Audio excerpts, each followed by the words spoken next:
Oh, hi.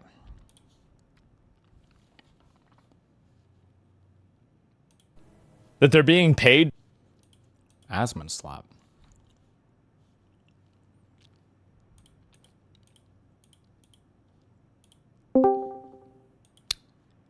Are you just sitting here the whole time? What, you have nothing to do with your life? But I told you. I was going to sit here and wait for you to get back, man. I would have been here till tomorrow. Based.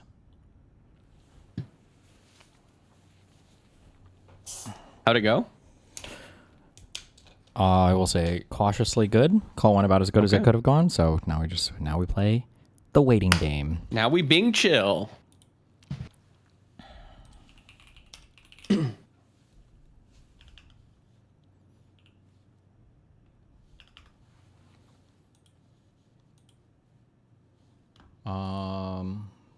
Fuck, we didn't watch. Still 20 minutes of this? Okay, fuck it. Yeah, well, it's based on a book, so if you want to read the book, it's really good. Wait, yeah, is that the book written by? Okay, I always wondered what happened to the guy that worked for him, and he made him set up the newspaper in his local town. Do you know what I'm talking about? Oh yeah, no, that's they tell that story in the book, but that's the book. The book is written by. Okay, I couldn't find that guy's book. It's disappeared off the internet, and I'm like, I don't know about that book. The other book was Gabe Sherman. He was a Vanity Fair journalist, and so he's always done the Fox News beat, and so he wrote the biography of Roger Ailes, which they just gave the show of with Russell Crowe.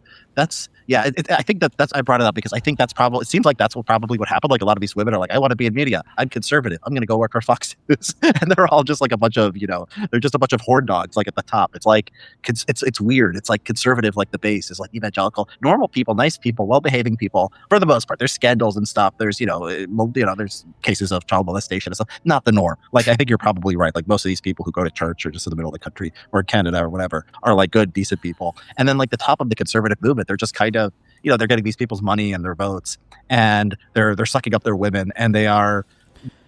Can you watch the whole security hearing with Tulsi Cash and co? How long is it? They're just terrible. They're just morally awful in every way, and it's just a very strange dynamic. And because their base are so trusting and live in such high trust communities within especially these evangelical communities, why didn't my first card they can take advantage of them so much easier. And I don't know, like I never want to do the thing where I'm assuming whether someone is a real Christian or not, but there kind of does have to be a level of skepticism that exists. Like you look at, for example, Ashley St. Clair. Everyone super canceled her because she's coming out with left-wing statements, and they're saying, well, she's super dishonest, blah, blah, blah, blah, blah. But then the second Russell Brand, who has all these rape allegations about him, comes out and is right-wing and goes against the feminist mantra and leftist mantra that he's been propping up for the last decade, becomes right-wing. Of course, that's perfectly believable. And he's baptizing people on stages now and like got the speaking slot at Turning Point USA and making tons of money. What are we doing here? How can you say that anyone that goes against you is lying? Ashley turning left-wing is a lie. And then Russell Brand turning right-wing. No, that's perfectly real. Did you see this one thing with he was like, they silenced me for reading the Bible, and he posted like this meme of himself with the Bible. It's just so funny. I love the Russell Brand. My favorite thing that happened was not my favorite. Can you give us general details on what the call was about? I am formally proposing to Mrs. Mootin. Woohoo! Not Peach, but Mootin's mom. It's one of that congressional campaign I talked about. Hopefully, working with them in a big way. This good memes soon. This was horrendous, but I noticed it the worst after Charlie Kirk was killed. Because Charlie was Christian, a lot of the evangelical community were getting fired up online. And you saw people who didn't grow up in Christian circles, like they're looking at the algorithm, their head is clicking and they're thinking, okay, I have to do Christian signaling. That's what's going to get a lot of likes right now. Everyone's saying, I'm going to church for the first time ever because of Charlie Kirk's death. It's inspired me. By the way, none of those people are going to church now. Like that was like signaling. But there were like senators, and Greg Gutfeld is a great example. He came out on Fox News and said, I know Charlie Kirk is in heaven right now and Jesus Christ is asking for his autograph. And I was like, is that a joke? I mean, Gutfeld's a comedian. Is this a joke? I assume? No. I thought Gutfeld was an open. I'm like, that's heresy. But he was saying, you think he was joking about Charlie Kirk's death? I haven't seen on Fox News? I've never seen Greg Gutfeld not seem like he was joking. Like everything that comes out of his mouth seems to be tongue in cheek. No, but this was like right after Charlie's death, where everyone's like making very serious statements. And then there was another guy that said something similar, like Charlie Kirk is a saint, this and that. And I'm like, I can't tell if these people know that they're like committing heresy because they don't understand Christian tradition or religion enough, and they're just kind of like trying to signal Christian stuff right now, but I see it all the time where I'm like, that is a completely improper like reading of biblical. Yeah. Anyways, you must love the Trump paintings, the one with Trump and Jesus kind of standing side by side. It's just, is that real? There's so much. Yeah. What? The paintings? The Trump painting with, yeah, I never heard of that. I don't know if they're real paintings or just memes on Twitter, but. Okay. This would never fly in the communities. My culture is not your costume. But that's the evangelicals do love Trump, and they do they do eat this stuff up. So it must be, I don't know, like there must be something there. There must be some compatibility. It can't be kind of random, right? Well, I think that is where you get the right wing signaling to Christians. Like there is this signaling because it's 62 to 69% of the population in the U.S. identifies as Christian or something. So it's signaling to this base, and they appreciate this. Are you finally willing to admit the predictive history guy was right about a lot in regards to our ability to go to war with Iran? Have the mountains blocked us? What? Okay. Signaling, and they assume that it's real. Let's and so they reciprocate. You know, we're praying for you. God bless you. This, that, and the other. And I think it's very genuine from one side. I don't think it's very genuine from the political side.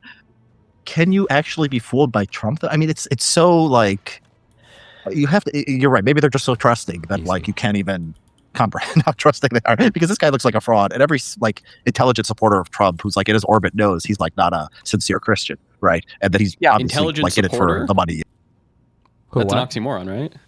Wait, who are you talking about? He said every intelligent supporter of Trump. Comprehend.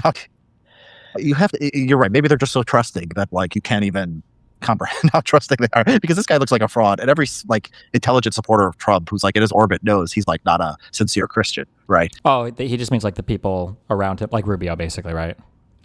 Oh, okay, yeah.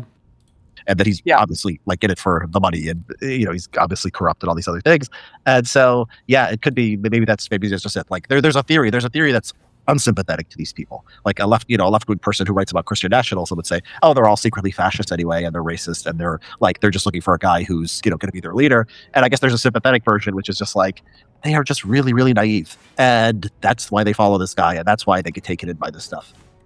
Well, yeah, and you have to remember everyone's algorithm is like you're just not seeing stuff that challenges what you think. Like your Facebook algorithm, your X algorithm, even Instagram.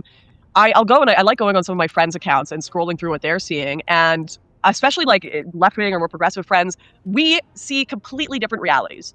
Like our algorithms are just, I'm like, you didn't see this story? You didn't see you didn't see Megyn Kelly saying Mark Levine has a micro penis? No?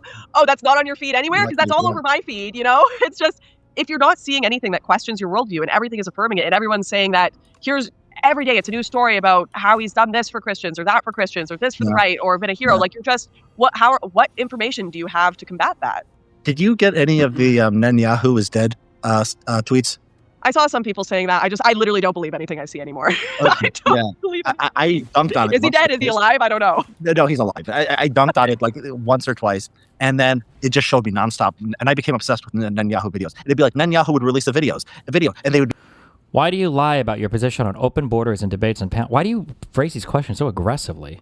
Why do you lie about your position on open borders in debates/panels? You say no one supports open borders, but then you tell us that you are libertarian on the border. I'm not a political figure. When people are saying the Democrats support open borders, they're not saying Destiny supports open borders. They're saying large Democratic lawmakers or leaders support open borders. So that can't have been a real question.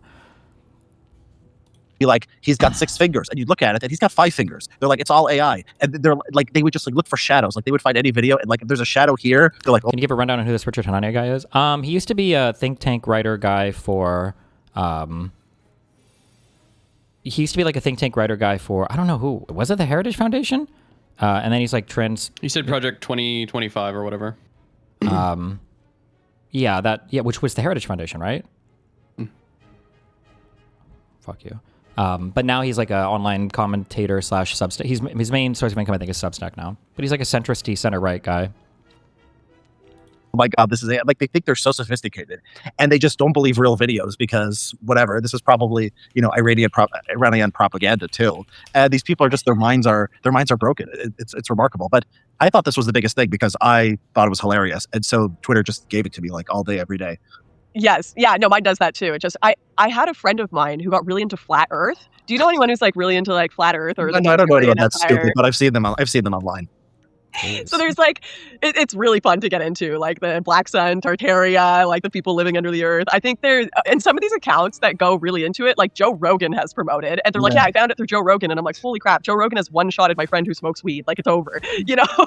And they kept sending me these flat Earth videos, and I'd watch them, and they'd be those.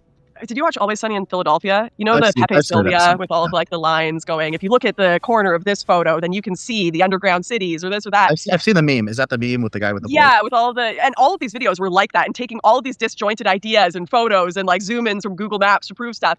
And then I sent a video about me that was like transvestigating me or something, or trying to figure out whether I was Jewish, doing this. And it's like, so Lauren actually like lives under these tunnels with her Jewish family and is trans and this and that, and is the daughter of this famous rabbi from Denmark who works with it. And I'm like, you know, none of this is true because you know me. And this video is done in the exact same way as this like flat Earth video you've sent me. Couldn't put it together. I feel like until you have had crazy conspiracies made up about you on the internet, it's hard to, because that's personal. Like you care to look in and see all the flaws. It's hard to understand how these conspiracy videos are put together. I know you'll say it's not hard, but the average person isn't reading like hundreds of books. The average person isn't sitting and watching the information ecosystem. The average person, they get told things by their neighbors and friends that are true, because why would you lie to me in their local communities? Yeah, they are trying. Lives in small towns, like big cities. You might have scams everywhere, but the scam economy everywhere in the Western world is a fairly recent thing. Can you give me your gaming screen? Yeah, now it's really. I mean, it's really bad. I mean, give you what?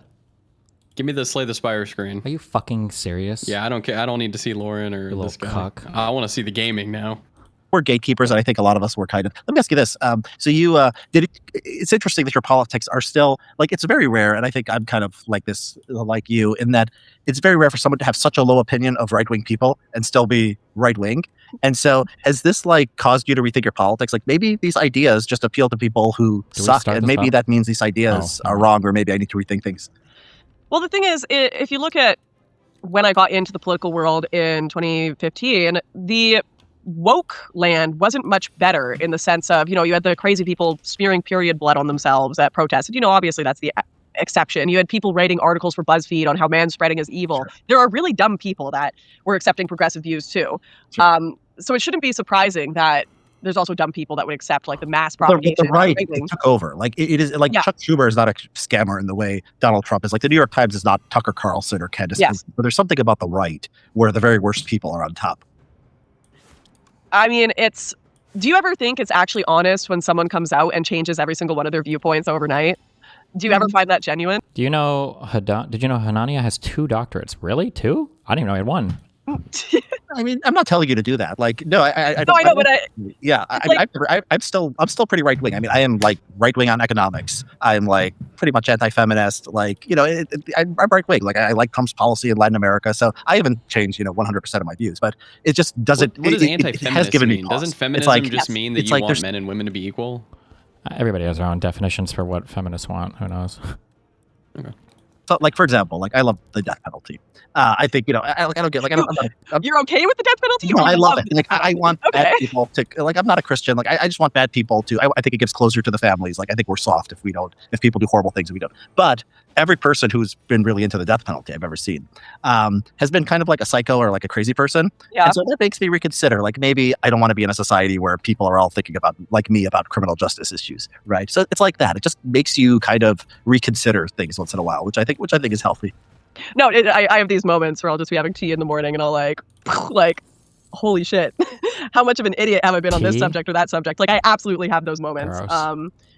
But I always kind of temper myself with like this, the online world is not real life. Are there actual policy positions that make sense from a right-wing perspective? Yes, there are. Are there actual policy positions and critiques that make sense from a left-wing perspective? Yes, there are. It has to be on a case-by-case basis. I know that's a really boring answer and people don't like it. But I think like if I were to, the only reason I would ever come out and be like, well, I was wrong about everything. There's definitely no issues with the immigration system. There's definitely never been any issues with like Islamic extremism, yada, yada, yada, would be to join a different side of virtue signaling for clout and money. That would be the only reason I would ever do that. Yeah. I had a friend, I don't even know if I should say this. I knew someone who worked for like a one of those like SPLC kind of organizations where you recruit and you make people not racist anymore or something, or like you help them get their life back together after they're a Nazi. Yeah. And they'd make a joke that it was like a Nazi job recruitment agency where like you just come in here, you say you're not a Nazi anymore, you get the stamp of approval, and then you can go get a job somewhere. It's like you're not actually changing your mind in any meaningful way. Right. Yeah. I mean, some people just are basically goofballs who will just go with whatever. You know, it's kind of emotional, right? It's like this is and then this is something else. Yeah. Anyway, Lauren, I'm glad to talk to you. I was a big fan. Honestly, it was like 2015. I'm like, this is my favorite person on the internet. And then you disappeared, and then I found your book, and so glad to finally meet you. What are you doing these days? Like, you're on Twitter. Like, what do you do for work? Like, what's kind of like your day-to-day life? Yeah, I do writing in a non-political sense right now. Just some ghostwriting here and there for work at the moment. Just totally out of the political world. Ghostwriting. I'm wrestling. Maybe you can help me with this. I feel like I've kind of retreated into my walled gardens with the political stuff. I think one of the only ways to heal what's going on right now is for a lot of people to log off and stop ingesting the constant false information. But then they're not doing that. So I'm like, is it actually helpful for me to totally log off forever? Or do I need to start trying to put some good information back into the machine? How do I not get sucked into it? My day-to-day life is basically working my normal job, spending a few hours getting frustrated about the political world, maybe talking with friends, but trying not to get sucked back in. I play sports, I coach volleyball, I teach at my local school. I'm way more grounded in like my day-to-day life, but I don't know. I am considering, like, is there a healthy way that I can get back involved in the political conversation that isn't posting every... I mean, out of every sport that she could choose, volleyball? Really now? And if you ever see a girl in your life who's taller than like 5'7", this girl has always played either volleyball or basketball in school every single time, 100% of the time. You can always hit them up with were you a good volleyball player if they're like 5'9" or whatever? They're like, oh, how did you know? Because they think that men are retarded. Most of them are, but yeah. Everyday based signaling or virtue signaling. I don't know. Do you think it's possible for people to be, I mean, I guess you are, to be involved in this in a healthy way? Yeah, I mean, absolutely. Look, you have to be at peace with the idea that there's like, I hate that like Betty Johnson or like these people like get a lot of attention and are like big, but so you're not going to match them. But what you can do is you can reach, like, if you're making smarter content, the thing is you want to reach as many people, but the people you reach will be smarter and more influential. So they'll be more likely to be rich people or people in politics or people who are actually important. Like you can actually have a voice where it matters. And yeah, I mean, like, especially for you, I mean, you still have your youth. I mean, don't be ashamed that like people are going to want to look at you for being a pretty girl and having kind of the legacy audience. Like, everyone has like advantages and disadvantages, right? And if you want to do serious work, like, yeah, like you could have an audience like not being a crazy conspiracy. I mean, maybe like I lean into the controversy when like people are attacking me. I don't know like how good that is for your mental health if like just like stirring people up, but like stirring people up for like a good reason, like telling you all you're a bunch of stupid lying grifters. Like I think that's healthy. I do that. So yeah, there are options. You don't have to like, just go off and leave politics behind and become a hermit or, whatever. I'm sure you're doing fulfilling and important things, or be a rightoid grifter. Like there is a space for someone like you to have a public profile. Yeah, she could become a lib. It's because I cared so much. And I believed in it. And these people were like my friends, and I'm still friends with some of them. It's so disheartening. And I know I need to get over it, but it's so disheartening to see people lie for money. It's so disheartening to see people believe it all. Yeah. But I guess you just gotta press on anyways. Yeah. You should like seriously. Like I'll if you want to talk about it after. Wait, does this guy wake up as soon as you damage him, or is it like after 5 turns? He wakes up no matter what on next turn. Talk about it later. I'd be glad to. I think like there is a place for you. So I hope. Oh, thanks, Richard. I appreciate that. I hope if it's what you want to do, like I hope like to see you out there just having a voice, because we need people who are kind of not grifter and not like changing all their opinions overnight. Like there's some kind of balance, and I think you've got it. Yeah, just honesty. I've really enjoyed reading your articles, by the way. Everyone was saying that you're an evil pedophile or something on the internet. But, you're a pretty good writer, so that balances it out, I'm sure. Yeah, that forgives the me and Michael, yeah. All right, I'm going to post this later for people who are joining us late. And it's been a pleasure, Lauren. Absolutely. Thanks for having me. Wow, cute. Okay. I'm going to finish the end of this thing. Apparently they grill him a little bit more past what we watched on his top secret, super secret, ultra secret, hyper secret mission. All right. Senator Haslop, let's try to get off of funding ICE and stuff. Let's just try to stick to the nomination for now. I appreciate that, Mr. Chair.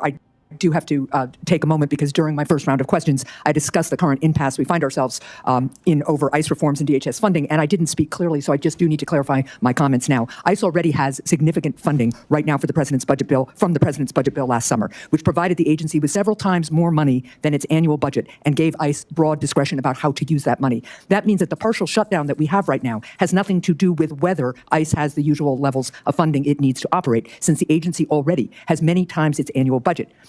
It's about, instead, the need for policy reforms to help ensure that ICE operates using the same kind of standards that state and local law enforcement in New Hampshire and around the country uphold every single day. Now, Senator Fetterman was right earlier when he pointed out that this shutdown is impacting other parts of DHS that handle cybersecurity and transportation security and other critical functions. We need to resolve it right now, and as Senator Peters just described, we have been pushing to do that in the ways that the minority can.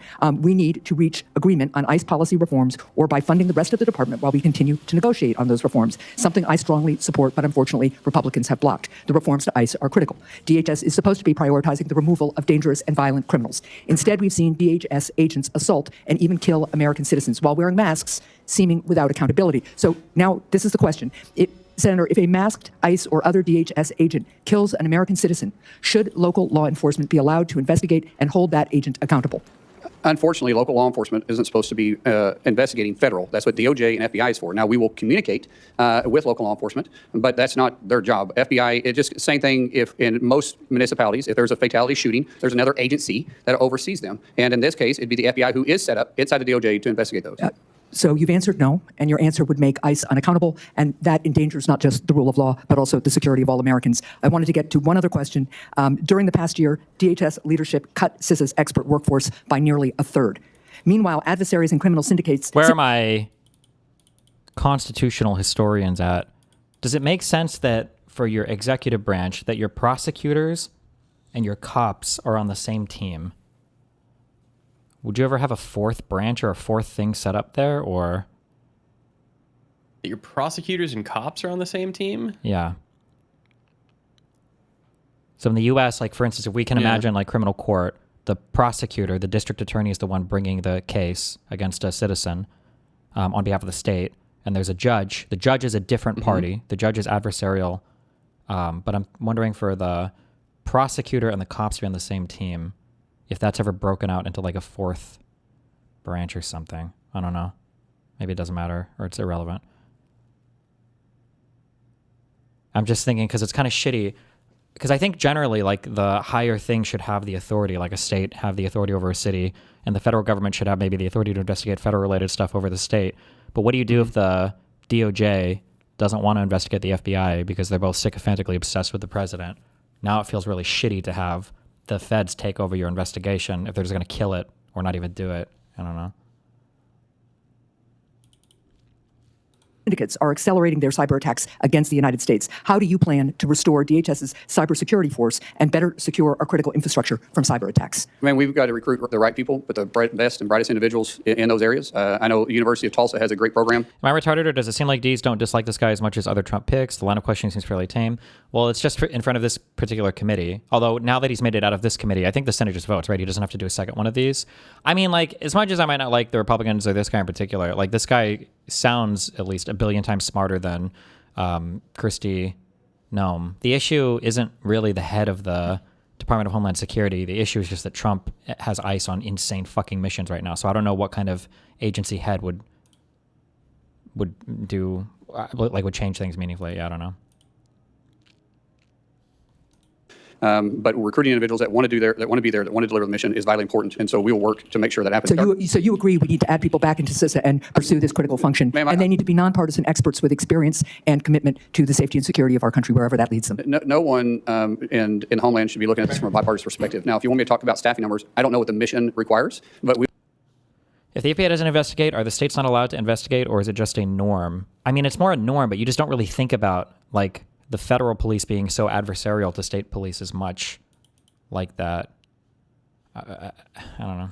We'll be staffed adequately if we can find the right people to staff or to make sure that we're mission capable. Thank you, Mr. Chair. Out of respect for your desire to move things along, I will submit for the record a question on non-intrusive imaging at the border. It's supposed to be ready to do for every vehicle entering the United States, especially to detect fentanyl. And I'd like your answer on that and a couple of other questions as well, but I'll submit those for the record. Thank you. Without objection. Senator Langford. Thank you. Wait, what does We this talked before about thing just grow trying to get into? information on time and such. In the transition that happened between the Biden administration Is this a and the good Trump card that administration, it grows into? data fell behind, and it fell really behind. It was one of my complaints that I had with Mayorkas that was sometimes 2 or 3 weeks late on releasing normal data information. Zero Just cost how many attack? encounters were happening at the border, how many arrests, some of those things on it. Last year, it wasn't weeks late, it was months and months and months late on getting data out.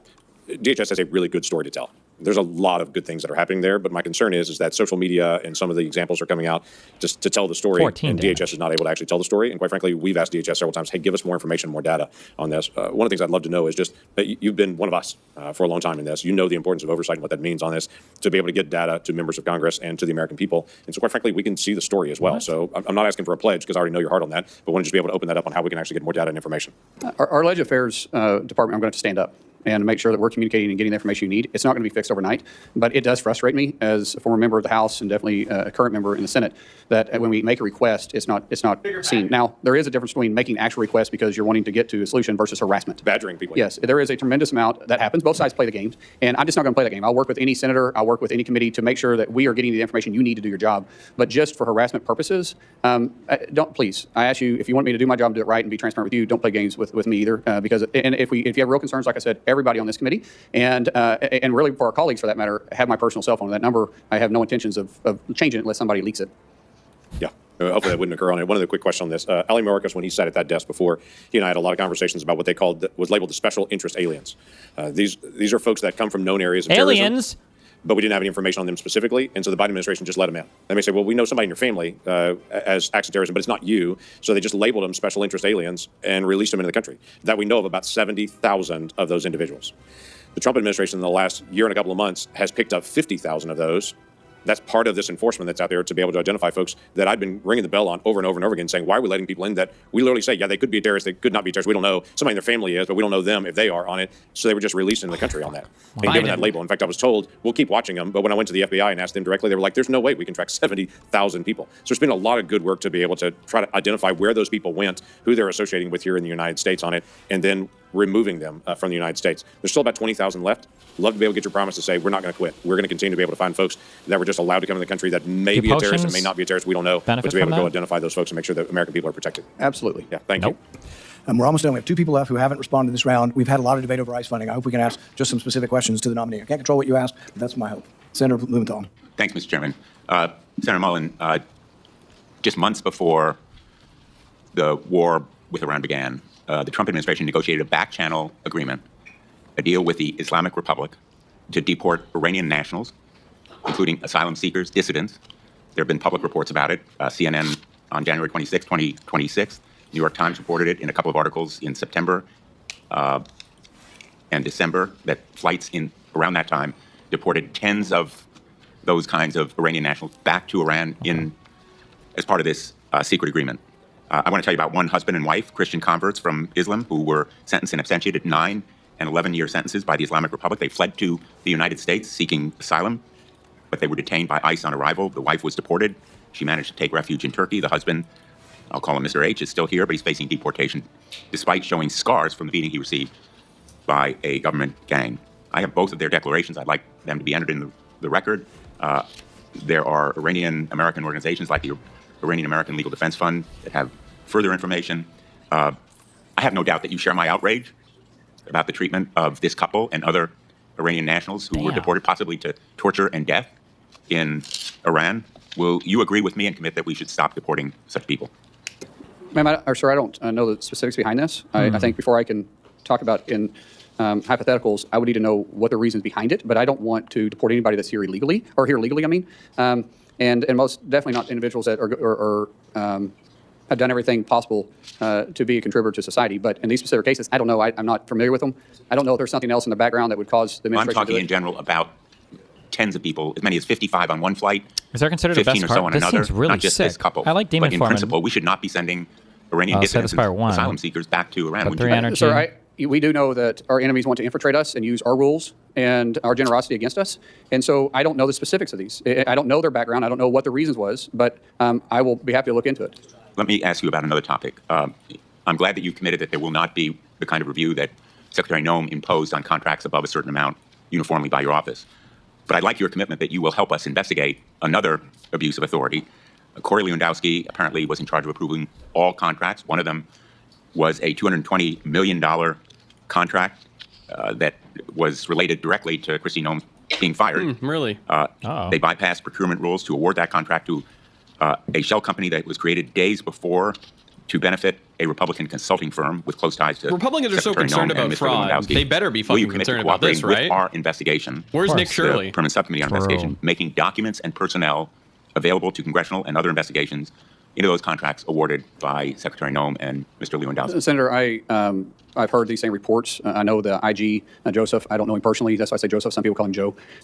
Is open investigations. We will cooperate with him.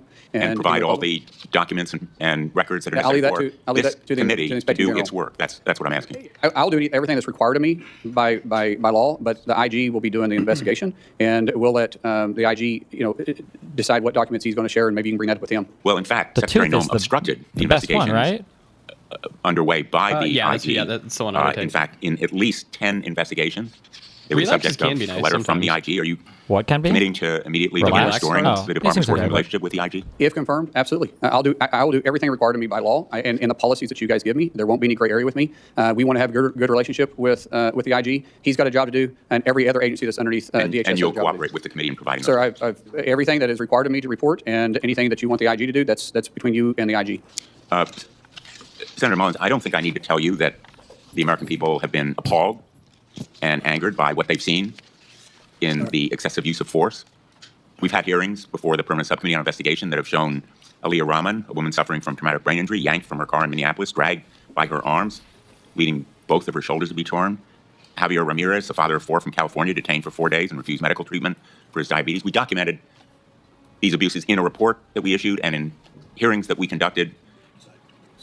One of them was Marimar Martinez, who was on her way to donate clothing at a local church when she came across agents in an unmarked car. Agents sideswiped her car. 3 masked agents in camouflage stormed out, and one of them pulled out his gun and fired at her moving vehicle, hitting her 5 times. And the agent then bragged about it. He bragged about it in a text. He Not said, good. I have an MOF. I won't detail it. I fired 5 rounds, and she had 7 holes. Put that in your book, boys. Shouldn't we be disgusted? Wait, what?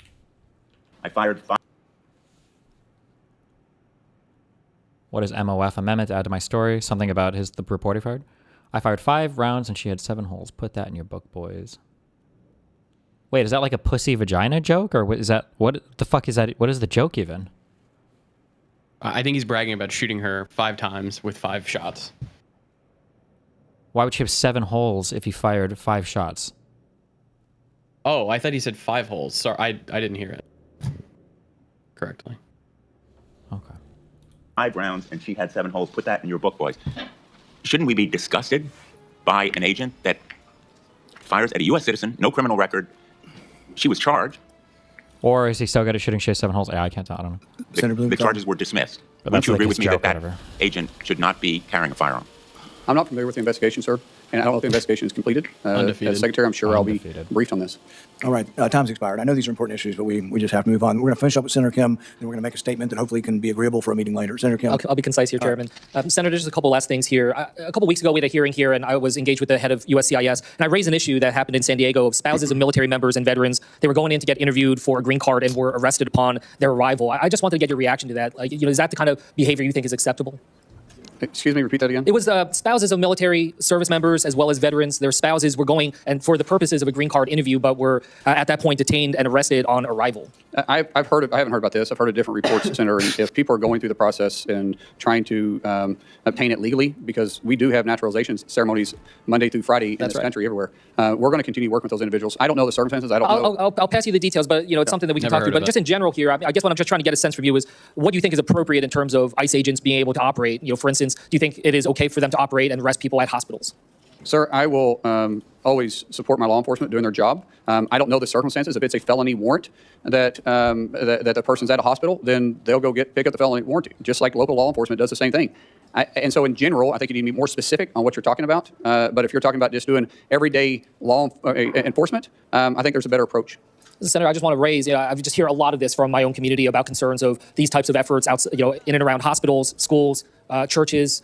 These are things that I hope we can engage on. I know you talked about it with one of my colleagues about polling sites, but these are important discussions, and we don't have clarity on what we are expected to see, and it's causing just an enormous amount of concern and challenge within our communities. Well, Senator, I don't understand what the concern about enforcing immigration at polling places is anyways, because honestly, if you're not a citizen, you shouldn't be voting anyway. So technically, there shouldn't be any illegals at the polling spot.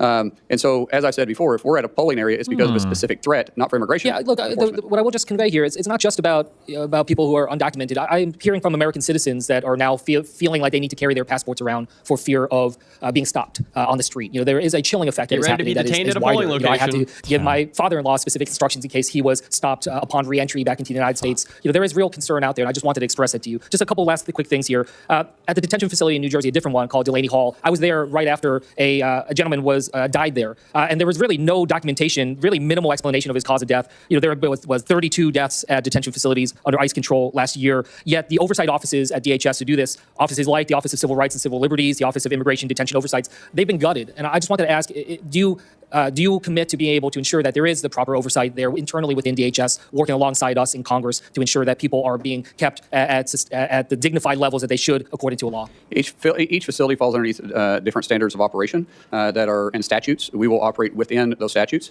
Everybody deserves to be treated with a dignified hand, and we will follow those procedures that are set for those facilities particularly. Well, I hope to work with you on that if you're confirmed, because we need to make sure we have that oversight, as we have not been able to see it. And in fact, some of our efforts have been impeded because we have not been able to have visitation at some of these sites, and I hope that that's something you will support us to be able to have. One last thing I just wanted to raise. With FEMA, there was a number of employees that sent an open letter titled the Katrina Declaration. This is something that warned about some of the reversals that are being made when it comes to disaster response and recovery. Your predecessor, Secretary Noem, she suspended a number of these FEMA employees. I just wanted to ask, can you commit that if confirmed, you will adhere to whistleblower laws and ensure that these whistleblowers do not face retaliation for their protected disclosure? So there's already laws in place to protect whistleblowers, and I've said multiple times, I'll work within the law and the requirements of me as Secretary. And I hope that means that you will ensure that these whistleblowers do not face unlawful retaliation for what they have done. It's against the law, as you said, unlawful, sir. I said I'm going to work within the law, and that's unlawful. Okay. With that, I'll yield back. It's unlawful. As I said previously, we've scheduled a vote for tomorrow. I'm committed to that. There are several members on both sides of the aisle that would like a briefing in the SCIF. They have it from 1 to 2. If you're willing to do that, several members would like just to walk over and do it. And I think that makes it much more likely that we have the vote tomorrow. Sir, I would prefer to have the ranking member, yourself, James, and if you want to bring another Democrat member that's on. It's all or none. All the members need to be able to hear it directly. The problem up here is too many things are siloed, and it just looks like resistance that you don't want everything to come out. It'd be much more forthcoming if you let any member of the committee and classified staff into it. I think we can get this done. That's fine, as long as it's in a classified setting. As long as what? Yeah, that's fine. No, people classified security on our staff and staff. TSSCI, yes. All right. All right. Thanks, everybody, for coming today. The nominee has filed responses to biographical and financial questionnaires, answered pre-hearing questions submitted by the committee, and had their financial statements reviewed by the Office of Government Ethics. Without objection, this information will be made part of the hearing record, with the exception of the nominee's financial data, which are on file with the committee. Due to the quick turnaround between this hearing and the markup tomorrow, the hearing will remain open until 4 p.m. today, March 18th. This hearing is adjourned. Shit. Stomp stacking. Hell yeah. I'll be stomping like crazy. Okay, somebody linked something, but this absolutely cannot be accurate. Hold on. I am on my way to Cuba. By this time tomorrow, I will be live in Cuba. I will be doing a regular broadcast in Cuba as well. We are going to get to the island and interview a bunch of people. I'm going to be doing my regular news coverage when I'm out there. I have established a place where I'll hopefully be able to have internet access and energy, even though the grid is on shaky grounds. I'm very excited to go to Cuba and see the Cuban folks, which is a beacon of hope and resilience. Yeah, I will also try to do IRL streams as well. I will try to do a roaming backpack stream as well, but that is going to be much more limited, of course. We are not going to be transmitting through the flight or the flotilla either. Initially, we set it up so that I could stream it, but I'm not going to be streaming that process either for safety concerns. But I will be live when I get. Initially, we set it up so that I could stream it. Not going to be transmitting through the flight or the flotilla either. Does he think a flotilla is taking a flight there? Well, what happened to the flotilla? Being chilling. Well, do you think he misspoke? No, he's not. He's not going to do it. I said it because he can't stream it. Actually, he could stream it, but maybe he doesn't think he can do a 12-hour stream just on a boat doing that. He could just set up a room in the boat or something. No. Initially, we set it up so that I could stream it, but I'm not going to be streaming that process either for safety concerns. But I will be live when I get to Cuba tomorrow, like I said. Or does he think, is he just like taking a cruise or taking a boat or a ship? Can you sail to Cuba? Also, I've said before, you can't fly from the U.S. to Cuba, but I saw flights in the airport to Cuba. Can you fly from the U.S. to Cuba? I know you can from Canada. I know you can from Canada, but I thought you had to like connect in Canada. But I feel like in Miami, I feel like I saw flights to Cuba. But don't we have like an embargo? Like, are you allowed to do that? I don't know. I will be live from Havana. Do you think there's a chance that he doesn't even go to Cuba and he just like goes to some random hotel and lies about it? There's no way, right? That would be insane. No, people would match it up. Cuba, guys. People would match it up. Being chilling. So he's just catching a flight to Cuba to stream for a few days? Great. Base flotilla. Nice. Problem? He's floating.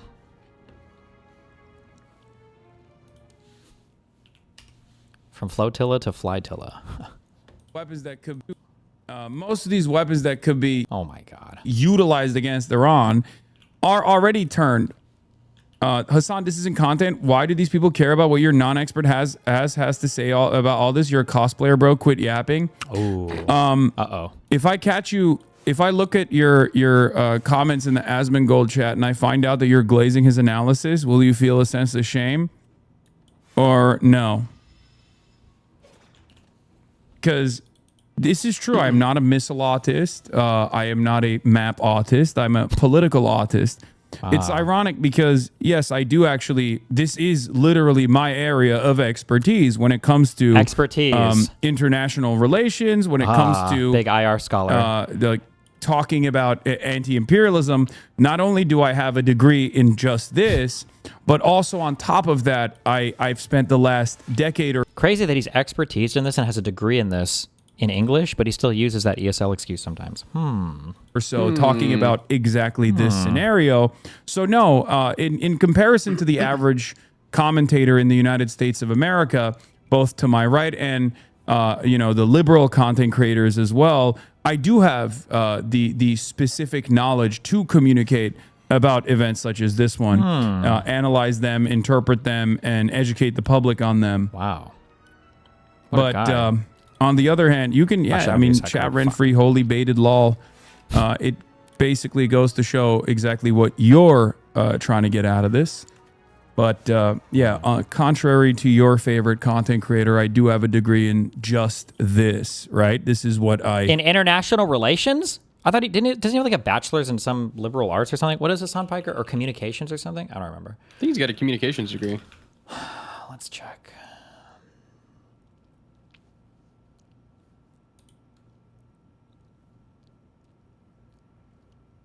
Double major in poli-sci and communication studies.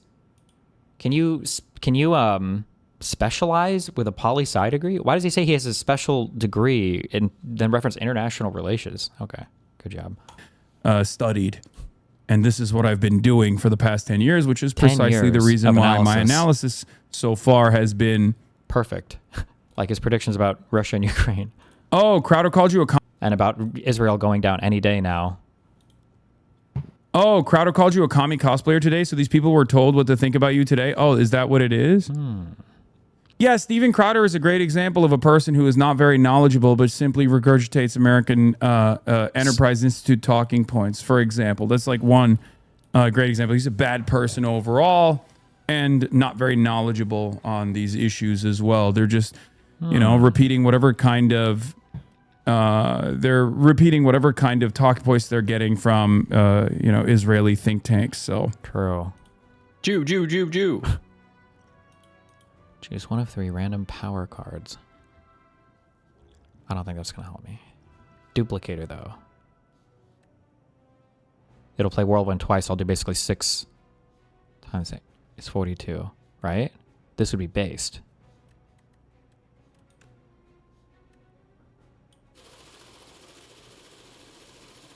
Fuck. I think.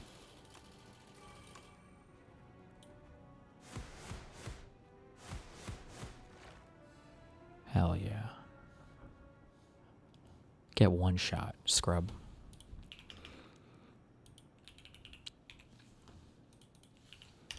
British journalist Steve Sweeney and his cameraman Ali Rida along the border, including the Al-Marj outpost opposite Merkaba, and carried out drone strikes on the Al-Raheb site near Aitar al-Shab. Further rocket attacks were reported against Nahariya and admitted.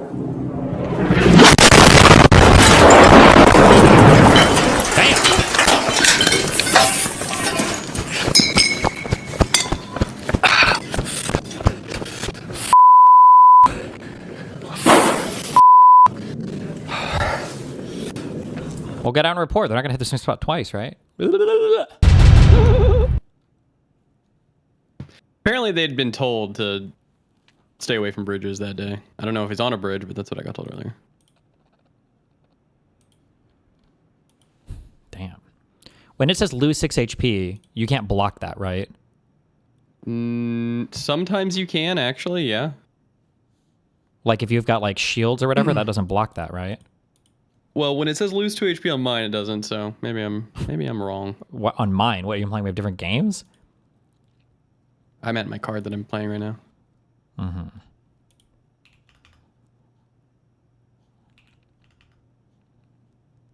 I'm probably about to die though. I'm on the final boss. Yikes, bruv. Yeah, it's not looking good. Yikes. I think they did that. Because they've worked with some of you in the media to try to create a false narrative that there's a cover-up. Does it look like a cover-up? The Attorney General and Blanche and all? Okay. Multiple women have exposed their DMs with the game where he uses the same pickup line. Well, are we supposed to have new pickup lines for every girl? Who cares? It's cringe. Okay.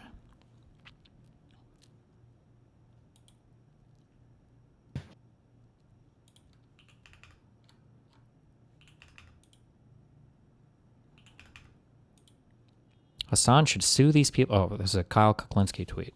Hassan should sue these people for libel. He says on a daily basis that he's anti-Zionist, not anti-Semitic, and he repeatedly stresses that many Jews are on the front lines fighting against the apartheid ethno-state. The smear merchants are getting desperate because they see the writing on the wall. Israel is cooked with the Dem base. Wow. Oh, Professor Zhang made it to Tom Bilyeu. Of the Americans in about 1965. One, that you're looking at the world through the lens of borders. Oh, boy.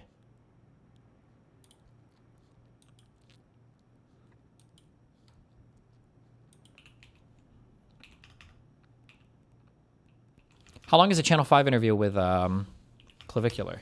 Let me look. Channel 5 Clavicular. Is it out? Or no? I just see a clip. Oh, I know there's a thing of him walking off, but I don't know if the actual thing is. I'm checking YouTube now. Might be on his Patreon.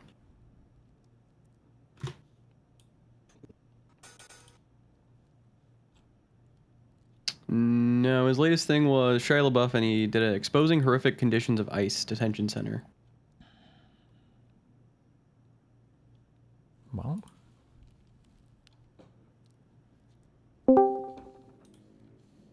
Oh, no.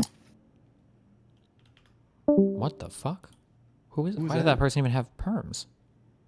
Art by Peppo Star?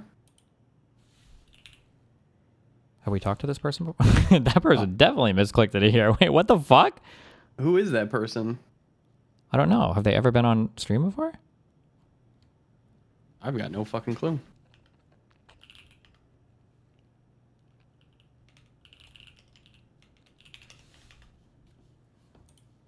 The FBI's in my walls.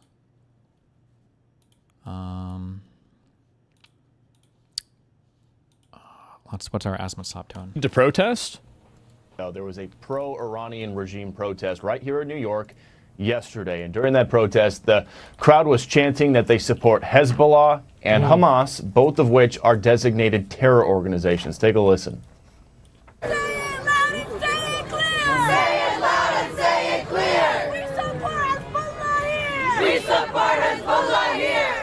Why is this not just an automatic deportation for everybody? Disagree with me? Deported. Bye-bye. Like, I don't understand this. Like, if you have people, like, why don't we just go and get the police, just round all these fuckers up, and just get rid of them? Christ. What the hell are we doing? Maybe put them on a train? Doesn't count for terrorism. Has nothing to do with that. Absolutely not. Okay, I'm good on that. This will go down. What does our boy talk about for a little bit? You know, Trump's been around for 10 years now in politics. He's done a lot of crazy shit, a lot of stupid shit, a lot of bad shit. And very likely, the story could end up being, if a video comes out that he's the Epstein files, that will be his legacy for sure. But outside of that, assuming there's no Epstein files additional release, this I think will be his legacy. After all that shit, I think this war will be the stupidest thing he did, and the thing that breaks the MAGA coalition, that breaks his presidency. I legitimately think this is the dumbest as a president that he's done. I think he's going to be cooked in the midterms. I think it's really, really bad, the Iranian war decision. Bold of you to assume them in midterms. I know that's the popular doomer take, and I've obviously asked Pete Buttigieg. I've asked people about it. I agree that there's a threat. He's definitely trying to change some rules and get rid of mail-in ballots and things. But honestly, I think this war has cooked his chance of even doing that. Knock on wood, but legitimately, the support is falling apart so fast, and he's losing election after election. Like, there are counties that went plus 17 for Trump that are now plus 13 for a Democratic representative. Almost every election that's happened since Trump was elected has swung to the Democrats.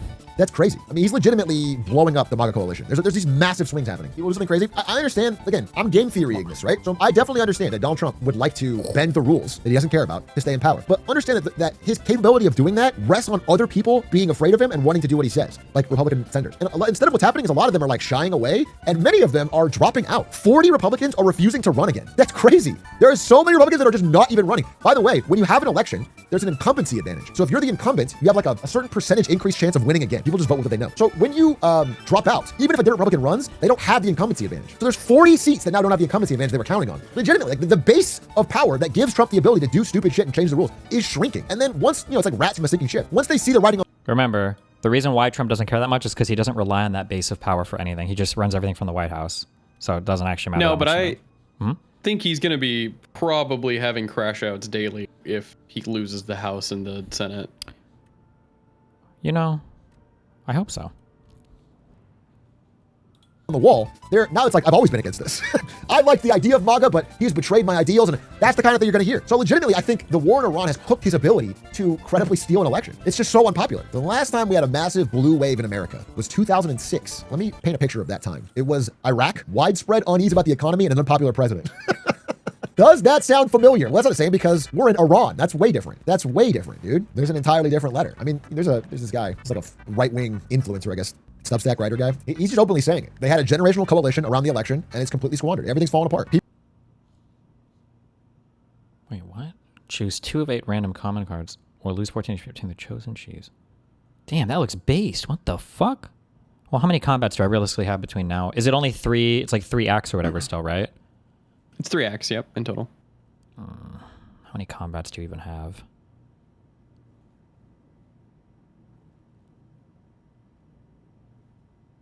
I don't actually think it's that good.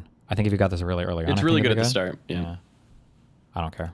I'm picking it anyway. People are burning their MAGA hats. People are pretending they didn't know. Not everybody, obviously, but the enthusiasm gap is what you're really seeing in elections. You're seeing people who voted. So is there just no reason to have hope in your worldview? What do you mean? What? Woo! Pen nib! Hit the dab. True. Reminder, Saturday, viewer call-ins. Oh, shit. Am I going to be here? Yep. That's what you think.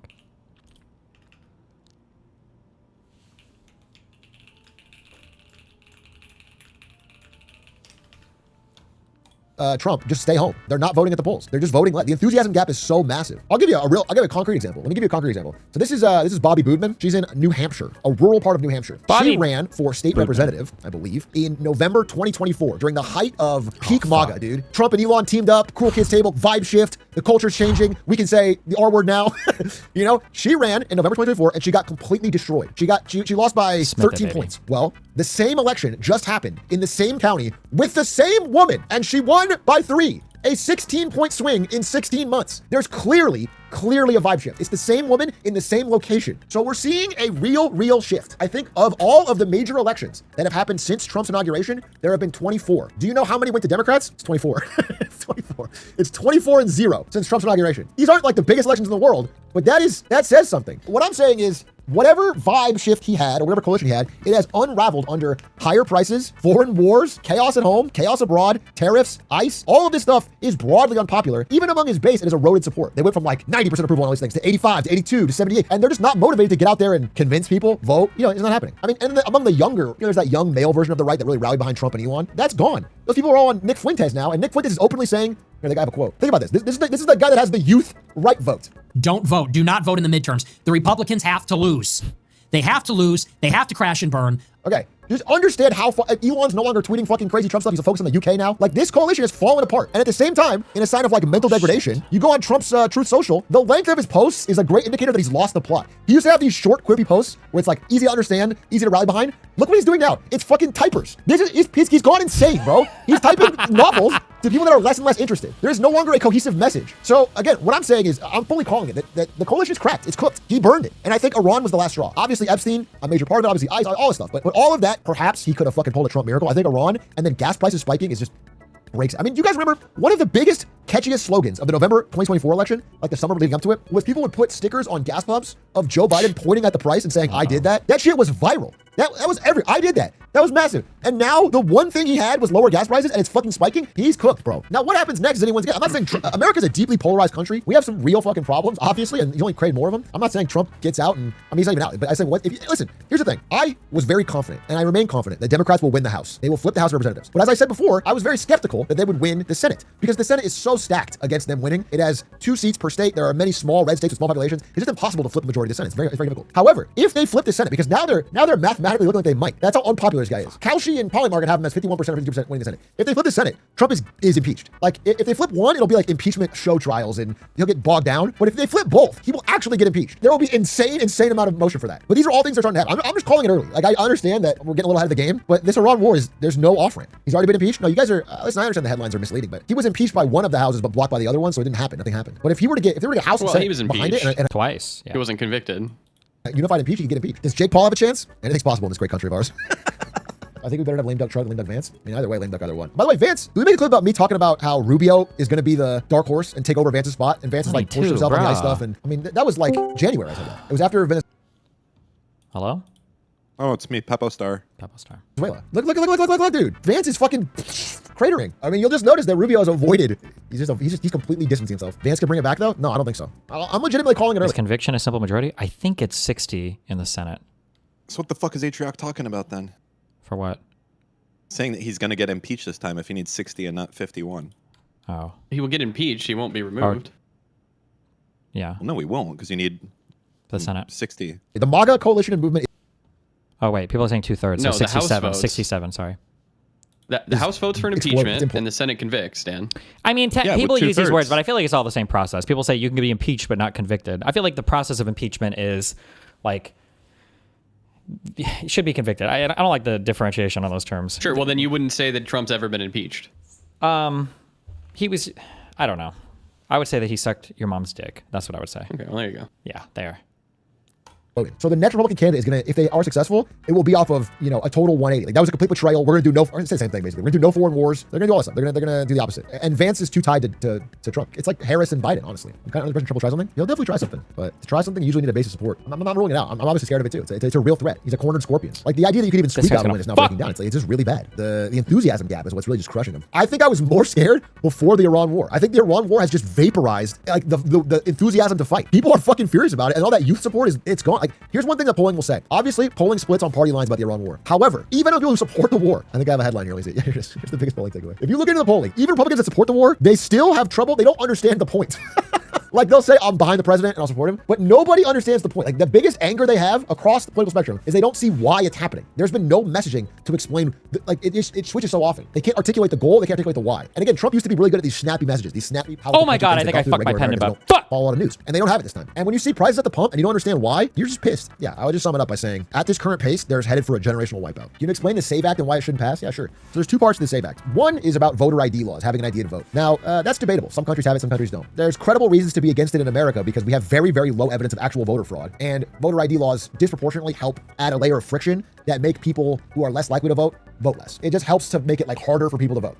And old people who are established with houses, they love that level of friction and they do great and they vote more. So that's fine. But the voter ID part, I could see a debate on. That's fine. At the end of the day, if we allowed proper lead time and it wasn't done in a fucking flaky way where people get taken off the rolls and everything, having an ID to vote is not crazy and I'd be fine with it. Here's the problem. There's two parts to the SAVE Act. The second part of the SAVE Act is they want to nationalize the voter rolls. They're suing every state in the union. Only like 14 have given them the rolls, but they're trying to get all the voter rolls and federalize it and put it in DC. And that would allow them to dispute any election and basically run their own, I don't know, side version of the election. And that is crazy. That is crazy. Every state has run their own elections since the fucking dawn of the union. Putting it all in federal would give a lot of power and incentive to the person currently in power that would allow them to fuck with the elections. That is the part of the SAVE Act that is absolutely anti-constitutional, illegal, clearly done out of desperation, clearly done to create doubt about the election. And I don't like that. The voter ID stuff, again, depending on how it's handled, I could see either side of it. I'm not super ideological on it. So that's why I'm against the SAVE Act deeply. And it's just obvious what's happening because, again, people inside the Republican Party are saying they're seeing a generational wipeout coming. Marjorie Taylor Greene was out there saying more Democrats showed up to vote in the Republicans in the Texas primary. If that happens in November's general election, Texas will flip blue, which has never happened. That's since 1994 as a Democrat won anything statewide in Texas. So there's just a lot of shit happening and people don't want to vote. There's a lot of Trump things that don't affect regular people that are stupid, but have long-term effects that you won't even see. And people can ignore those really easily. This one is an immediate blowback that you can't get out of easily. You can't taco and it's like, wait, just this making you realize he's good. sick. Tallarico's leading Dramatic Texas. Again, it would be generational. It would be crazy. A flipped blue Texas would be crazy. I think Tallarico's running a good campaign. It would be awesome if he did it. What happens if there's a massive dim flip, but nothing changes? Things will change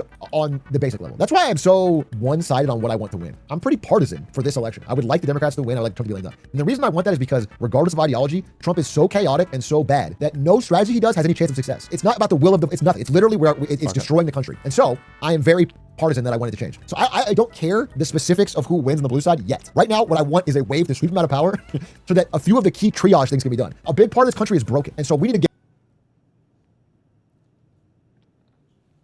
I hate that Atrax's audience is so fucking Hassan lefty pilled. Whatever. Out of Iran. I guess it's not super lefty pilled, but you see these people in here. With some kind of reasonable deal, we need to get masks off ICE. Yeah. We need to get defund ICE. We need to defund ICE, but certainly not mass police running around fucking. Then we need to get the terrorist stats. The three things that need to be immediate because those things are destroying the economy and destroying the country. These things will be done by the Democrats at the very least. These three things need to happen because every month these things continue is destroying the country, bro. Then ideally, we got this the last president, which is a fucking Joe Biden moderate. If we get a Lena Khan back in antitrust, that would be really nice. Again, I don't know if you've seen the small stories, but Live Nation was being investigated by Lena Khan. This new administration has given him a slap on the wrist, no fucking punishment. They're back to gouging everybody. We need that. Also, fifth, release the files. Wait, the fifth thing is release the files. The fifth thing is the progress by Ro Khanna and Thomas Massey to get the Epstein files out. And then I guess the sixth thing would be punishments for some of these things that have happened. So these 6 things, I'm actually pretty confident that a blue majority will get done. There's insane pressure for these things. It's the harder stuff. The things that I don't know that any party can fix in America right now, which is how do you make promises to your voters and fulfill them while also not going into massive debt and kicking the can? These things America isn't built to solve. It's just so much easier for politicians to be promising the moon, but without raising taxes and balancing the budget. That shit doesn't seem to get done here in America, regardless of party. That is what I would fight for after we get the triage done. Again, just to be honest, you have to treat the gunshot wound first. We are bleeding out. Iran war is literally one of the dumbest things we've done ever. It's incredibly stupid. How much overlap does he have with Hassan? Oh, not much. I just think because Hassan is on that platform, there are so many other lefty Twitch viewers and chatters.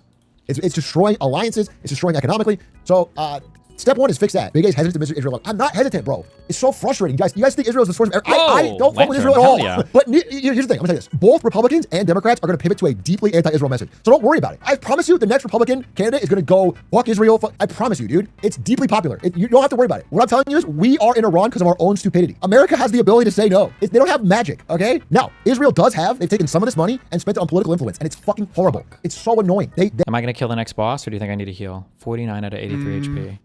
Because our politicians are... What would you do, Moot? I'd heal. Yeah, pussy. Are so cheap to buy. It's not just Israel. A lot of countries, a lot of big businesses, people buy our fucking politicians easily. I agree with you. People like fucking Ted Cruz, people that have Israel flags outside their office and say it's the most important country on earth. It's insane for America. Wow, thanks, Chaos 8 for the tier 5 subber. American politicians say. Well, you have to understand that our problems are so much bigger than that. Solving. Would you agree with the anti-Israel statement? Wait, what did he say? Hold on, sorry. One is fix that. Big A's hesitant to visit Israel. I'm not hesitant, bro. It's so frustrating. You guys think Israel is the source of I don't fuck with Israel at all. But here's the thing. I'm going to tell you this. Both Republicans and Democrats are going to pivot to a deeply anti-Israel message. So don't worry about it. I promise you the next... Oh, no, it's still probably a relatively popular thing amongst the boomer generation. I don't know if we would, Israel. But I do think it's possible we'll start to back away from them in terms of being so overtly friendly towards them. Yeah, although really, there's a lot of factors at play. It depends on how long this oil shit happens for. And it depends on probably Yeah, probably how long the oil shit lasts for, because if that gets drawn out too long and you can raise the salience of the issue and then people realize that Israel is kind of the reason why we're fighting Iran, maybe that would make people more not happy with that, maybe? I don't know. Republican candidate is going to go fuck Israel. I promise you, dude. It's deeply popular. You don't have to worry about it. What I'm telling you is we are in Iran because of our own stupidity. America has the ability to say no. They don't have magic, okay? Now, Israel does have. They've taken some of this money and spent it on political influence, and it's fucking horrible. It's so annoying. Because our politicians are so cheap to buy. It's not just Israel. A lot of countries, a lot of big businesses. People buy our fucking politicians easily. I agree with you. People like fucking Ted Cruz, people that have Israel flags up to their office and say, it's the most important country on earth. It's insane for American politicians to say. Well, you have to understand that our problems are so much bigger than that. Solving that problem is not even 1/100th of the way. People act like it's the main issue. It's not the main issue. We have deep structural problems that are so much bigger. I do think, I said before Trump, when he got elected, I was like, you gotta go through Hoover to get FDR.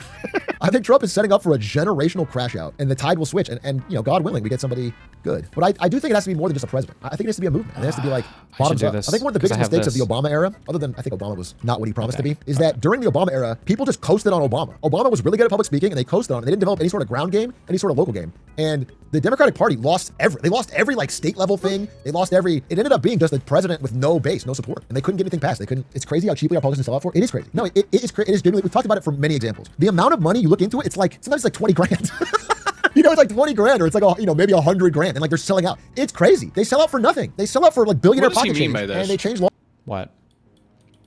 Oh, just the amount of money that goes into PACs and lobbying for politicians is nowhere near as high as people think it is, basically. Sure, but you can't like buy one politician and change no, the you can't. That's industry. all. You can't just like buy a politician. It's like donations to their campaign or super PACs near them or stuff like that. Basically, they don't get the money directly, but a lot of people think they do. So I don't know.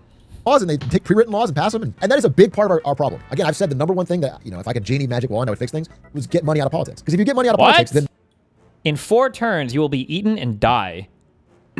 Yep. So I have to kill him in 4 turns? No, he gives you things to run away for an energy. The votes more accurately reflect people actually want, and then eventually problems get solved. Like things will just correct more towards people's will. The thing that stops it right now is like people can want something but not have the money compared to the small interests that do want it. America thinks USA spends 31% of budget on foreign aid when it's actually less than 1%. Yeah, exactly. This is an example. I just think people think like, here's the truth of it, and here's the fucking honest to God hardcore truth that I'm sure this audience will be okay with, but most people aren't. The truth of it is that the majority of our money, if our tax bill was $1, if all of our taxes added up to $1, 68 cents of that is going to old people. It's just absurd. Our economy is like a retirement home with a military on top of it. 14% to the military, and then like 11% interest. That's it. That's all of our money. It's like old people, interest, and military. And then the rest for like our lives, for education and building roads and schools, and it's like a tiny bit left. Understand that that is a much bigger issue than foreign aid or anything. That is what the way to tackle. If you think solving anything else is going to give us the money to fix our country, you're wrong. That is what we have to fix. When you say old people, what does that entail? I mean, Medicare, which is old people's healthcare, and Social Security, which is old people's living. Those 2 things. So basically, they are checks to old people. It's for different reasons, but that's what we collectively, the working age populations of our country, give taxes in that go as checks to old people. And again, I'm not saying old people shouldn't have healthcare. I'm not saying we shouldn't have Social Security, but I'm saying specifically, I think Social Security needs to be thought of, and possibly I'm getting more and more for means testing. It doesn't make sense for many well-off boomers who own property to be getting checks from the government from working age people. We have to really think about what we want to spend the money on. And the second thing is Medicare. It's not fraud in the way that Elon Musk defines it. It's fraud in that every single thing is overcharged. So if the government is going to pay for whatever the old person's healthcare needs to be, then the hospitals and the companies in it will charge whatever the fuck they want. They'll just keep raising prices. And so the amount of money our taxes are that are going to Medicare gets bigger and bigger and bigger because it's just going to these insurance companies. It's bleeding out. These things are way more important than any other issue. Like these things, if you fix them, you would actually have a huge pot of money to spend on rebuilding our infrastructure, modernizing. You could have high-speed internet across the country. You could have these things are important, but you can't get those because we're already massively in debt. You can build trains. These are things we can do if you fix that kind of red tape. So that's what I'm more passionate about. That's why I talk about that stuff more. I'm not saying political influence isn't an issue. I'm not saying what's going on in the Middle East is an issue, but I just being real. Like these problems are what's causing Americans' life to get worse ever since Reagan. That's basically the thing. Our quality of life has been declining because we haven't seen any use for our taxes. Is Social Security already not means tested? Not really, no. So if I'm a boomer with like 20 million in the bank, I'm getting Social Security every month?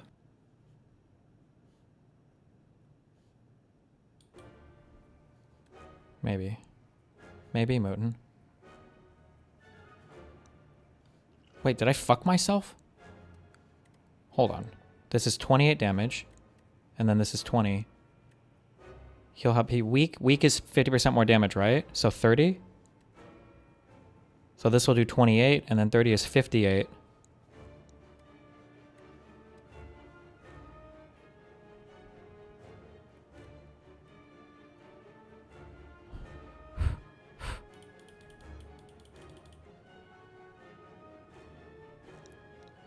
So I need to have...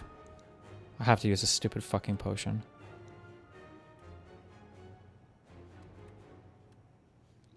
Do I want to cast this first? And then use the potion? Oh, and pen. Oh, my pen nib is active too, true. Okay, fuck. So I do this.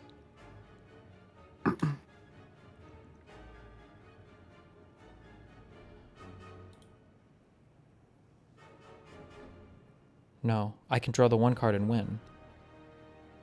Right? You gotta believe in the heart of cards, though. True, I believe. My bludgeon. And I didn't get it. Fuck this game. That's okay, I don't need it. Okay, hold on. Think. No, I have to cast this cuck thing. Wait, do I need to? Yeah, I do. Cringe. 38. Bash. Is the 2 vulnerable worth more next turn than the massive damage from this turn? Would I gain more than 19 damage? I don't fucking care. No, I wouldn't. Get me the fuck out of here. This thing's killing you anyways, bro. It's never killing me. Are you serious? Imagine dying to this boss. Cringe AF. Epoch!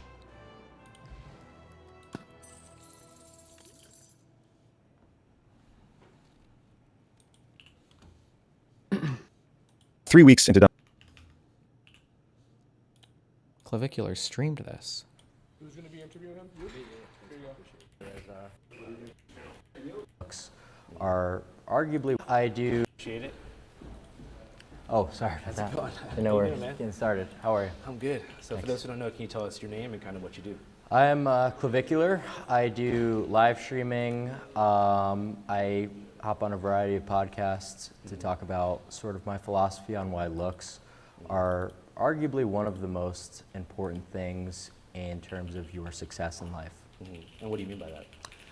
Well, what I basically mean is every single trait of yours is going to be perceived differently according to your looks level, right? So if you're super caged in and shy, but you're good looking, that will be perceived a lot different rather than if you're, you know, an acne-ridden, balding jester and you stay inside all day. People will call you a recluse, they'll call you weird, whatever.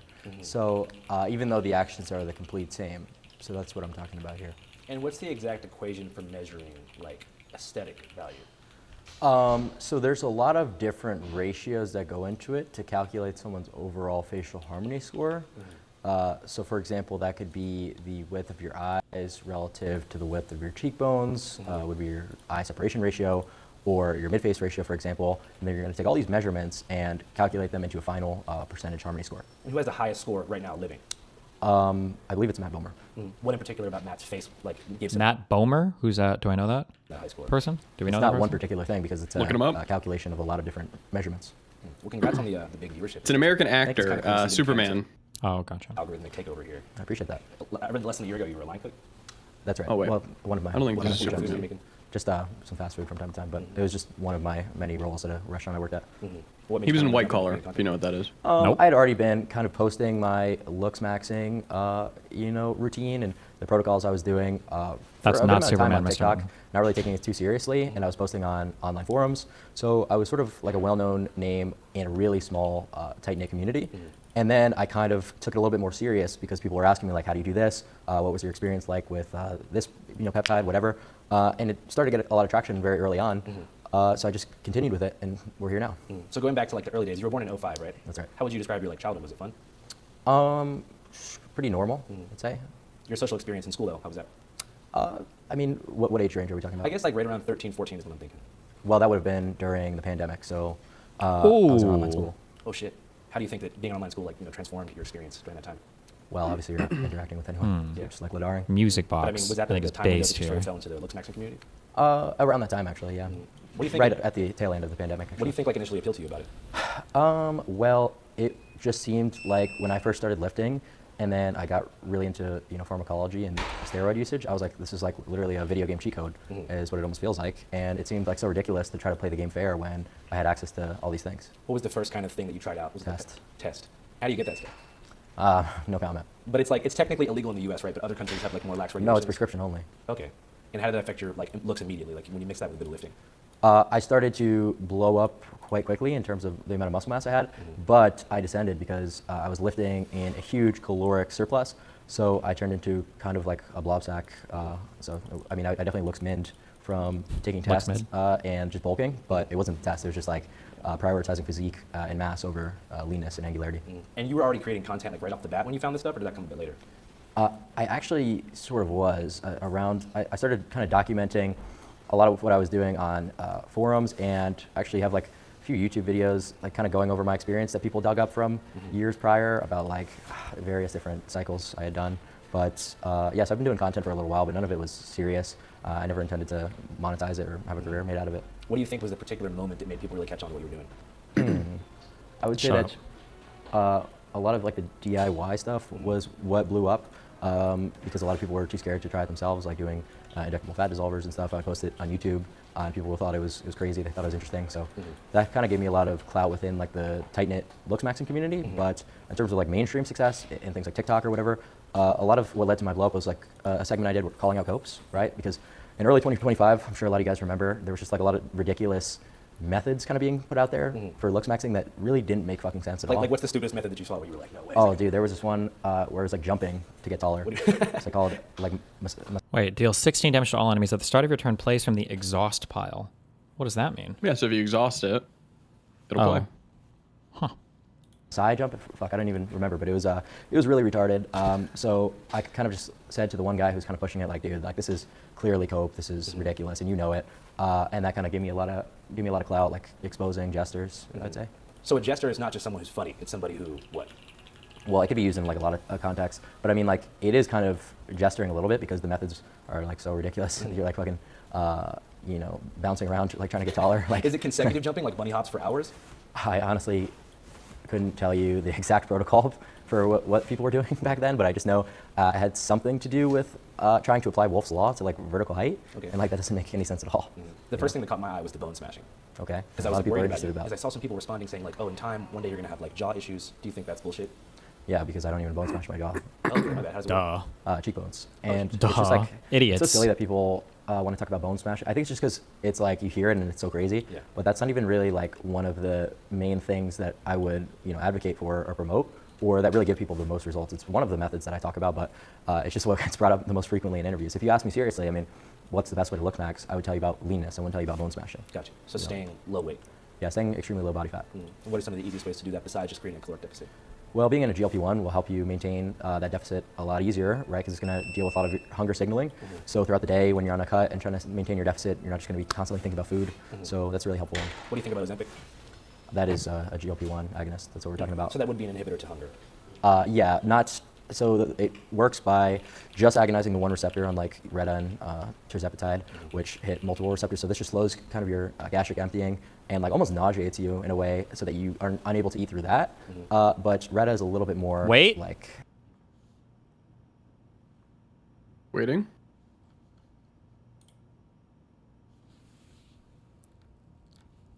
I should ban that guy in chat. But he might be right. Somebody said Chuck Norris just died. I see, though, 7 hours ago, apparently he was hospitalized after medical emergency in Hawaii.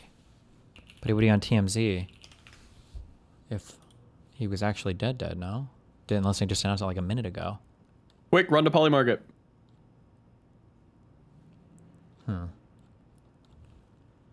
Okay. Meticulous, I guess you can call it. And stuff. So if I'm 202 right now and I want to be 185, what's the fastest way to get there in 30 days? Well, the fastest way is to be eating as little food as possible. Just straight up starve yourself. Yeah, but I wouldn't recommend that you do that. What do you think is the ideal caloric surplus, not surplus, but like ingestion amount per day? Like 300 to 500 calorie deficit. I don't really think going beyond that is advisable ever, especially if you're someone who's going through puberty. Like if you're restricting your micro and macronutrient intake during that critical developmental period, you're doing yourself a huge disservice. Yeah. You mentioned puberty in that developmental period. That's Correct. also like right around the time that you got into all these communities. Right. How was that experience for you? Because it's a strange experience as like a young dude to go from being basically like a kid to a little baby man.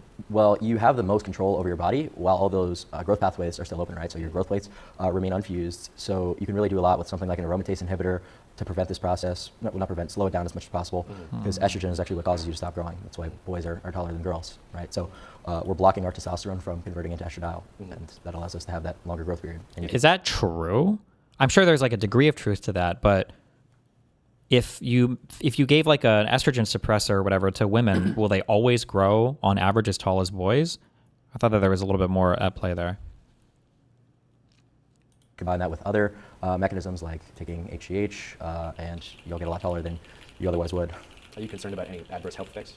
Oh yeah, certainly. I mean, if you go about like an HGH improperly, you could deal with potentially becoming diabetic, right? So if you're pinning GH and then spamming a shit ton of carbs, that's horrible for your blood glucose levels. Or if you're taking a huge amount of aromatase inhibitors, that could lead to ED, that could potentially be neurotoxic, give you mood swings. So yeah, you really need to be extremely well researched when doing this stuff. That's why I'm like very careful about when I talk about these kind of things, because I want to be as comprehensive as possible to not leave any nuance on the table and try to clarify as much as possible. Right, because you don't want to mince words and then someone gets hurt or something. Because if someone asks you, how do I get taller? And you just tell them, oh, take HGH and an aromatase inhibitor. They go out and do that, and then they don't know about the thing about carbohydrates, and they don't know that they could have these issues with flatlining their E with their mood and their libido. They could really cause themselves a good amount of harm, right? So you have to explain every single thing. You have to make sure the person truly knows what they're doing before they decide to indulge on any of these pharmaceuticals. So I would say, in a funny way, like a lot more people will actually end up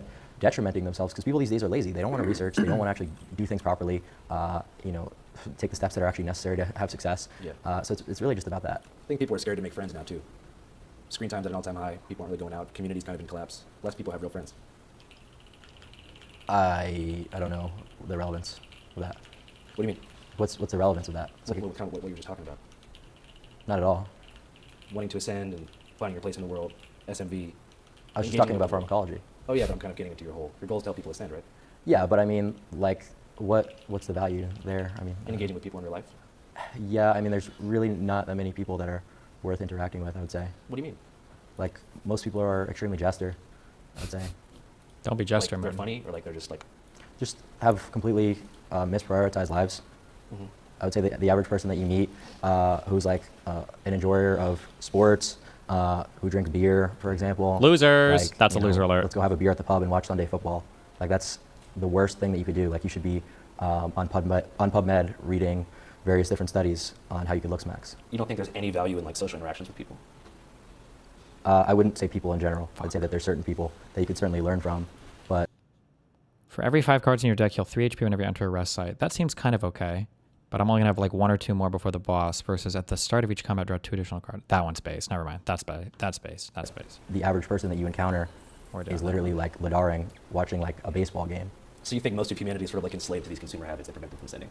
Yeah, I would say that's correct. Yeah, and you think that certain stuff like sports, drugs, alcohol, all that stuff is like ways to keep people contained and like kind of prevent them from becoming their true elevated selves? I would say that it's certainly misused, right? So like people will just drink alcohol for no reason at all. It seems like, let's go have a drink, when if you were actually smart, you would realize the purpose of alcohol is to lower your inhibitions to talk to girls. So that's the only time in which it makes sense to leverage such a toxic drug like ethanol. Is the purpose of looks maxing to raise your aesthetic value to also impress and talk to girls as well? Yeah, but I don't like when people put too much focus on like getting girls as the reason that they looks max, because chasing tail is really not going to get you anywhere. Like, you could become the most successful slayer and have the best game ever, sleep with a different girl every night, but your life will really not change, and in a lot of regards, like, it'll get worse. Like, and that sort of is something I experience is like it's a mega waste of time. Just talking to girls, going out on dates and stuff like that? Yeah. I mean, I do content, so it's like, it's one thing where, but like, for example, I think about what normies were doing, and I was talking about this on my stream the other day. Say you were to do like a bowling date with a girl, and you weren't streaming it, like, that's just the most ridiculous. Well, what about like connecting with her because like you like her or something like that? Like maybe you want to start a family. But where's the ROI in that? What's that? Like, where's the ROI? Return on investment. Return on investment. I mean, maybe you have kids and you can mold your kid into like a Tiger Woods type, like golf Kids? player or something. and then he could provide for you so when you get old, you don't gotta go to a nursing home, and he can like make sure you're taken care of. Just leech off your kid, like you No, know, those, like you want when those you're- people put the kids on the TikTok live, like I get what you're saying. you know what I mean? Like that's just comical. So the main goal of looks maxing is not to get girls; it's to feel good about yourself. No, it's just to be successful in general. It's not about feeling good. It's about real results. And this is a completely objective thing. This isn't my opinion, and it never has just been a subjective thing. It's very, very well researched that in interviews, there's a huge bias towards good-looking people. In dating, obviously, a huge bias towards good-looking people. So Oh my God. objectively, you could hate me as a content creator, but realize like the value in what I'm talking about. So the goal, when you say success, you mean like mostly financial and economic? Well, really anything. It's hard for me to think of something where looks wouldn't benefit you. I mean, in your industry, you're a content creator, you're streaming all the time. You think that if you were not physically good looking, you wouldn't have as much success? No, I wouldn't at all. Even if you were like a genius, like Beethoven level creative, but you were busted, you don't think you'd pop off? Well, that's the thing. So now you have to be so well off in another category to compensate for your lack of looks that you have to be a Beethoven level player in order to compete with a guy who's just like mogging and going to the club. So that's why it really gives people a huge advantage in life to have looks on their side. Yeah, I think it's definitely true. But you don't think there's any value in like having a girlfriend that you like or in-person communities like meet your essential needs and find belonging? Well, I'm just a little fuck, bit no, I like, fucked up. weird. Like I don't know. It's hard for me to enjoy some of the same activities that normal people do, but it doesn't really matter because that's just like my personal anecdote. They're not mutually exclusive. Right. Growing up, what did you enjoy doing the most before all this stuff? Like were you ever a sports guy? Were you into like science, computers? Video Yeah, games? I mean, I would just. Oh, no, wait, mostly did I? No. Like Ladar on my PC. Is that the video game? No, like Lay Down and Rot. Okay, like basically doom scrolling before there was smartphones. No, it wasn't like doom scrolling. Like it was actually productive stuff that I was doing. Like I was reading. Cool. What kind of stuff were you reading? I was reading different forum posts, different studies, just whatever research you can think of. About looks maxing and developing your aesthetic? Looks maxing, bodybuilding, all that kind of stuff. Were you unhappy with how you looked at the time? Yeah, of course. What were some of the things that you immediately wanted to improve right off the bat? My muscle mass was probably one of the bigger ones. I didn't really have much of a presence. I was quite skinny.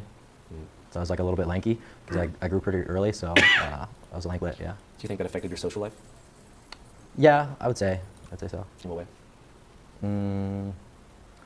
Well, obviously people are going to be more drawn to you if you're good looking, and I would say that, growing up, especially during puberty, early into high school, I really wasn't, so it is what it is.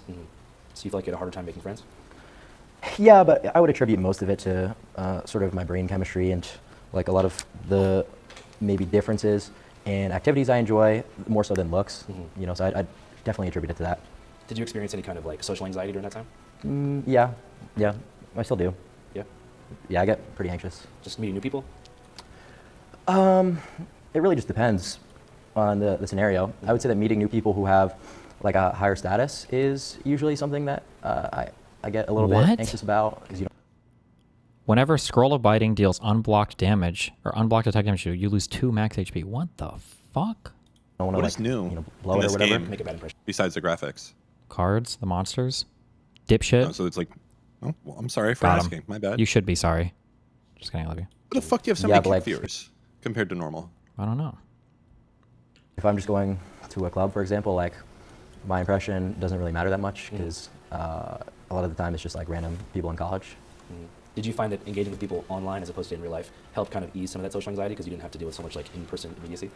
Yeah, like Discord maxing was probably one of the better things to do because you could actually find like people who have the same interests as you, and you're never going to encounter people with the same niche interests like looks maxing like you will on internet forums. Yeah. Did you ever actually meet up with any people from the forums in real life? Yeah, actually 2 people in this house I met through looksmax.org. Wow. Andrew Janik, the big guy downstairs, and the other blonde roommate I have. Yeah. Both And met. that word is like an old 4chan word, right? Like maxing and like sell, like as an abbreviate. It's on 4chan, but it didn't originate from them. Do you know where the actual word first came from? Like PSL websites. And what does PSL stand for? It's just 3 forums, like the names of 3 old forums. One of them is pickup artist hate, right? You don't like pickup artists? It's not really that I don't like pickup artists. It's just I don't like the fact that they don't give you the key piece of nuance that if you learn all this game and do cold approaching, but you're not good looking, it's not going to work, right? So there are certain like psychological tactics that you can utilize to be better at approaching women, conversational tactics, whatever the case may be, but they're going to have different success rates based on different looks levels. So you think that even if someone had every word of the Neil Strauss book, The Game, memorized, and they're like super busted, they could approach a Stacy and get totally... Hard, like brutalized almost. Like women are brutal as fuck these days with rejecting people. I think is one thing that I don't really like. Sometimes a dude will in a bar literally just like go up and call a girl pretty, like no creepiness to it, no like overly like touchy or whatever. Yeah. And like she'll start like screaming like just to embarrass the dude and like brutalize him. You know. What do you think causes that impulse in the female? Well, I mean, I think it's just that they feel disrespected that someone that lower in percentiles feels that they could somehow enter like a relationship with them. And it's like, it's sensible to a degree. Like, you know, how could you actually think that this approach would work out? Yeah. But I don't really think that there's a reason for them to like, you know, just go out of the way to like be brutal. Yeah. You know?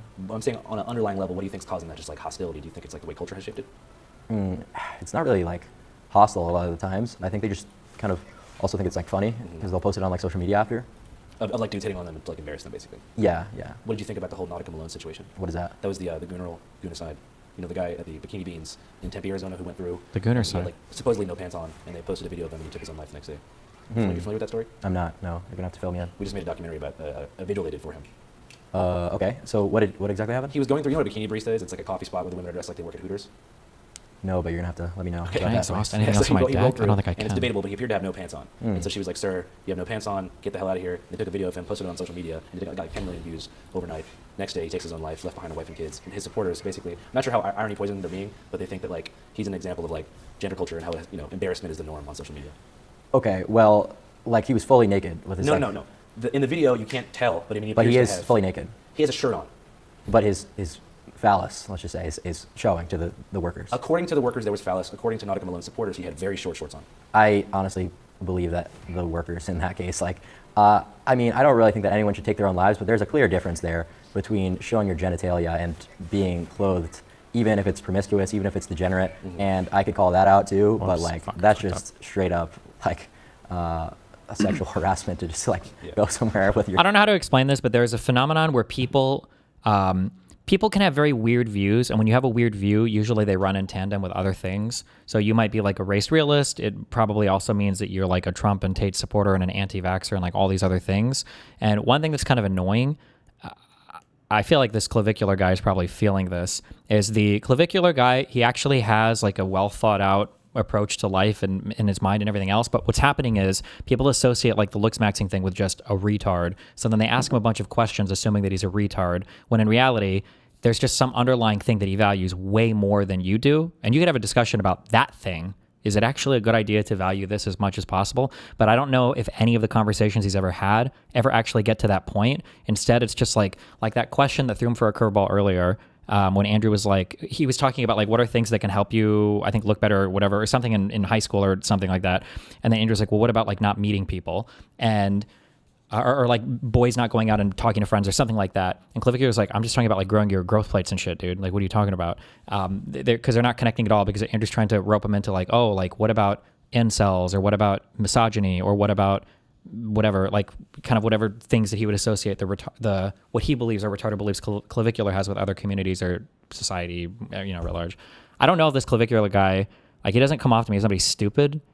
And I don't think I've seen him give any take where I'm like, man, that's just fucking retarded. But he has a value around this looks maxing thing. This is the thing I would argue with, that maybe there's not a good fixation, or it's not healthy to fixate on this thing for some reason.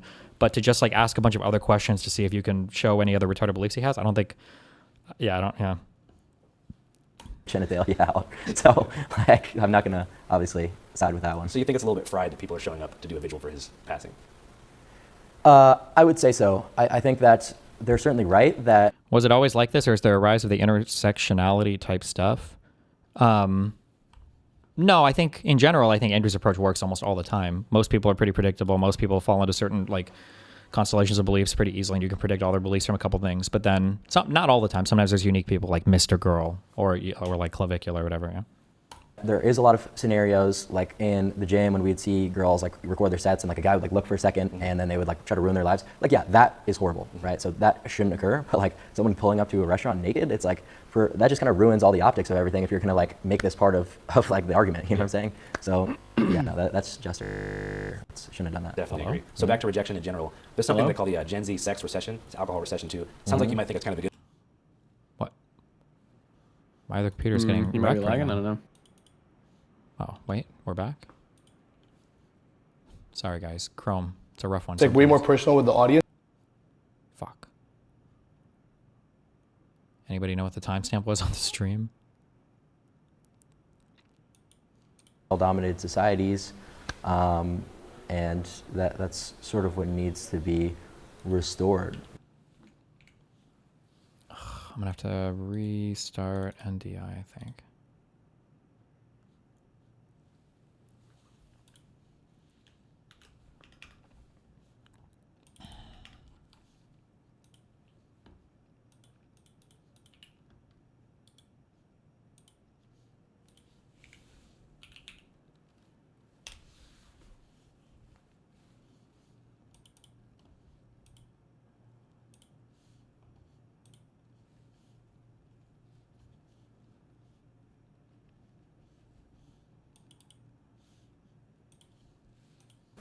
But don't you think you maybe want a more experienced? If you're just gonna do that without, giving any reason on why the promiscuity is bad, then you're just like a jester. It doesn't mean anything. So do you think males lose pair bonding value in the same way that women do as they get No, it's a little bit different. How come you think? Fuck, please. And also it has to be, right? So, how damaged to sit there all day? A lot of people think it should be. I think it's because people really want to tie looks maxing to honor. Fuck. Max, I would tell you about leanness. I wouldn't tell you about bone smashing. Gotcha. So staying low weight. Yeah, staying extremely low body fat. A lot of people think it should be. And being clothed, even if it's promiscuous, even if it's degenerate, and I could call that out too, but like that's just straight up sexual harassment to just go somewhere with your genitalia out. So I'm not gonna obviously side with that one. So you think it's a little bit fried that people are showing up to do a vigil for his passing?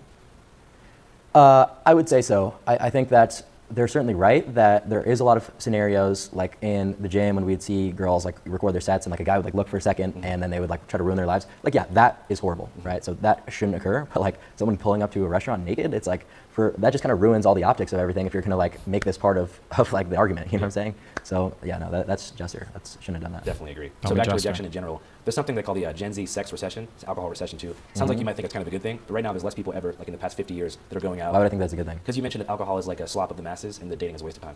Well, no, I just said the exposure should be limited, right? So like if you're someone who just like has a drink before going to bed or has a drink when they go out to lunch with their buddies, it's like, okay, you are just causing, oxidative stress to your body for literally no reason. Like, it's ridiculous. But at least, like, because the way that I think about it is, being super results driven, right? So, like, actually being able to talk to girls, potentially, like, get a girl to go home with you, like, that's an example of, okay, maybe the oxidative stress could be justified because you got the success of, slaying a girl, for example. That's kind of like a meaningless pursuit, and that's a whole nother huge philosophical argument, but just for the purpose of this interview, that would be like one example where it kind of makes a little bit more sense. Yeah. But I don't really think that people should be drinking and doing drugs recreationally for the most part. And I know that would appear super hypocritical because I do it a good amount, but it's just something that I utilize for my work, for my content, because I can't really like function around people too well or be super entertaining in my sober state, I think. What drugs do you find help you the most? Pregabalin, stimulants, I'd say. Yeah, so just drugs that keep you up, basically. Make it easier to talk to people and do your job. Well, pregabalin's a little different. So it blocks certain neurotransmitters that are excitatory, right? So your glutamate, and that causes social anxiety, right? So by blocking that neurotransmitter while the drug's half-life is active, now you're like in a low inhibition state for the 6 to 8 hours. Yeah. You don't got to talk about this if you don't want, but have you ever used like methamphetamine? Well, I mean, I have talked about that a lot, so I yeah. just didn't know if you wanted to talk about it or not. Yeah, no, I've used methamphetamine. Well, do you know what Adderall is? It's pretty close chemically to meth. Right, yeah, so it's dexamphetamine. So I was just taking dextromethamphetamine. Right. You think meth kind of gets a bad rap?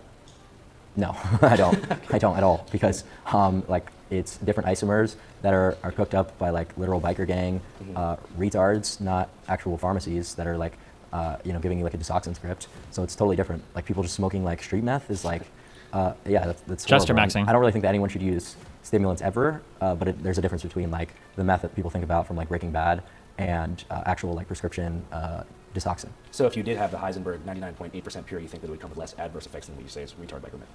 Well, yeah, I mean, but it's just about dosing at the end of the day, because there's a lot of dopamine toxicity that you could get because of how easy it is to abuse the drug. It's super addictive, and there's no doctor controlling the amount that's prescribed to you because you're buying it from drug dealers, obviously. Yeah. So people aren't able to control their dose protocol. They're doing hundreds of milligrams sometimes and causing a fuck ton of neurotoxicity. So yeah, that's why I think meth is something that should never really be done. I just share my experiences because I stream so much that if I tried to hide anything, it would just come out anyway. So I was just like, yeah. I began blowing up on social media, and I wanted to ascend in a very short time frame. So I was meth maxing to try to lean out as much as possible in a short duration of time. What was your preferred meth dosage when you were meth maxing? Usually around like 10 milligrams. Would that be like a line? Can you snort meth? Yeah, more or less, or you could take it orally. But like when people hear... Oh, I guess you could, huh? If it's just methamphetamine. Like methamphetamine, they assume it's like a guy smoking out of a pipe. But 10 milligrams of methamphetamine is quite similar to the average Adderall prescription. Yeah, it kind of reminds me of that conversation about like lean versus heroin. How I don't know how much the isomers weigh or whatever compared to pure methamphetamine. I have no idea. I feel like that's a little higher than the average Adderall prescription, but I'm not 100% sure. It was normalized like sip lean, but then it was, you know, people would get shade for them for doing Oxycontin or heroin, but it's still chemically similar. So Yeah. the same thing with Adderall. Well, yeah, no, what I'm doing is really not like, not trying to like justify my usage or anything, because I stopped doing it. Like it's quite terrible, but that nuance was never something that was included in the headlines, because like math maxing sounds so funny that it's like a headline. So, but no, it was a lot different than people really could imagine. Speaking of headlines, like how's your experience been with the mainstream media in general? Like a lot more positive than a lot of people think it should be. I think it's because people really want to tie looks maxing to some type of political movement, whether it be left wing, right wing, whatever. But it is completely apolitical. So, and I've had good experiences with reporters on both sides of the aisle, and they've just written based on their experiences, not trying to hit piece me in a lot of regards. So I think that has like thrown people off. If like GQ, for example, wrote like a nice article because we spent the day with the reporter, he got an honest insight into my routine, my protocol, whatever. It's like we were very like hospitable to the guy, and he gave us a fair article. People are like, oh, Does it sound like UPS is flipping in the background? Is he flipping breakers or whatever? Rose like a whatever. He's got these weird implications behind him for like having a good article from a leftist media company where it's like I'm not a political figure, so it's like that's pretty sensible. How was your experience working with Elena? Elena's great. I think she's a very nice girl. And I'm glad we UPS got to maxing? do that collaboration, because that was like one of the key things talked about in looks maxing is like a lot of the male models, like the PSL gods, is what it's like referred to. Not to be like obviously. What's the word for it? I know that's against the Ten Commandments or whatever. Sinful. Yeah, not to be sinful or whatever, but that's just how it's referred to on internet forums.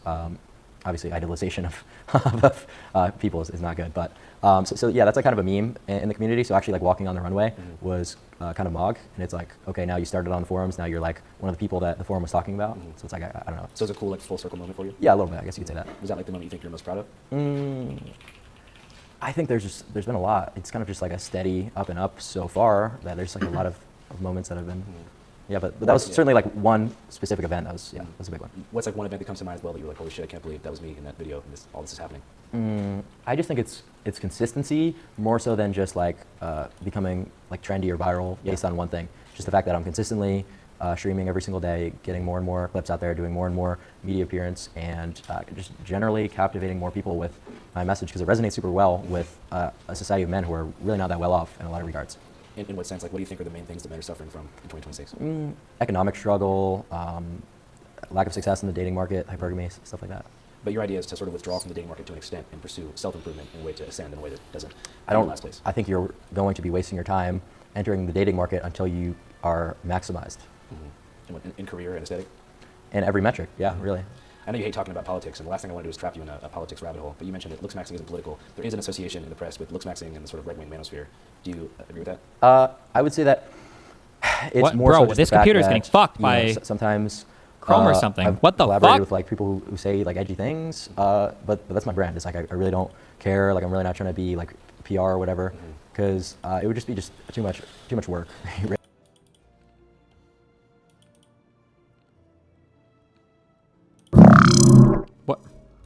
What the fuck was that? I don't know, the kick logo.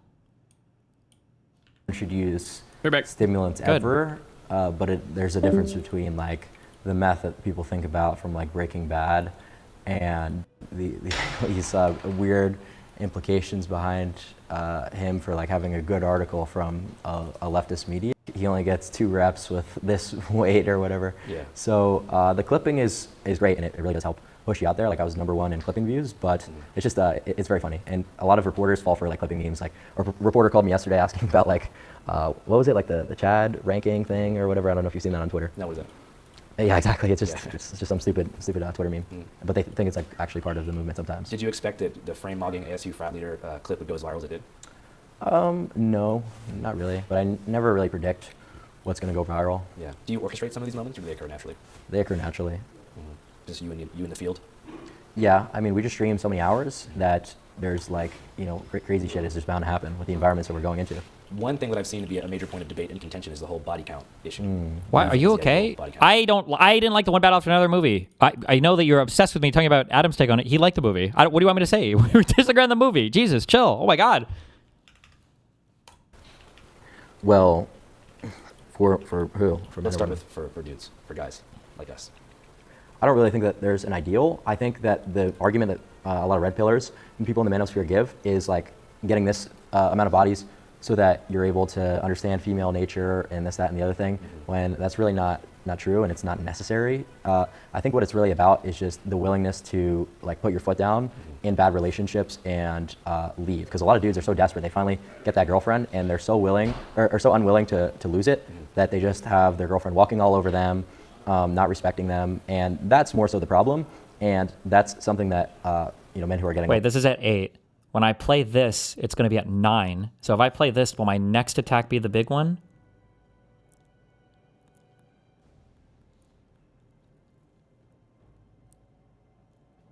You were dragging people on to talk about it. I feel like we talked about this movie for all of like 40 minutes.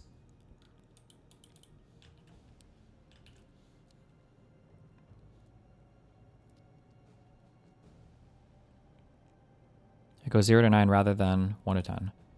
Okay. So that means I can do this. And then this is the big one. Wait, no. Why did I ask chat? I should just fucking Googled it. You guys are fucking dog shit.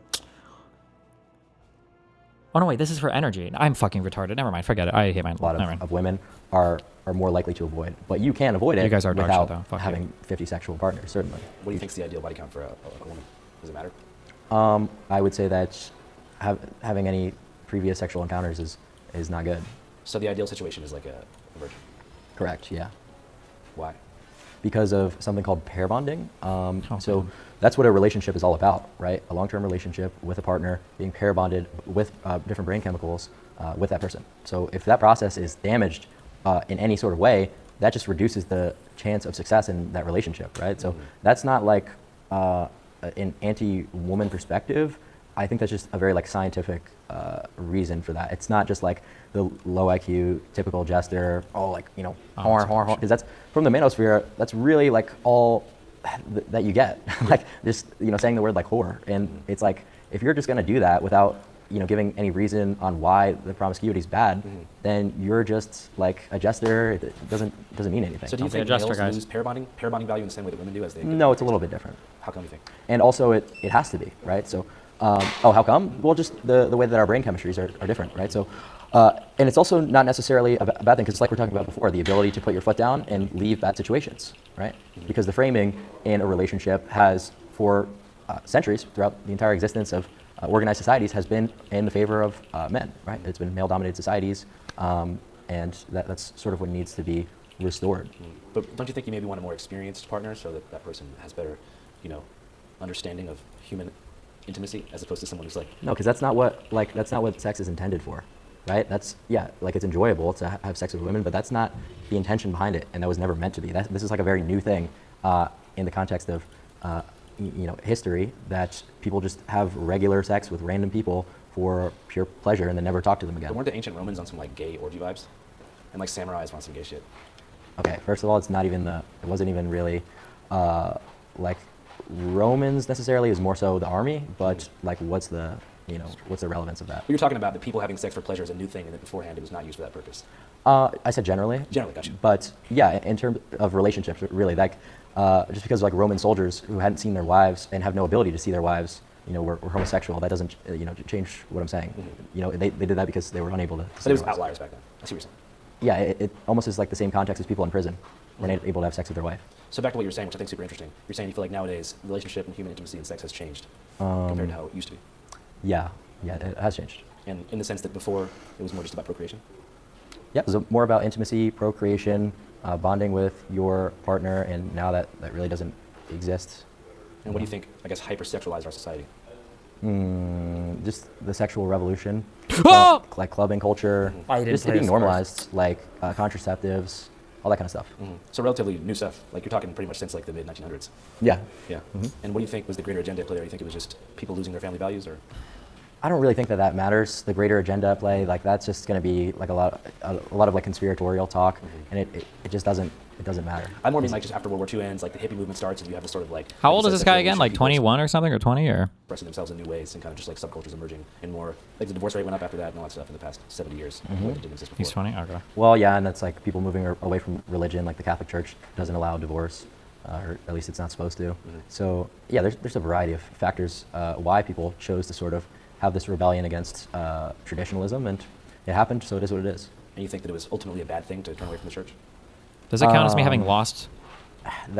Yeah, I would say so. Yeah. How come?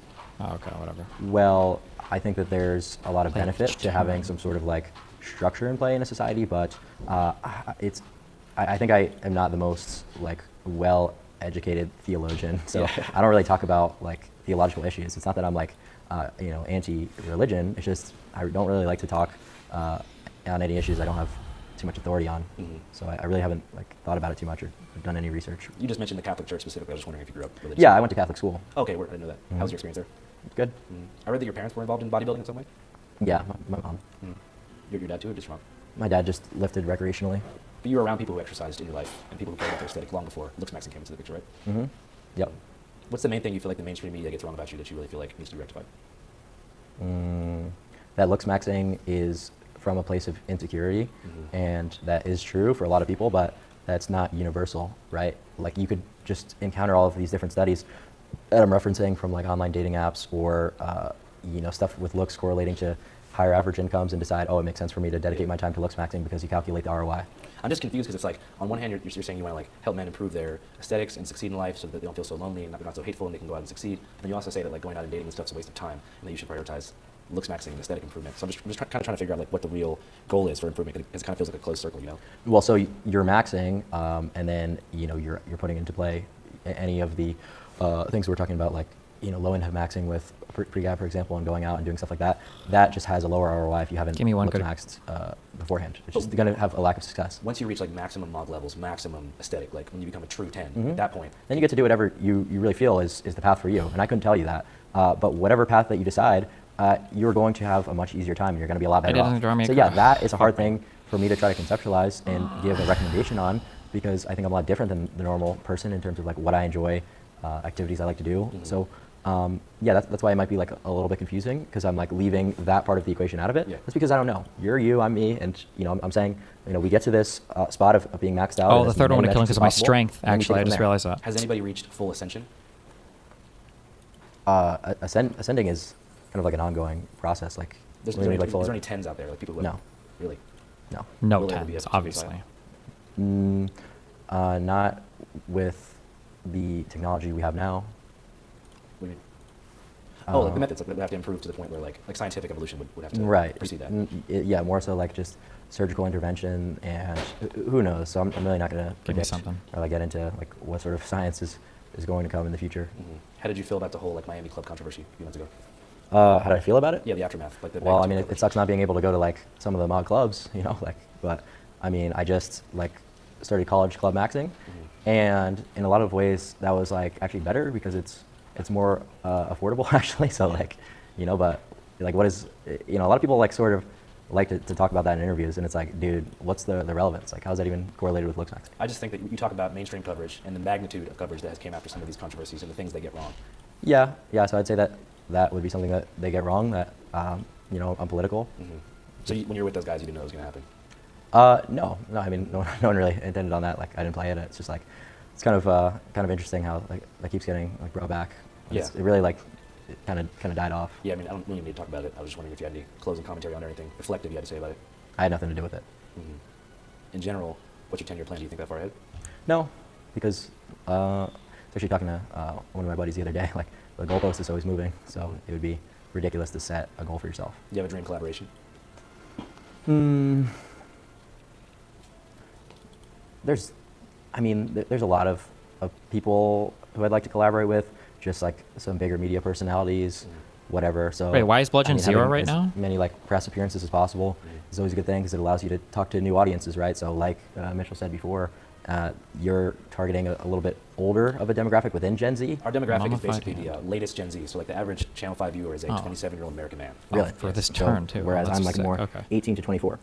So that's good. Yeah, I think it's super interesting too, like the volume of content they seem to appreciate. Like they like content filmed over a long period of time, like 8 hours of content straight, and they want it live. Whereas our audience prefers a more polished, maybe 15-minute piece that's like a bunch of footage edited perfectly and has like a narrative arc and a through line. Yeah, I think there's all sorts of media that people enjoy, but I think the main part of streaming that people enjoy is just like not knowing what's gonna happen next. It sort of seems like in a lot of my streams, like things can take a turn for the worst, the best. Like you really don't know what to expect. I don't know what to expect. So. Like, because you're filming so much stuff, it's like a lot of things can happen. Is there any moments you regret from streaming? Not really, because we're here now. So even the losses you took on the way were all part of the hustle and journey? Yeah, because like you learn, like maybe that's not a good idea to do that. From a security standpoint, how do you stop stream snipers from ruining your... I'm not going to talk about that. Okay. Just because you want people to know what your protocol is? Correct. Word. Is it worth killing the minion? What else I should ask about? Because it's tough because I don't want to put you in any boxes, but I'm sure there's people that probably want to know about various controversies. But if you don't want to talk about it, it's cool. I mean, more so like to talk about like looks maxing in my interviews, and it's like kind of annoying because no interviewer has actually like come up with a question ever that's been more than what would be the #1 piece of advice you would recommend people to looks max. I've genuinely never had a single person ask me specifics about this certain like looks maxing method really outside of like bone smashing, or how do these two things interact, or how does looks maxing differ from this age to this age? Is it still possible to looks max? Like there's no effort really behind what like the questions that you guys prepare. Seemingly, it just seems to be a lot of like gotcha mode. Yeah, like, that's what I. farm Oh shit! I'm not doing that. I'm in well, his brain. I mean, yeah, you are a little bit to a degree. I don't think so. I think when you see the full presentation, it's not really going to be edited or clipped in the same way that you might. Well, just because it's not the worst interview I've had. I mean, like you had like a couple of ones that you were trying to sneak in with like, oh, what is slut hate? It's like, yeah, I mean, it's the second letter in the. But I mean, like you know what you're intentionally trying to do. Yeah, I'm trying to figure out because like wait, what why the fuck that's is going on here? why Like it's one pretty solid bound word card for can be it. played. Yeah, and that would be fine if that question was in there because it's decently relevant to the culture. But there was not even a single genuine attempt at like a specific looks max question. Well, I'm not in the looks maxing community. I'm trying to learn about it. Not everyone talking to you is going to be a niche person who knows about all the methods. Well, I mean, like, yeah, I know you're not in the looks maxing community, but you didn't even ask a looks maxing question, like at all. You don't need to be in the looks maxing community to ask a looks maxing question. What do you mean about looks? I think we've been talking about looks maxing this whole time. We've been talking about like the philosophy behind it, and it's. You want me to ask you a scientific question about looks maxing? I just think it's kind of funny how that's really never been done with the amount of like media appearances. Well, maybe people don't even want to be asked that. Well, now they will. Well, that's quite literally what a lot of your companies, your press companies. You think I work for like Time Warner? Your press companies. You work for Channel 5. It's a YouTube channel called Channel 5. I'm not sure. I'm the CEO of my own company. I don't have any agenda. Okay, holy semantics, dude. Like, it's a pretty big difference between working for an affiliate news station like Channel 5, the TV company. Well, way to diminish your channel, but once again, semantics. It is so a big difference, the fact of the matter is, like, you guys specifically reach out. We want to interview him about looks maxing, and then you'll start asking like political questions, and I'm just like, okay, like I don't mind it. You know what I mean? I'm not really like afraid or whatever to answer anything. I've gone through every single question of yours besides the one about my security, which is a little bit weird. But yeah, not a single attempt at anything in regards to looks max. Okay, what's the question I should ask? Well, that's up to you. It's like, what am I going to tell you how to do your job? You want me to ask you about specific scientific questions about different looks maxing methods. Well, I mean, just and you're not happy with the question about the peptides or the bone smashing or anything like that.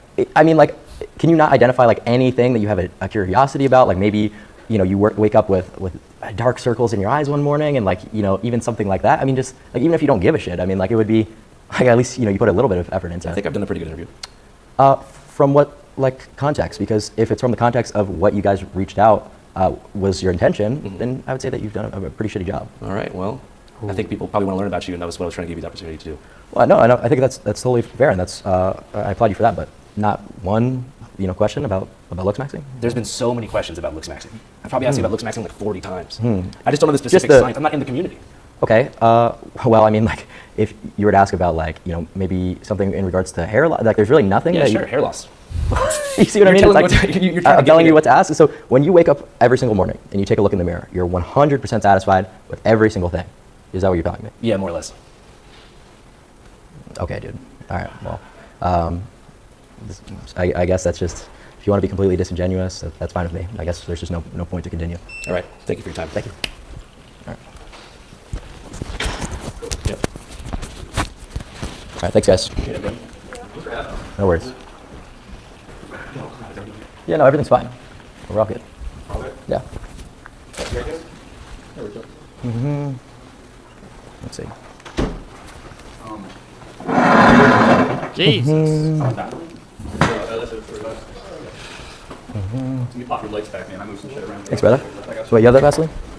Oh, amazing.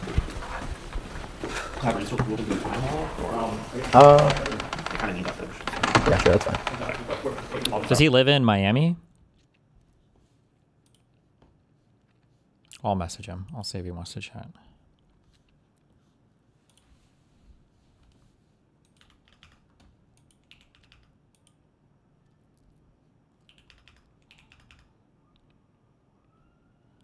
I don't know where this weird, I guess from some super progressive community or something,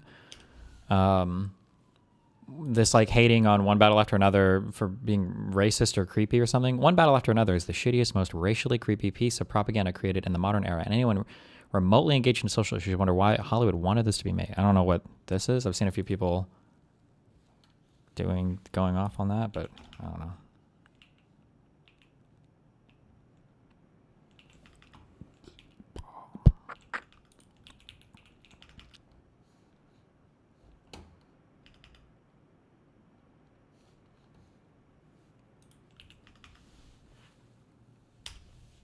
I'm just going to cut straight Jesus fuck to the chase. Crimson Desert is one of the most remarkable games I think I have ever played, and I absolutely What is this Crimson Desert game? Why are people talking about it? adore it. At this point, more than 60 hours in, probably more by the time this video goes up. It's far from perfect, but I am so thoroughly impressed with it. I think its strengths far outweigh its weaknesses. It is massive, it's complex, it's unapologetic in its lack of yellow paint and hand-holding, and it's filled to the brim with systems and ideas that keep you engaged for no doubt hundreds of hours. That's why I've titled this a work-in-progress review, because even now, more than 60 hours in, I still am probably 2/3 of the way through the main story, and God knows what percentage of the way through the open world activities and the side content, and that's because the side activities and the exploration is so thoroughly engaging. I find it difficult to focus on the main story because there's just so many secrets to be found out in that open world. It's so compelling that I just want to get lost in it, and the game makes it easy to do that. At this point, I'm not totally sure how long it's going to take me to roll credits, but I wouldn't be surprised if it's well over 120 hours based on my current pace of progress, which is wild. Another way to say this is that it is exactly what it appeared to be in the trailers, for better and worse. And that means that some people are going to love it, and it will be their favorite game of the last decade, but others will find it willfully obtuse, confusing, and difficult. In this video, I'm going to explain to you what it is, how it works, no spoilers of course, using footage from the first probably 30-ish hours of gameplay and the first couple of regions. So don't worry, I'm not going to spoil anything that I would have liked to experience myself with a first look, okay? So I'm going to be sensitive to those of you who are really excited and don't want spoilers, okay? I get you. I feel you, okay? I'll take care of you. But to put all this really Wait, can you upgrade rocks? If I transform all attacks in my hand into giant rock... Oh, it's giant rock plus, not right. Okay. simply, Crimson Desert makes me feel like a kid again, playing Skyrim in my mom's basement. It's that sense of endless wonder and opportunity, the idea that you can look anywhere in this massive world and there's going to be something for you to find, whether it's in a cave, under a waterfall, or tucked up in a tree that looks weirdly flat at the top. In a word, it's freedom, this sense of endless possibility. And that's what Crimson Desert really, really nails, and that's what I love about it. But some people, I'm sure, are going to be frustrated by how open-ended it is, how unguided the game can feel at times, and how little it holds your hand. Crimson Desert basically gives you a pretty robust series of tutorials and walkthroughs for the first 10 to 15 hours. That means it's going to be probably a rough onboarding process for a lot of people where they're just learning how this whole thing works. But then it opens up and lets you start exploring freely. And dude, I got lost, like truly lost. I spent like 15 hours just wandering around having an awesome time. I found a puzzle that I literally used a note card to graph out which ways these pillars moved when I used this wheel versus that to solve the puzzle. I got fully immersed and I loved it. But I think that is exactly the kind of feeling that some people are going to hate. They're going to want the pop-up with the orange arrow pointing where to go and what to do next. And that's just not what this game is. And I love it for that. Some people will hate it for that. But that sense of exploration that I love so much is precisely why it makes me feel like a kid again. Just like back in the day when you're playing a game like Skyrim as a kid, there's going to be things that leave you confused. There's going to be puzzles that you struggle to get through. There's going to be moments where you need assistance from an older sibling, or God forbid you Google something. And I think that that is actually where the community of Crimson Desert is really going to carry it across the finish line for a lot of people. As I've been reviewing this, I've largely been on my own. There has been a Discord server for us to access like technical support if we have problems with the game or if we have bugs to report and things like that. But we've largely been on our own to figure this out. But I would imagine once the game launches and the community starts helping each other solve puzzles, discover secrets, figure out a cool way to take down this boss or access this castle early, I think this game is going to get elevated to a whole new level. And it seems like Crimson Desert has been designed from the outset with that community-led focus in mind. Specifically, the idea that just like with MMOs, a lot of the coolest secrets and ideas can be found within the community, not necessarily within a tutorial or some guide within the game's menu. In other words, this game is much more Elden Ring than it is like God of War 2018 or Ragnarok. It is not a game like one of those modern third-person adventure Sony exclusives. It is unapologetic in how massive it is and how little it guides you and how it wants you to get lost and figure it out. And that sense of getting lost is why I love it. It makes me feel like a kid figuring out Skyrim for myself for the first time, and I love it for that. That's also why some people are going to be frustrated by it and not connect with it. And that's okay. But that's why I'm trying to tell you, this is not the ultimate everything game where no matter who you are, you're going to love it. Everybody on Earth will think it's a 10 out of 10. As with every game, there are strengths and weaknesses. It's not perfect. There are bugs. There are problems that we're going to talk about. But overall, I think the total package is something truly remarkable. And I, for one, really, really love it. And if I could be playing it right now, instead of filming this, I would be. Wow. Because I love it. I may or may not have it booted on my computer right now, waiting to get back in. Let's get into the specifics of all of this. The first thing I have to say is that the map of Crimson Desert is freaking gigantic. It truly is massive. I know a story started going around in the last few days about how Digital Foundry tested the game and they walked from one area of the map to the other and it took them 4 hours to get there. That does not surprise me at all. I would imagine if you're going from one corner of the map. Okay, I don't care about this. Are you gonna win? I don't know. I gotta do the math. 11 plus 4. Oh, Jesus, just do a vibe base. Use that in core. Oh my God, why is this so loud now? Oh wait, it's because this shit is still on.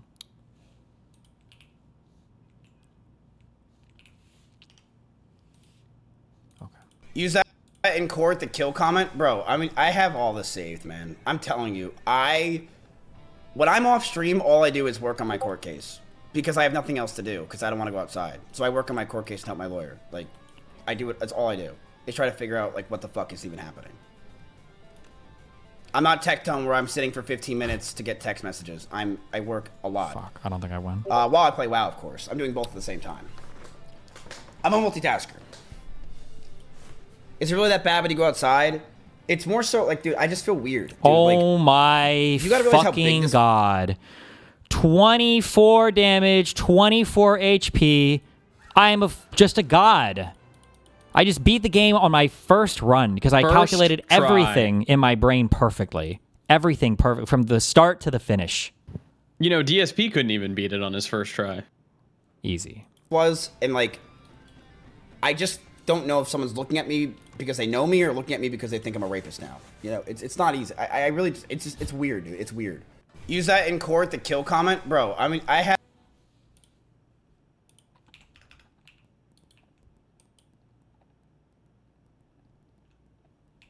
You remember how upset people got when you won an FTL on the first time and they lost their fucking mind? I don't think it was the very first time, but it was early. Oh my God. Yeah, you got fucking lucky. People were mad. That dude made that whole post on my sub. Whoo, that guy was super mad. You played into it super well. You're like, this game isn't even that interesting. I don't know. I don't think I'm gonna keep playing. And people were like ready to self-immolate. He got cloaking and he got... Fuck, what were the big ones? It was cloaking and one other thing. They ass paying the fuck out of that dude.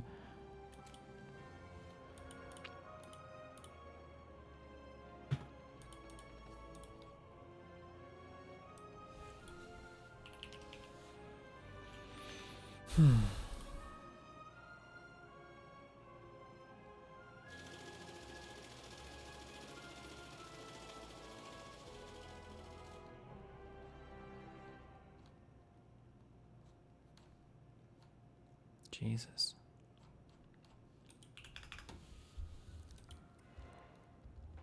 Chapter 5. What happened to chapters 1 through 4?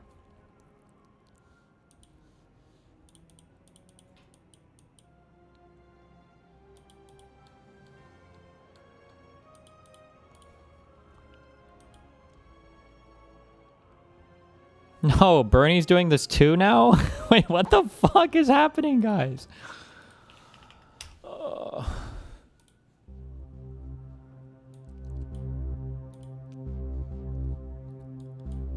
Claude, this is Senator Bernie Sanders. I have been taking a hard look at how AI impacts American society in terms of economics and job loss, in terms of the mental health of our kids, in terms of what it will do to the political process. What I want to talk to you about is another issue, and that is the impact of AI on privacy. I want to know, among other things, just how much of the information that AI collects is being used, and what would surprise the American people in terms of knowing how that information is collected? Yeah, that's the thing that would probably shock most Americans. Companies are collecting data from everywhere. Your browsing history, your location, what you buy, what you search for, even how long you pause on a web page. Then they're feeding all of that into AI systems that create incredibly detailed profiles about you. What would surprise people is how little they actually consented to and how little they understand about it. Most people click agree on terms of service without reading them, and they have no idea that their data is being combined with thousands of other data points to build a picture of who they are. And then that AI uses those profiles to decide what ads you see, what prices you're shown, even what information gets prioritized in your social media feed. It's all happening in the background, invisible and largely unregulated. That's crazy. I mean, I think most Americans would know the answer to this, but why is all of this information being collected? What's the goal here? One sec. Money, Senator. It's fundamentally about profit. Companies collect all this data because AI allows them to turn it into valuable insights. They can predict what you'll buy, target you with ads that are more likely to work, charge different prices to different people based on what they know about you. Advertisers pay premium prices for access to these detailed profiles because they're incredibly effective at manipulating consumer behavior. And it's not just about selling you stuff either. Political campaigns use the same AI and data to figure out how to persuade you, which messages will work on you specifically. Data brokers buy and sell information about millions of Americans without their knowledge. The bottom line is that your attention, your behavior, your choices, all of that has become a commodity to be bought and sold. Well, Claude, thank you. And let me just ask you, is there anything else that you think the American people should understand about the threat of AI in terms of privacy? I think the key thing is that privacy isn't just a personal issue, it's a democracy issue. When companies and governments have detailed profiles of millions of people, they have power over those people in ways most Americans don't fully grasp. They can manipulate your choices, predict your behavior, and influence your thinking. So this isn't abstract. It affects whether democracy actually works. That's why I think your focus on this is so important, Senator. Well, Claude, thank you very much for your help. Thank you, Senator. That's why you need to use redact.dev and make all of your Reddit comments be bad advice about how to fix your tech issues. I'm talking about random No reg free edit- advertisement. Random reg edits that just keep your computer from booting. I should add that as a fucking mode, honestly. Look at the context of the thread and just totally cook everything up.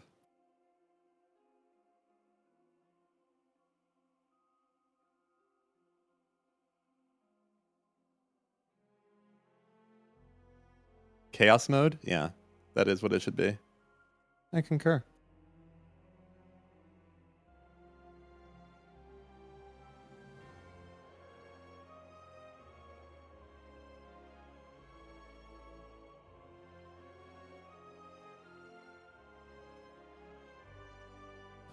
Wow. Wow. That's crazy, chat. Yep.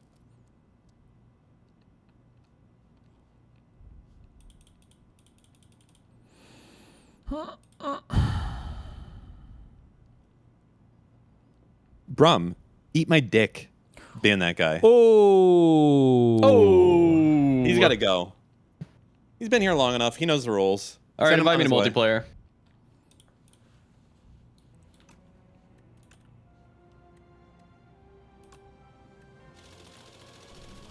I clicked host.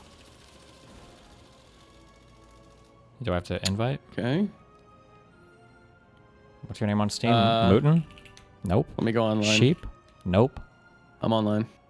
What's your name on Steam? Mootin. Did you get that? Yep. Good.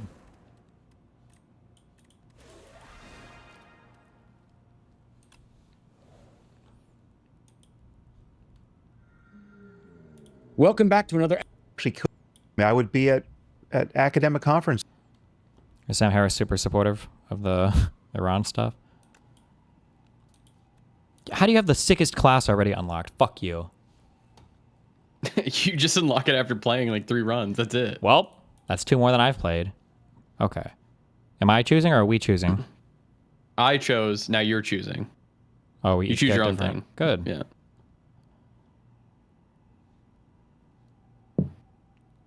Choose one of 3 multiplayer cards to add to your deck. Are those good? I'm doing large capsule. I've never seen those. Unlucky. Obtain 2 random relics. Vambrace. The first time you gain block from a card each combat, double the amount. And then normal enemies drop an additional card reward. That's good. So do we both vote? Oh, we do. What happens if we disagree? Try it. Well, hold on, wait. Because it doesn't really matter. How do you choose paths in this game? What do you do? Very vibe-based. I like to hit the question marks usually, unless I'm looking for more cards. Yeah. The question marks are very rarely bad. Okay. I maximize for bosses. Yeah, so my plan is to go right here and then go up the middle path to the right to get that boss at the top right. Okay. Which will hit us 3 question marks too. Hold on. You can draw on the map with right click. No, oh, that's fucking sick. 318. Okay. Like that.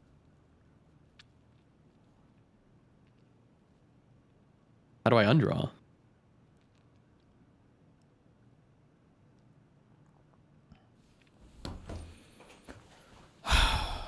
Stop mooting! What the fuck? It's cherries. Oh. Look for pivot points you can divert if it gets too sweating. Wait, you can go different ways? Yeah, you don't see the small little lines? Oh, no. Oh. You fucking retard. I can't believe see what you you're just saying. said that, you fucking moron.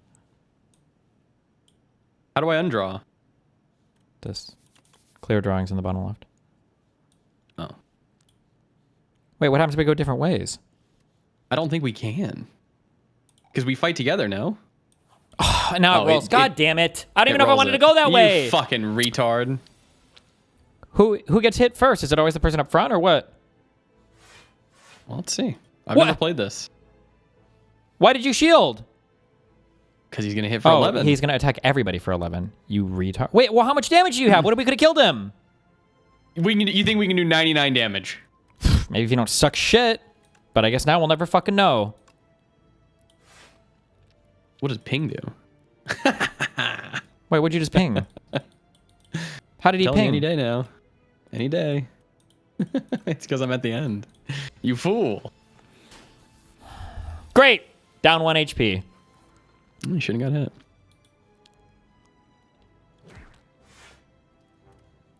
Yeah? Did you just shield again? Yeah, I shielded twice. You don't think you could have killed him?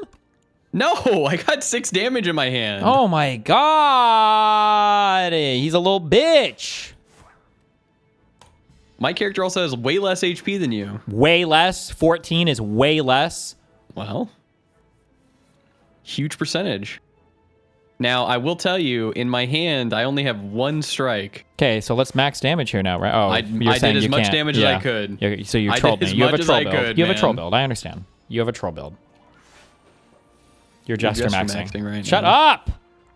Now watch this. Watch this huge damage going to come out. Watching. Boom! Wow, 4! Well, I got rid of his whole shield. Wow! How much damage you got? I got 12. So you know what that means? Shielding, baby.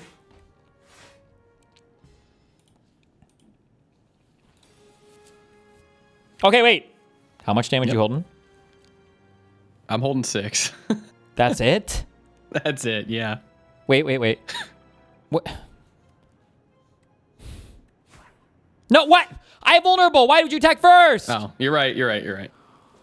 I assume I would get you. Do your vulnerable because I want to see if I would get it. Well, now you won't. Of course I would. Oh, okay, I'm retarded, yeah. Now I can do 9 and we would have killed him. Probably not, but you're Yeah, still that's Jester not maxing. retarded. You're still Jester maxing. Great. Now I'm getting fucked. Oof. And you're basically dead. Right, now we kill. Christ. Wait, I get to add 2 cards? No way, is that right? Summon 3. Exhaust 1 card from your draw pile. An additional card order. fucking Oh, that's good. actually sick.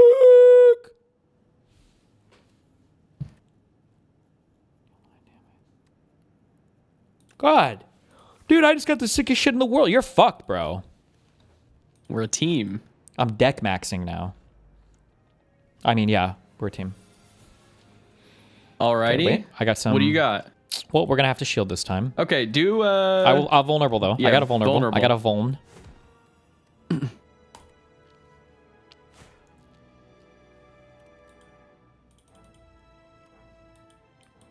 I don't really want to take damage, so. Don't take damage then. We don't need to.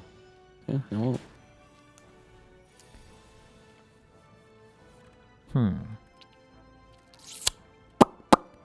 Okay.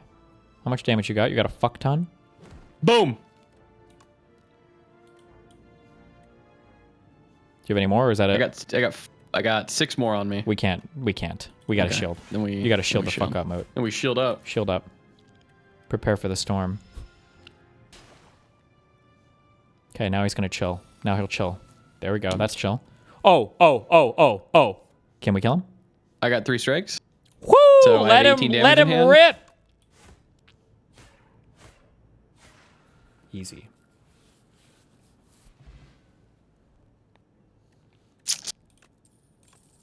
Ooh. All right, I got us a little crowd control there. I got deal 8 damage to all enemies in 1 card and a 1 cost. I'm just gonna have so much damage. It's just gonna be fucking over. Are you gonna card max again? I am card maxing. Okay. Okay. I would shield up. You're gonna need it. I will shield up. Hit the guy in the front though, okay? Sure. There you go.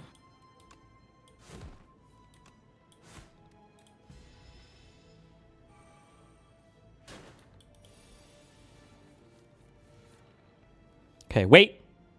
That guy up front. We gotta take him out, I think. How much damage you got? All right. I got 9. I got 14 plus 8. Woo! 22? Hold on. Okay. Okay, go. 1 small tap. You should have shielded first if you didn't, you little cuck. Doesn't matter. God damn it, thorns. Can we do 26 this round? Easy. I got 6 damage. in my Wait. hand. Shield yourself first, or let me take care of him. Fuck, wait. Did you shield yourself? Yep. Good. Take him out. I don't have any. You little bitch. It's your turn to take it.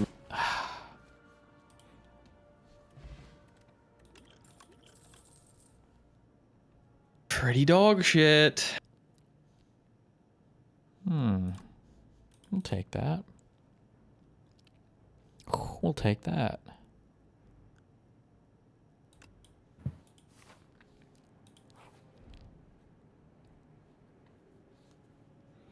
Wait, do we each choose? Let's Let's see. think about I'm it gonna first. gain Think 2 about it masks. first. We're obviously doing immerse here, right? We're obviously doing immerse for the first one, yeah. Yeah, obviously. Did you take immerse? What? Okay, I'm immersing again. Wait! I don't have immerse. I've got linger. Oh, okay. I lingered. You lingered. I lingered again. So we both make our own choice. Okay. Oh, I'm gonna keep lingering. I'm just gonna do this till I die. Holy shit. How much can you do this? You can go a bit. I'm probably gonna stop now though. It's so hot. 2 HP for 7 damage. All right, I do. Yeah, that'd be crazy.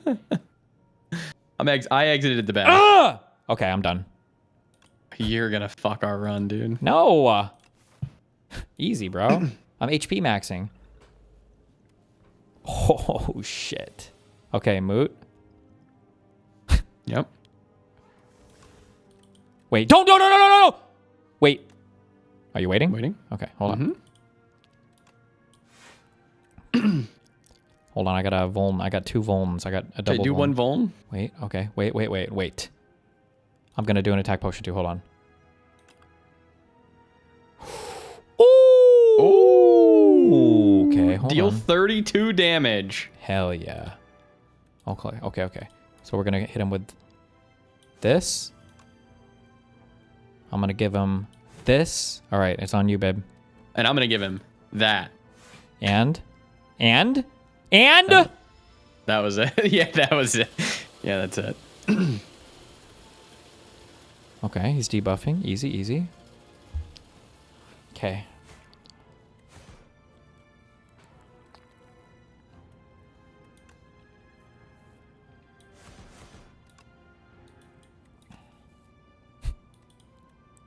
I think I just... Yeah, you just run into him. Run it down. That's okay, we got this. Easy. Right? Easy. Shrimple.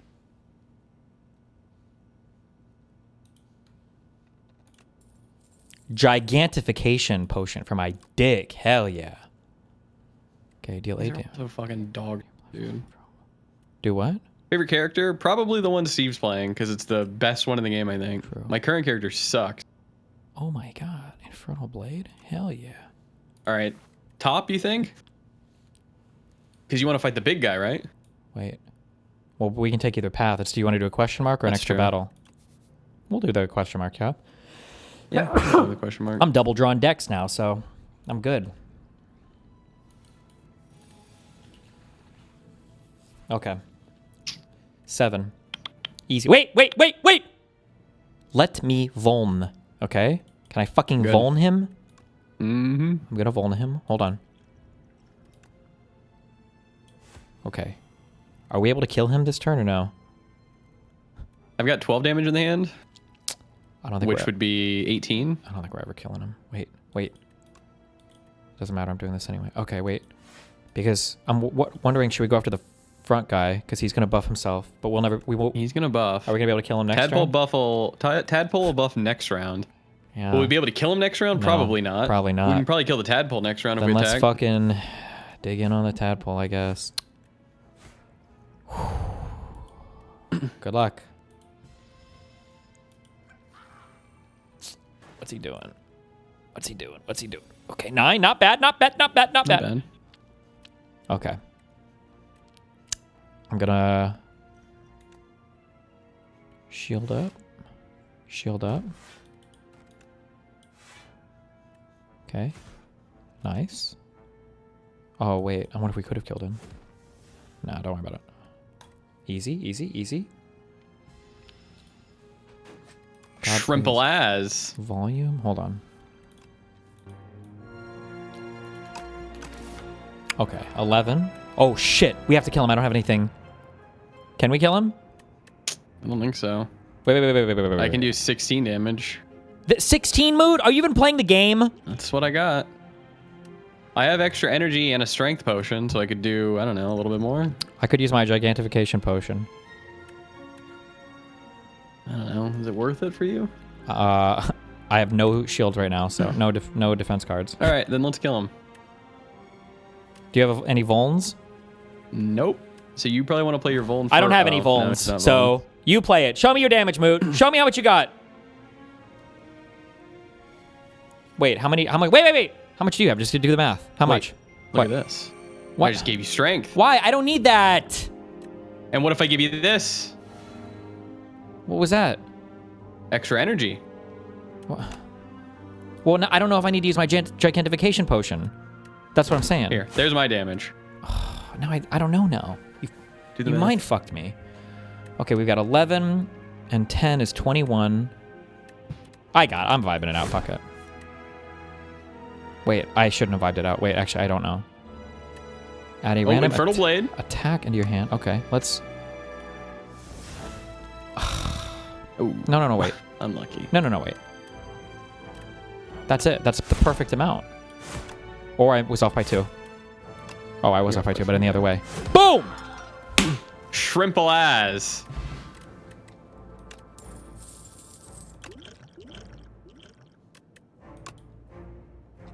Oh, another Molten Fist. Or do I want to set up strike? Nah, Molten. Put a random attacker into your hand and upgrade it. Ooh. Wow.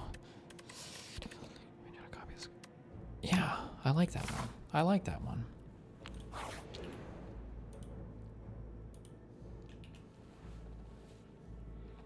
What is this? Exhaust your hand, draw 10 cards. Whenever you add a card that gains block to your deck, enchant it with Nimble. Oh. If I was doing a dodge or a block deck, that would actually be perfect considering I took that. Wrecked my HP. Oh, you took that? Shrimple at. Or I can get a glow water potion. I'm never taking... I'm not building a lot of block. Whatever.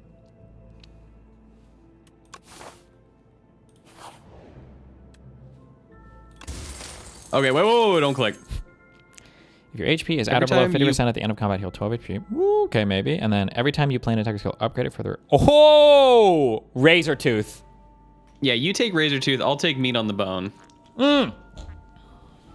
Do we each get one or something?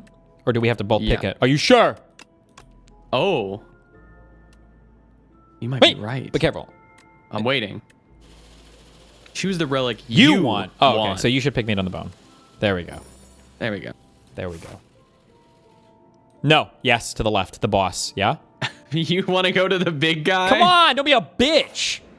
Don't be a little bitch. Look at it. This is the easiest one. What? Wait. The first time Terror Eel's HP reaches 154 below, becomes stunned. Oh, pff. Easy.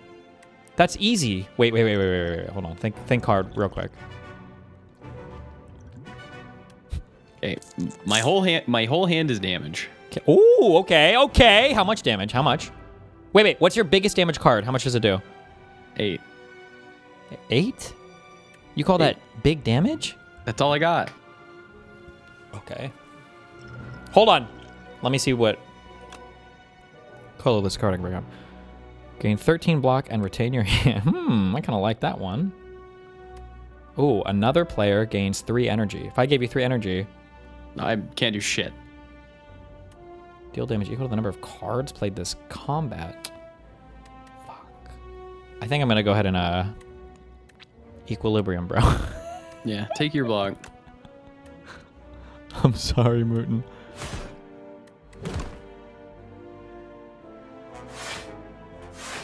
You don't have any vulns, right? I got nothing. 154. If I would have tripled this, 30. Nah.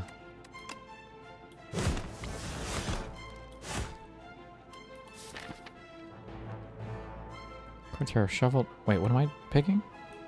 Are shuffled into your draw pile.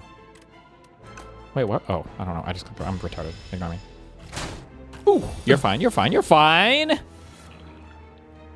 Okay, I got a vuln. Moot. We can do it! We just need 110 damage. Maybe not. No, wait. Never mind.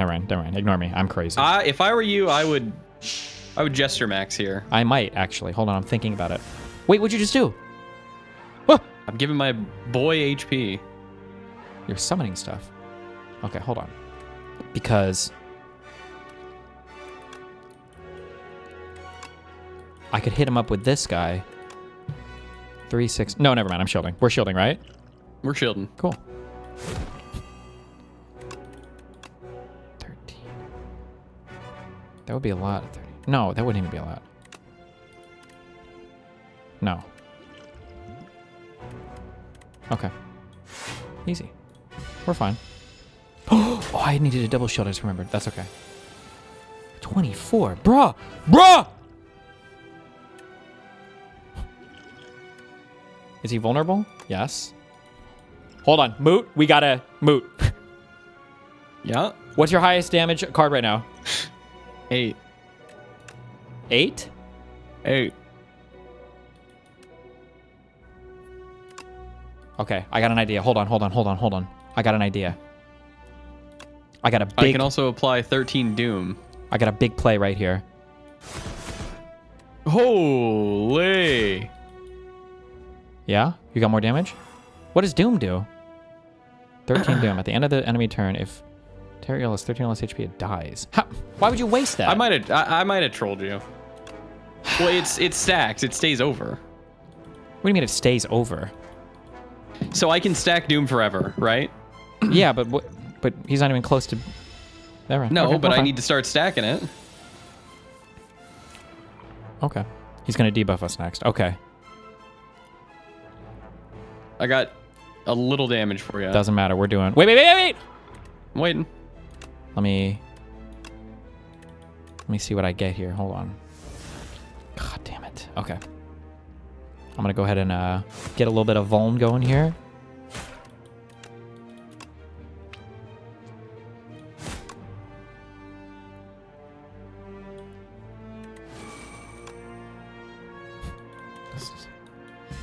Okay. We're fine.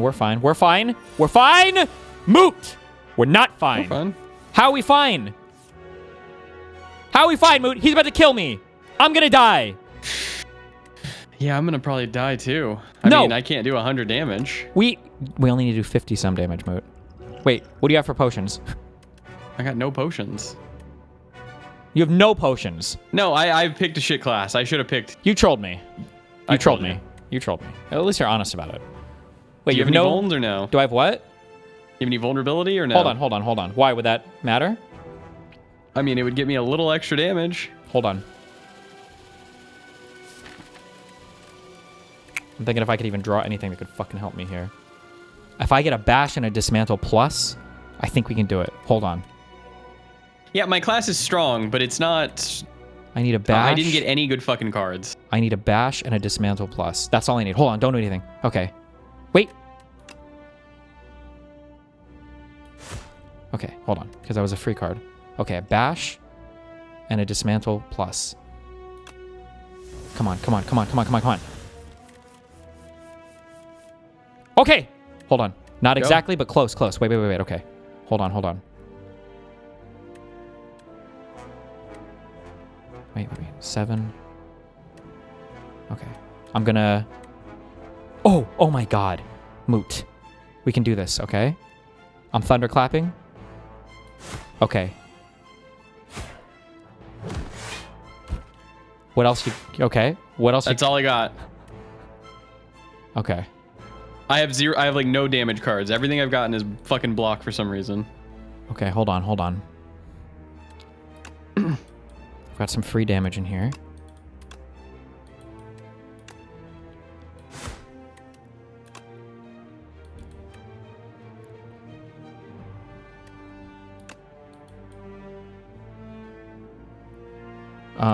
Should I use my pommel strike? I mean, if you're gonna fucking die, then yeah. I don't think it fucking matters. Gain 8 block. Wait, let me... 8 block and then 12 damage. Wait, hold on. Oh, no, I can't. It's not even close to worth it. Do I draw first? Is there any point in drawing first? Could I even draw anything that would help me? Oh, wait. I think... Moot? We have this. What fucking card was that? That card was awesome. No! We don't have it. We're off by... You don't have anything, Mootin? No, I'm out of energy. I got nothing, man. You worthless cock. All right, well, go. Come on, get out of here. We're gonna die. He's about to kill me. You're gonna die. Wait. Well, if you die, do I die? We're about to find out. Just end your turn. How do I...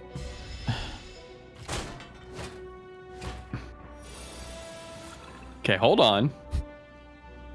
Okay, maybe something happens. You have... Thank you. Oh, that doesn't kill him until the end of his turn. Oh, what? I'm back. Shrimple ass. Dude, I've gotten deal 8 damage, deal 3 additional damage for each card drawn during your turn. I mean, I guess I'll have to grab something. I gotta grab something.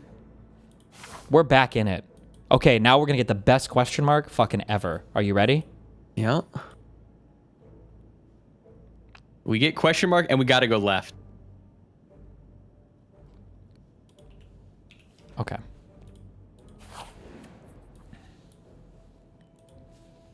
Anger is removed from your deck. Or lose 3 HP. The card in the above option is randomized. Oh. Goodbye, damage card I just got. Oh. Do I care about anger that much? It's free damage. No, anger's pretty dog. This was... In my I can't believe opinion. you take question marks. You're actually so scrub.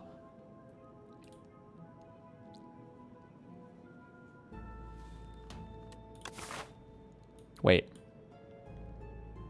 Are you sure we go left and not right? If you want to go right, then you're going to go and fight another epic guy. Okay, but we got to go left to get you healing and cards. We do get a fireplace. We get 2 fireplaces if we go right.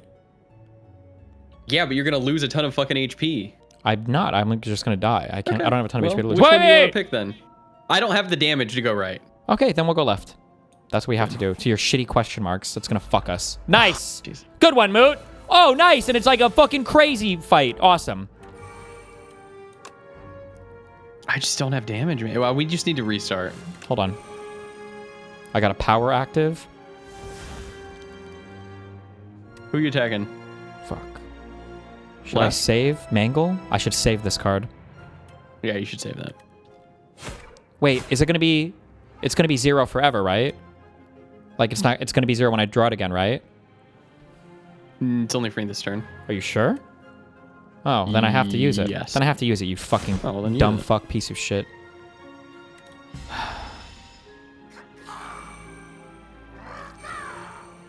Okay, don't worry. No damn. Okay. Hold on. Wait, can you only have 1 power active at a time? No. Are you sure? We can you can stack powers? Yeah. Okay. I have a 9 damage to all enemies.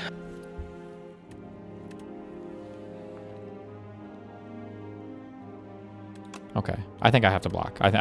Right? You have 9. How much damage do you have total? I don't care. Wait, no, I'm blocking. There's no way. Yeah, you should block. Yeah, I'm blocking. Shrimple ass. Every turn, put a random attack from your discard pile into your hand and upgrade it. I think I'm using this power too. Wait, or maybe I shouldn't. Maybe I should just damage max.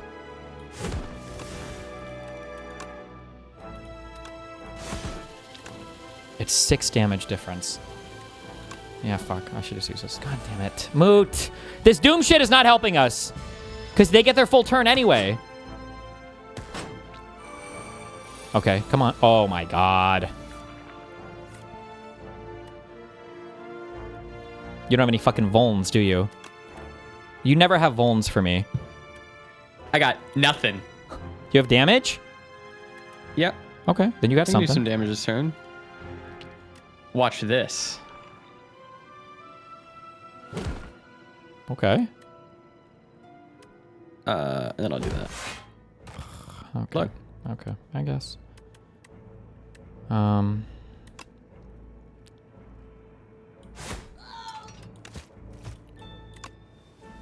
gonna take 1 damage. I don't You'll have be life. okay. I don't have life to give right now, Mootin. Huge.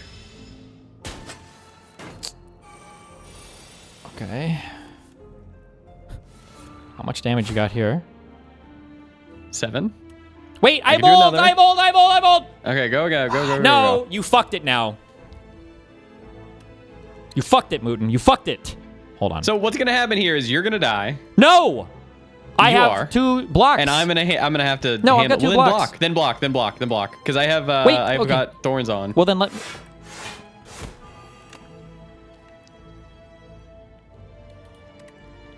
Could we have killed him? Nope. How do you know? Because I have no fucking damage, man. Well, I've got the damage, motherfucker. Maybe not. 15. No, I wouldn't have been able to. You waste all my vulns. God. My vuln. Okay. All right, I got 9 plus Let 7. me deal with this one, Chief. Wait, do you gain 12 HP when you finish battles? What the fuck?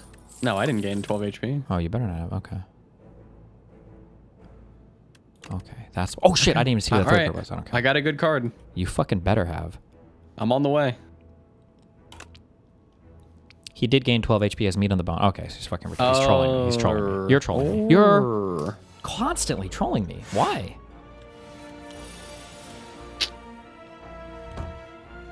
Oh my god. You vuln or anything or no? Yes, I do. Wait.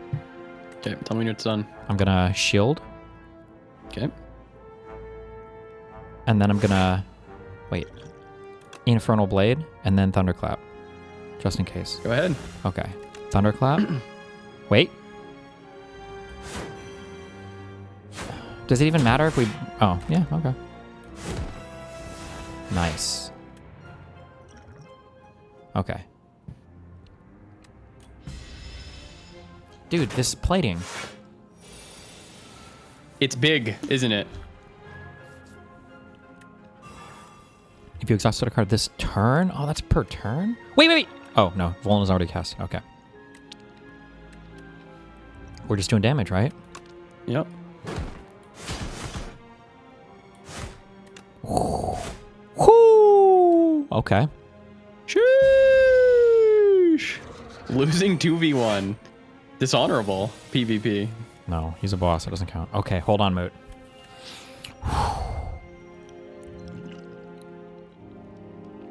How much damage you got? You got like 100. You're holding big cards right now? I could do 26, I think. 26. I could bash him for a vuln. And then I don't have shit. I can't do that. I can't do that. Okay. If I were you, I would Use my block this potion? round because I'm setting up. I'm setting up for some good shit. Should I use my weaken potion? No. No. Really? I'll be all right. Well, I don't know if I'll be all right. I'm going to lose 4 HP. Well, then weaken him.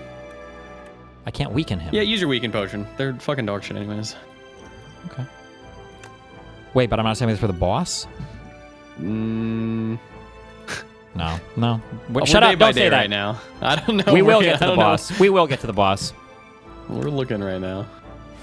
Okay. I'm ramped up. Now I'm about to start doing damage. Okay. Oh, easy. He's done. Look, this kid's already fucked. Yeah, big time. You ready? Can you vuln him or anything? I can vuln him. Go ahead. Boom. Boom. Oh my god, I just casted the wrong thing. But that's okay, because you're going to kill him, right? Because you got big damage? Easy. It's as much as I got. Shrimple as. Doom. He's doomed. He's not doomed. His name isn't... What? The right color. He'll be... yeah, you were a little off. What? Oh, because the Doom was 13. Ugh, dude, your Doom... I don't like your Doom. That's okay. Well, I can doom him this turn if you just want a full... I don't have enough block. All right, easy. Boom. Shrimple as. All players summon 6. Oh my god, I'm getting so many cards. I got like 100 cards. Deal 9. I'll take the deal 9 damage. I need something. Oh, jeez. We've actually got fucking unlucky, man. Moot, what in the fuck are these enemies? We've actually got unlucky. My deck can't beat a deck like that. Okay, that's 14 on turn 1. We're fine. Do you have anything? I got a little damage, yeah. 14. Okay, hold on. I gotta think. Because I could do...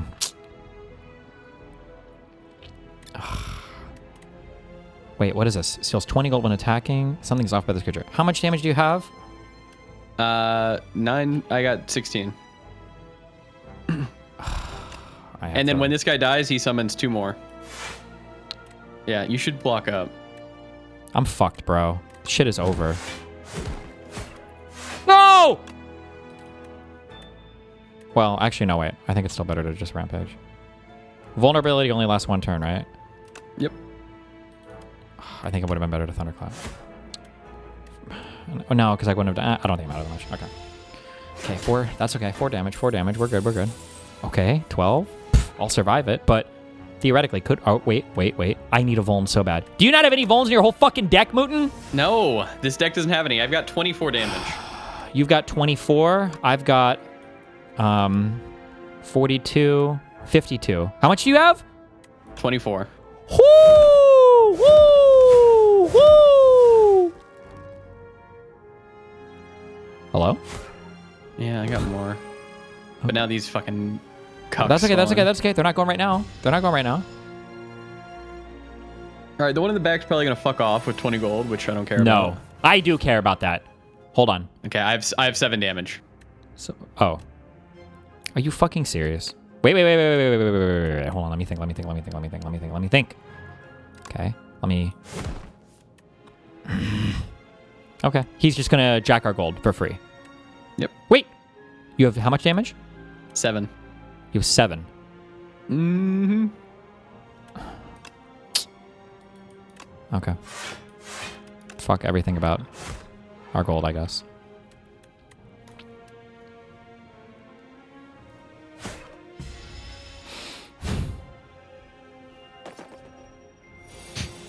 Great.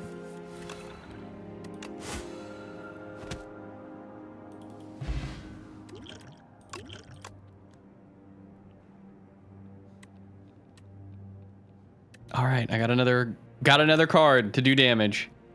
You need to heal. Hold on. I'm gonna see if I can upgrade.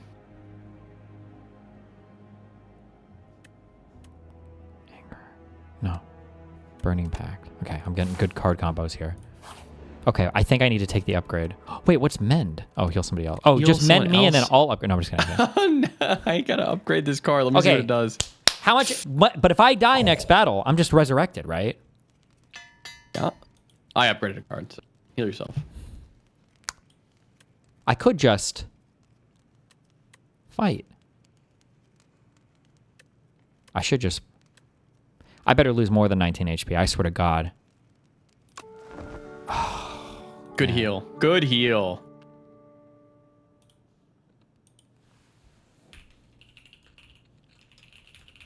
Oh, shit.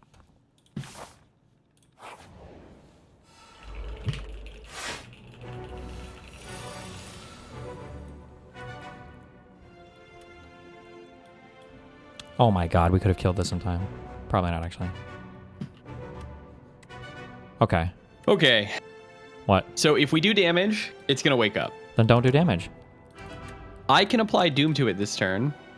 Wait, and when you say summon. do damage, do you mean like do damage or... No, Like he has to lose actual- HP. Yeah, okay. I think the block will wake him up too. No, it won't. But like if I do this, he's not waking up. Then doom him like crazy, okay? All right. Try my best. So he's not awake, huh? No. I'll do 10 more. That's my turn. Oh, I could wake him up, and that would fuck us. But I Don't won't. wake him up. I would never.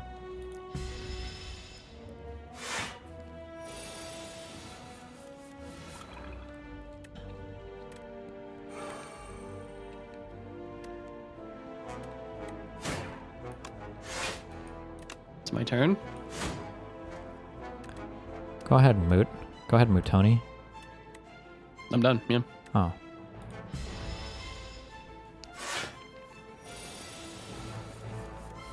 Okay, he's waking up next, so we need to wait. Next turn. So now if you want, you can do damage. No, wait, we should wait, shouldn't we? Yeah, I guess. Good.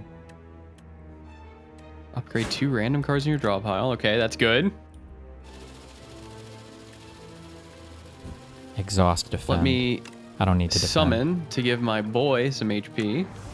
Good. Why? I don't need your charity bullshit. Okay.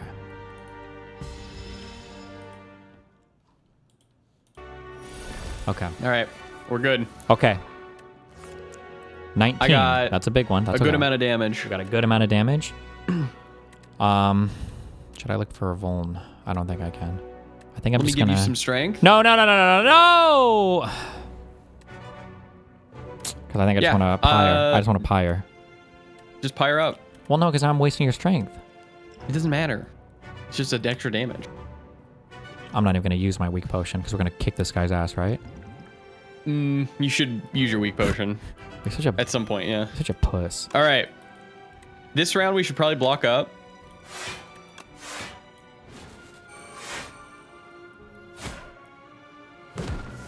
Oh, strength That's less my all damage. combat. Okay. Why don't you doom on him more? I don't have many abilities right now. Oh my god, dude. You're super cucked out. Can you get me some... Can you give me a weak on or a vuln, please? I don't have vuln. Bro, are you serious? Do you have vuln or no? No! Okay. Then Wait, I'm wait, about to do wait, the wait, most wait. amount of damage I can. Wait. Hold on, my computer is just dying. 1 second. I've got like 46 damage. Okay. I could try to Burning Pact and look for a vuln. Or I could just do damage. Oh wait, doubles the enemies. Oh yeah, no, fuck. I could do this.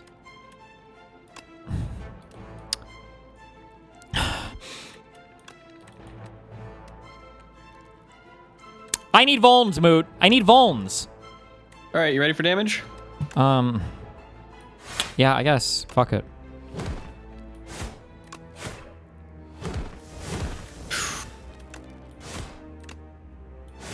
Sheesh.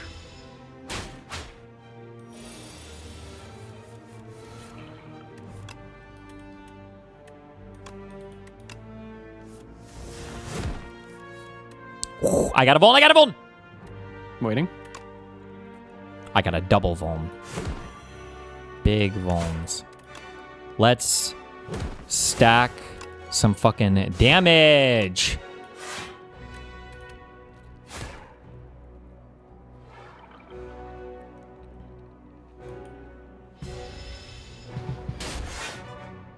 Woo! Oh, this was an easy fight. I shouldn't have even healed, I bet. I better have gone through 19 HP, you motherfuckers. Wait. Oh no, he's already vulned. Hey, you can send him up. You can send him out. Fogel's coming to my head. Okay. There you go. It's all my damage. That's all your damage? That's all you got? You... Wait. I'm just using all of it. Okay. Boom. Boom. Boom. Damn. Destiny.gg/merch. True. 21. Wait. Vuln? Oh, he's already vulned. Wait, can we kill him, do you think? I've got 8 damage. Hold plus on. 8. Let me go ahead and just... I've got 24 damage right now, plus 9. No, plus 13. Did I exhaust any cards this turn? I don't think so. Fuck it. Use it anyway. I don't give a fuck. I've got 37 damage. Whatever. Do what you must.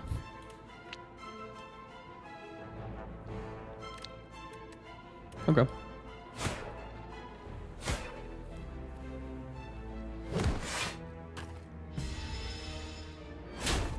Resting was worth it? No, because Mr. Moon could have killed him right here. See? I wasted my rest. Maybe.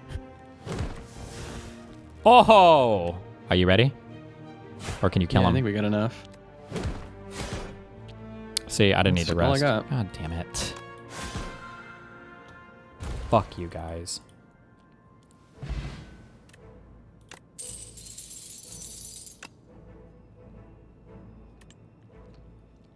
All right, I'm gonna get a meme card.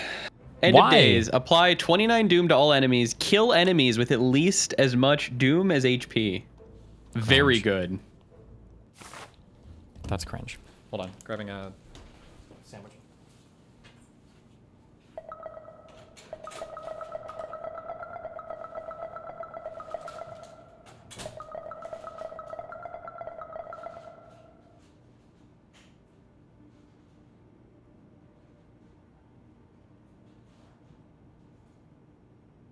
Me.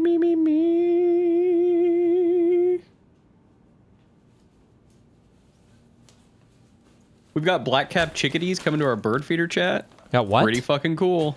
Black-capped chickadees. What the fuck is that?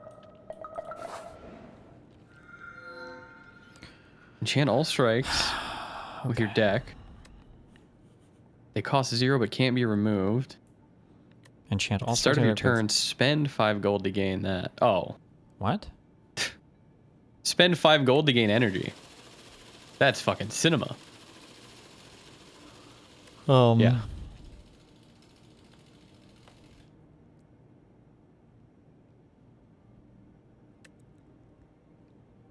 Replace the Act 2 map with a single special map. What's that? Ooh, that's sometimes pretty fucking good.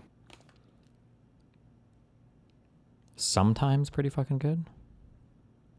Eat space. You should do that for us. Well, 2 is really good, though, for me. What is it? At the start of your turn, exhaust the top card of your draw pile and gain 1 strength. Because I have so many fucking cards in my deck. Yeah. I don't care. It doesn't really matter. That's Our a single current... path with lots of fires and elites and chests. Fuck yeah. That's all I needed to hear, baby. Let's fucking go. And now we don't even have to think about where we go.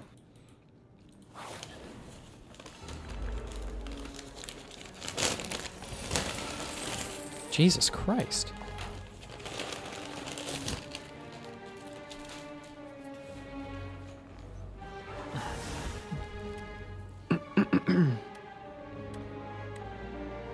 You got a Vuln?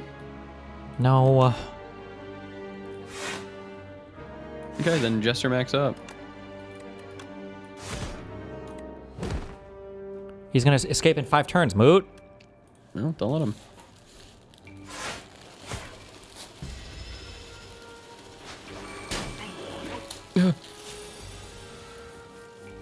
What's that? Wait, is he trying to steal my shit?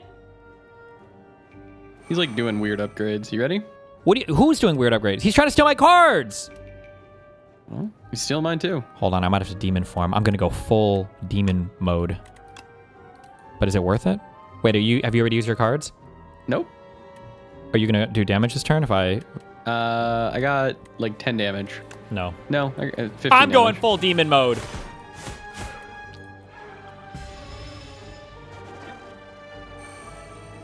Flutter? Receives 2% less damage from attacks. What? Wait, you have a lot of attacks right now, or am I about to get fucked? 20 damage. I'm about to get fucked. Courtesy I got a good amount of doom. Courtesy of Mr. Mootin. Look at that doom that I just applied, though. Okay. Boom. Okay, But I'm actually. about to take a lot of damage. 42 doom.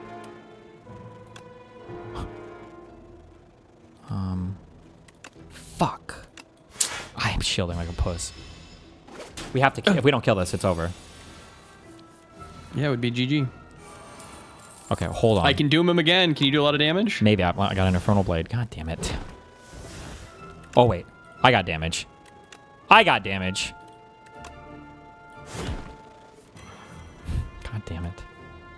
Come on, do some fucking damage, man.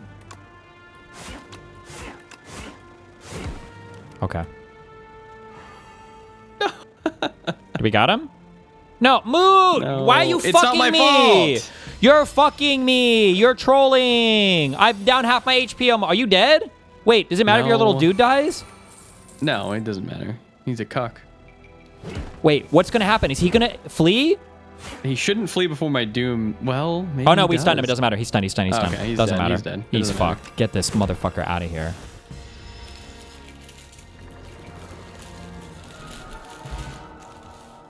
Hell yeah. Oh, we got a flex potion to flex on him. And I got my stolen card back. Okay. Ooh. We'll just go ahead and stop. Ooh, what we're gonna do? Wait. Gain 1 strength for each vulnerable on the enemy. For each attack in your hand. Ooh. Okay.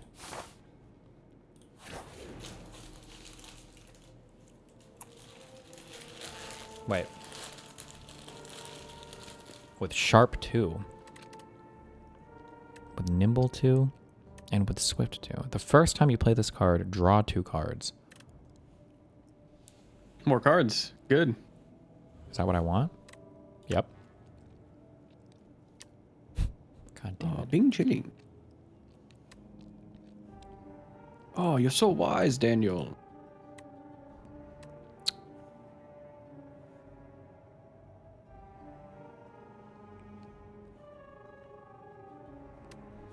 Any DGG gifters?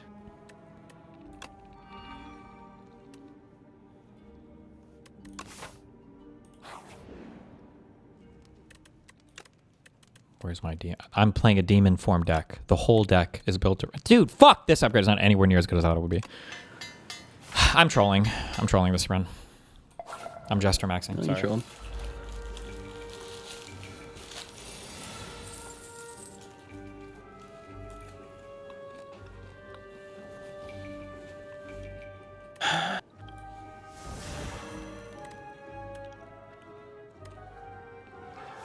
I'm full blocking. Really? No, I don't got shit. Well, I got no block, so... Well, do your damage then.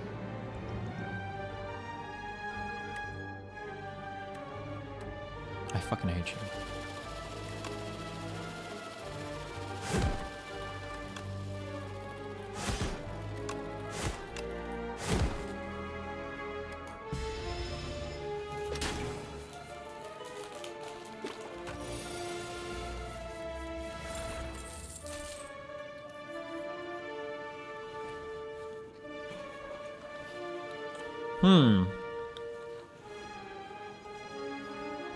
What do you got?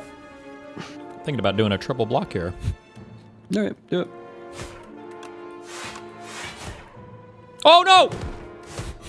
I fucked you. I'm sorry. It's fine. He was doomed already.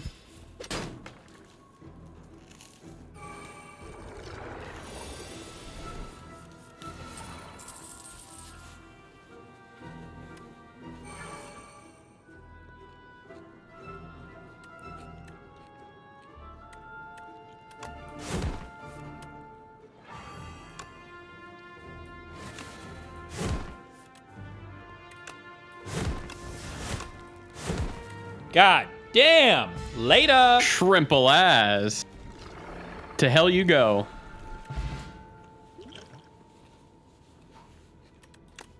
Gain 9 block, apply to weak. Pretty fucking good.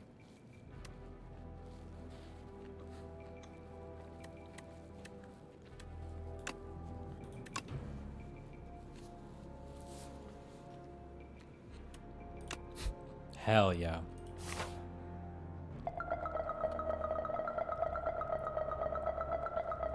Oh. Shut up.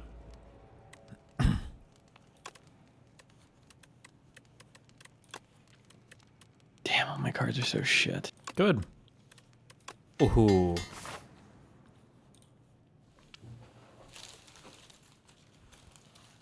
Oh, I'm gonna heal. Like an absolute.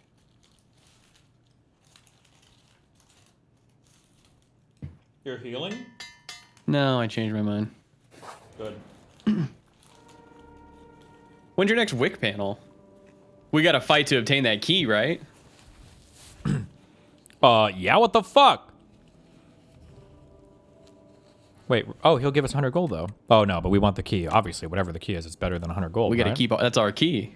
We gotta keep it. We have the keys. 21 damage. Okay, that's a lot of damage. All right, hold on. That's a lot of damage. What do you got? Hold on. Let me see what I got. Okay, I got shit. I got fucking nothing. Okay. No vuln or anything? We're good? Nope.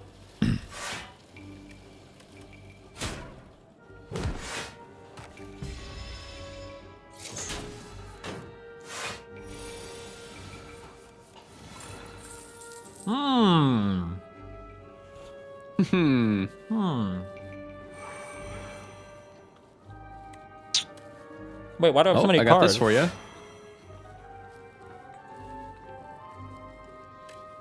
Wait, why was I able to draw so many cards? What determines that? Shrug. Okay. Trimble us. Alright, well. Relic up top. Don't know, don't care. I'm demon moding. Finally, demon form activated. I don't know why I did that. I'm taking 22 damage now.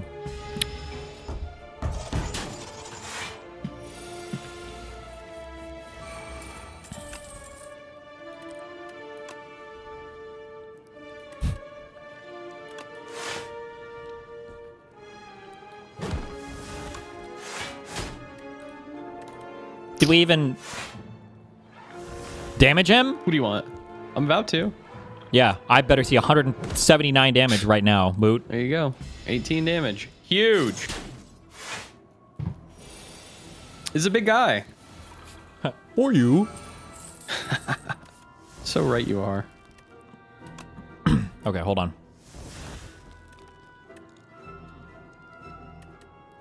Hold on. We're about to get some...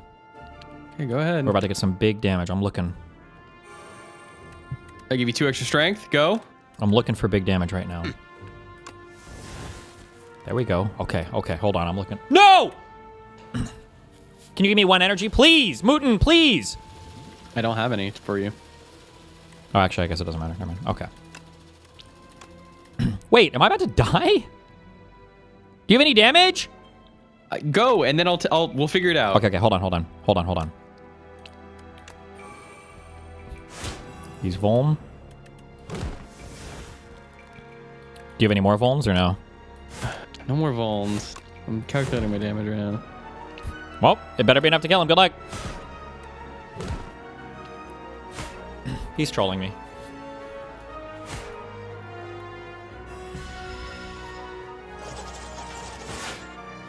Okay. You got it, right? Might.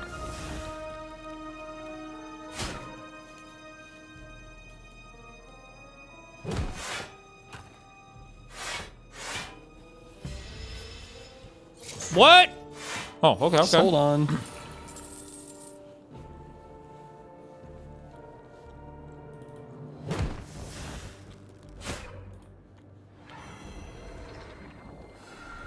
Let me cook. You cooked.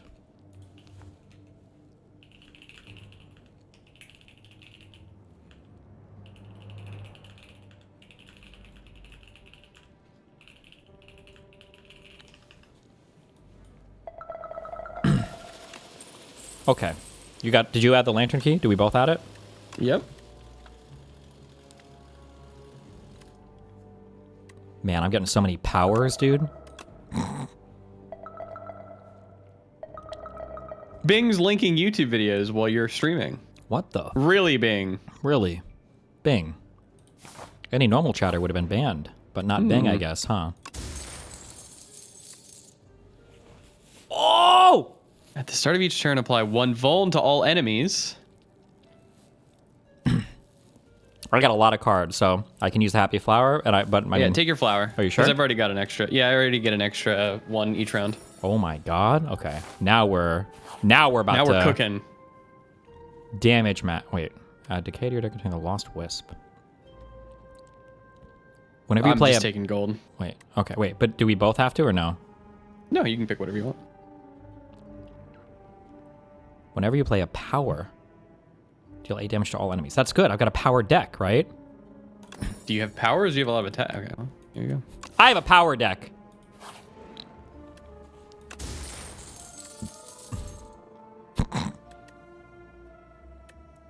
How much, what's your current HP? 63. Okay, the only reason why I would take the strawberry is because I am at 7 HP. I'll take and the it would give potion me belt. 7. I don't Are you care. sure? Yeah, I don't care. Okay. Now I got 14 Does HP. it give you... Oh, it does give me. Yeah, boost here. We have a fucking big guy coming up. Nope. Oh, this is about to be good, though. All right, well, I'm choosing the common cards, I guess.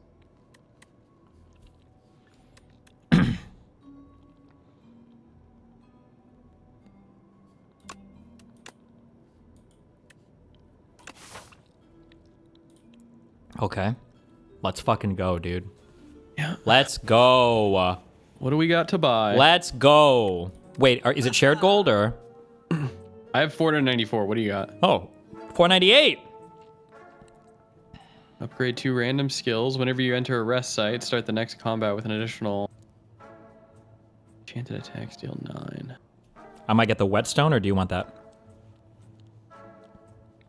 We have different things. Oh.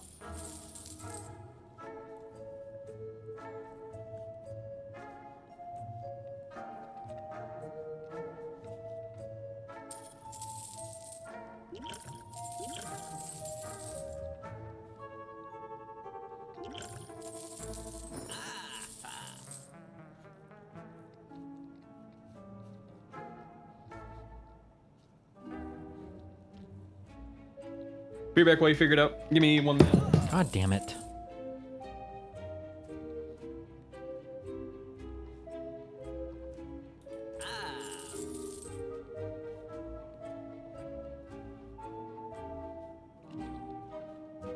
Okay. Let's go. Let's fucking go. Let's go.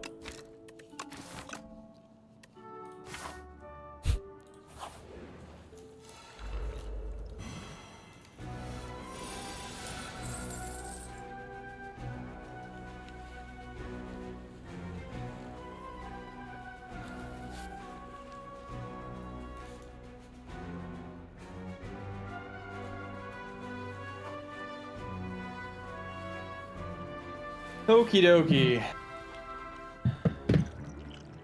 Okay, I we don't got a have big any guy. damage this round. Oh, you have no damage. Well, I got a little. All right, hold on. I got 3 potions to use. What Lose do they 2 do? strength. Enemy loses 2 strength. Could be good.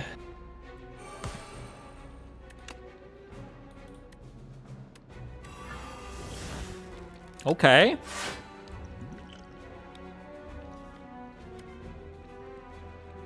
I might do Distilled Chaos.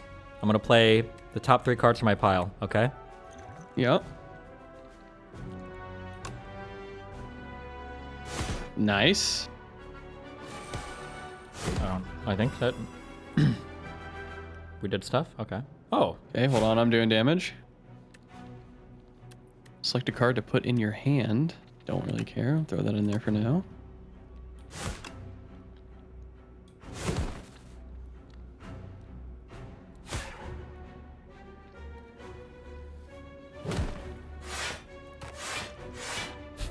All right, that's my turn. Okay. All right. 130. Good damage round. 2 damage. Okay. No damage. Oh, 16. That's okay. Oh, shit. I'm going to have to draw here. Wait, okay. Hold on. Just... Okay. Okay. I'm golden. Okay. You got a lot of damage here? No. I feel like 27. If I were you, I'd block up. I don't think I can block up. This might be the end for me, but we'll see. Hold on.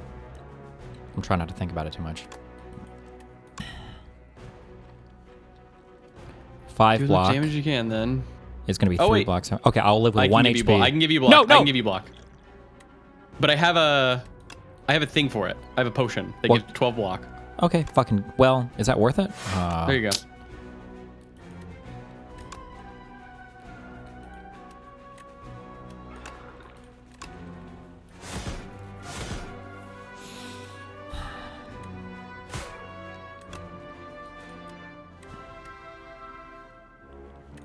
Yeah, I guess. Fuck it.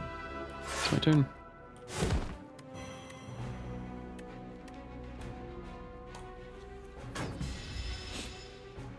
Oh, wait, what? I did block that damage from the curse. You can block the curse. Okay, I got a 39. I got a 37 doom that I can apply. Bro, I think we're about to fuck this dude up. I think we're about to die. Why? Watch. All right, do all your damage you can. Okay, hold on. At the end of your turn, 1 random attack in your hand is played against a random enemy. That's a really good power. It is.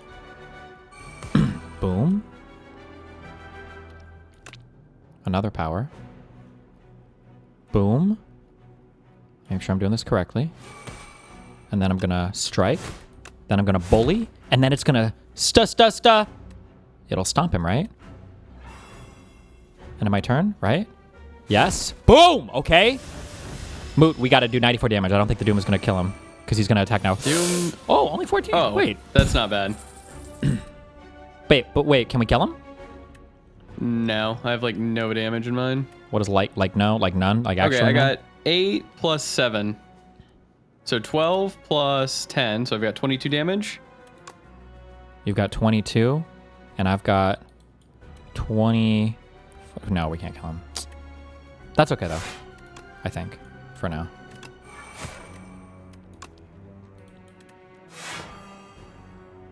Wait, draw 2 cards the first time this is played. No, it wouldn't make sense. I wouldn't. Oh, what did you just do to him? He's weak I as fuck. weakened him. Oh. Well, in that case, it's over. Boom. Nice. He's dead. Doubters?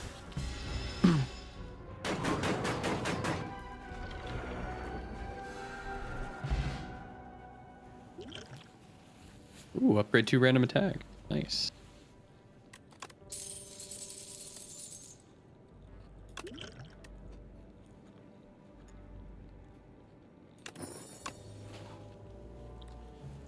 Okay. Oh.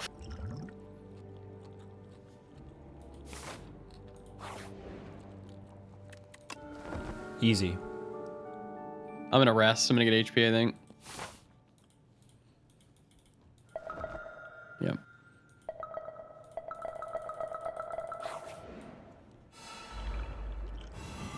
Oh, the easiest. Okay, have you faced this guy? Yeah, but I just one-shot him. Why? What does he do? If you kill one, it will respawn after a round. Okay, that's of kind being of dead. Yeah. So do we want to do... If I were you, I would... Wait, I'm gonna... This guy's about to wreck me. Yeah. I would, God, I think this is one of the hardest bosses in the fucking game. Honestly. No, wait. I'm gonna do something. Draw 2 cards. Give me. Okay. I'm gonna do some shit. Maybe.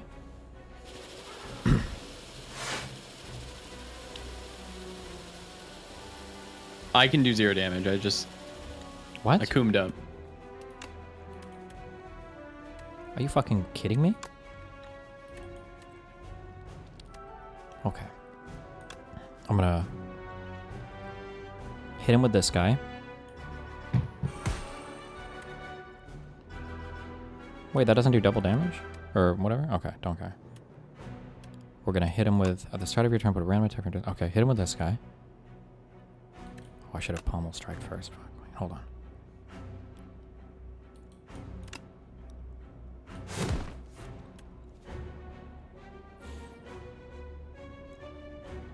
Okay, fuck. Then double defense.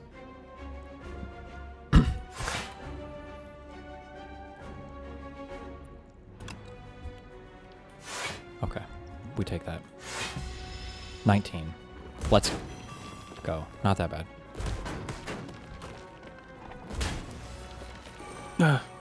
What? Oh my god. Okay, wait. What can we do here?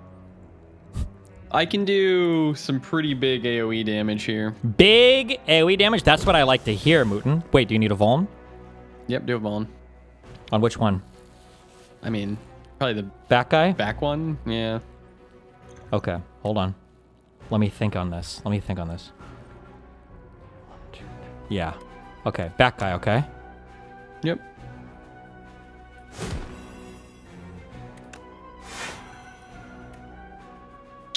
All right, I mean, here we go. Wait. Do you want me to do some damage to back guy? Doesn't really matter. Okay, do your thing. I'm trying to kind of keep it split-ish. Wait, let me... There you go. Okay. That's my damage.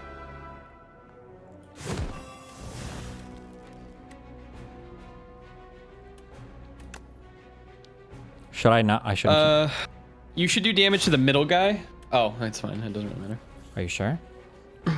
Well, you should have, because I might get my Doom card next round. Well, this and that does 37 damage. Oh, I just realized these are AoE attacks.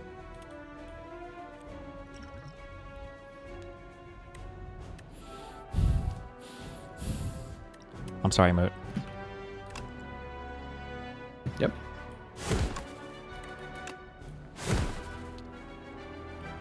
I'm gonna kill the thing in the back, or else I'm gonna get That's fucked. Okay. Because we have 2 turns, right? Yep. We got 2 turns. Okay. Well. Yeah. It will be next turn, and then he's back. We got him. Okay.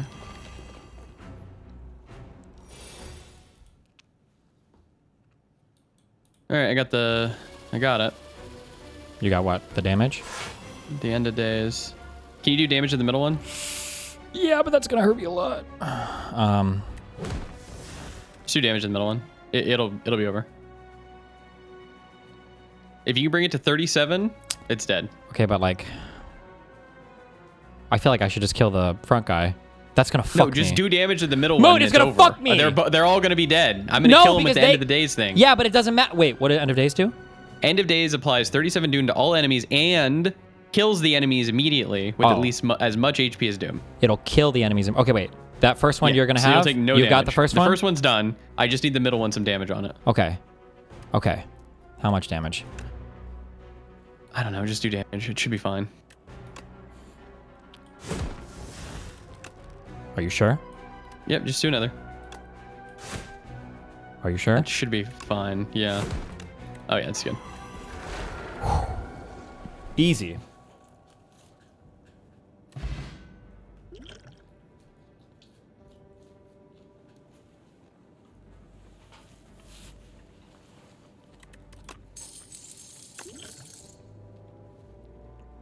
Oh my god. At the start of each boss combat, heal 25 HP? Hell yeah. Bean asks, is this motherfucker eating again? Yeah. Okay.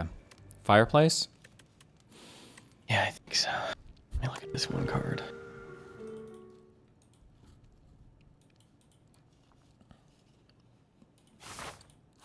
Easy.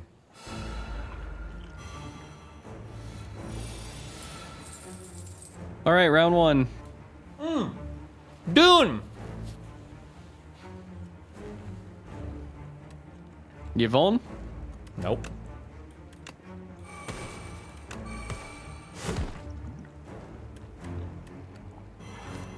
Oh wait, he's Vuln anyway. Or did you do that? You had Vuln. Oh. Hold on, I'm just looking at my cards.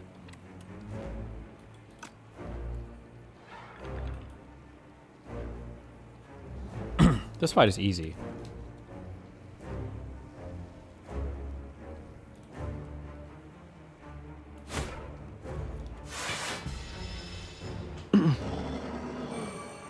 Oh, because you have Bag of Marbles. That's what it is. We never need to worry about Vuln at the beginning. Yeah, duh. Remember? That's why we took that one, so we weren't Jester maxing. Alrighty, there's nothing I can do this round. Really, nothing. Yeah, this round I'm cooked. That's my turn. Pretty cringe, bro.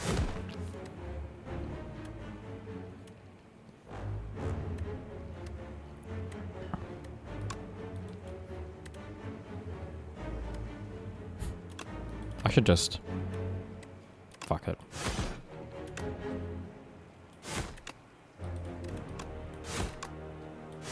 I'll back a sub one. Because I'm a team player. It just backs you. Wait, it doesn't back you? Nope. Are you I sure? gotta worry about my own backing. Oh, damn. I'm 4 rounds out. I assume you're 5? Now I'm 3. Now 4.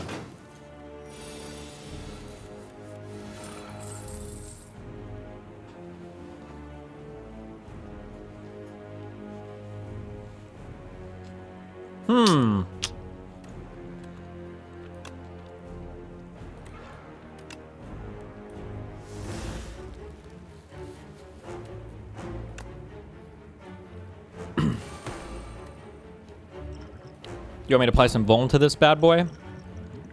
Yeah, you might as well. Alright, hold on. I got memes to do. Let's draw 2 more cards. Fuck, I'm gonna draw 2 more cards. You're I have right. to do that. Hell yeah. Oh, demon There we go, a form. little weak. Shit, wait. Do I want a demon form? I do. Fuck it. Hell yeah, I do. Let's apply some more block to me. Let's deal 11 damage and upgrade 2 cards. Demon form is so bad. I think it's probably the worst card in the game, yeah. Are you serious? You told me to take it! I did not tell you to take it. I'm playing a power deck, bro. Wait! Oh, never mind.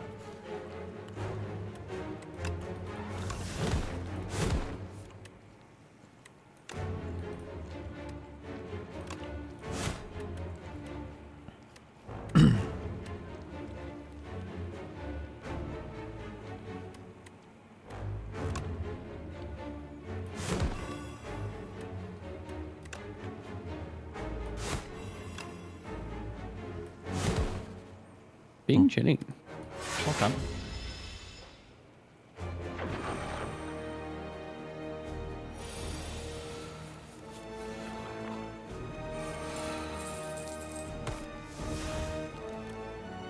I got the key!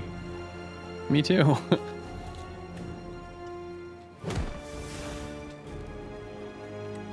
Oh, Jesus Christ. I have like nothing good.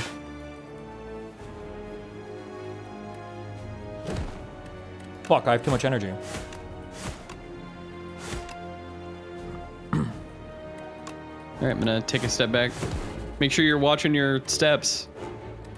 I can't, Mootin. I don't have any cards. Do they kill the Doom Worm? Yeah, I'm pretty sure we do. Obviously.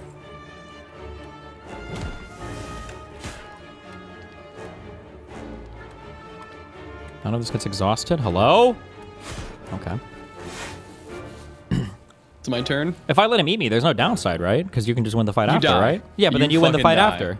We would hope, yeah. You got it, Moot. Do you guys think Moot has it if I sacrifice myself?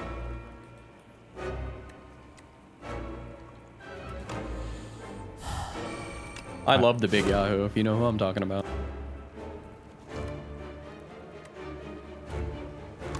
I have a power deck. Are you working out again? Don't worry about it. Can we work out? We don't live together. I know. You work out, I work out. We hold each other accountable. Shrimple as. Okay, let's do it. All right.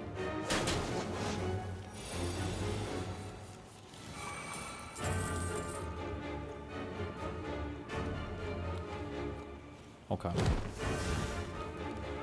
I mean, What? I don't really got shit for you, son. Oh, I don't have any cards, so I don't have any retreats.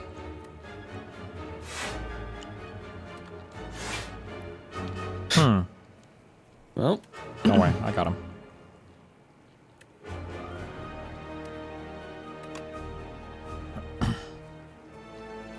We got this. We got this. Give me some angers. I'm angry! I am angry. Let's fucking go.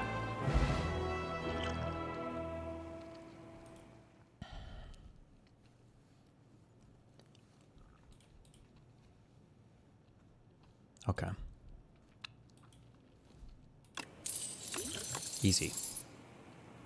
Oh, vulnerable enemies take an additional. Oh my god. That's good. That's very good. Shut up. You're trolling me.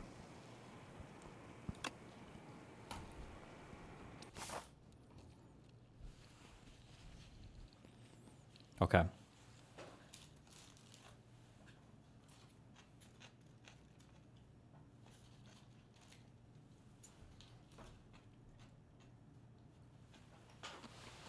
You gonna click the fucking thing? I'd eat the rest of my spinach. Okay. Spinach. You misspoke.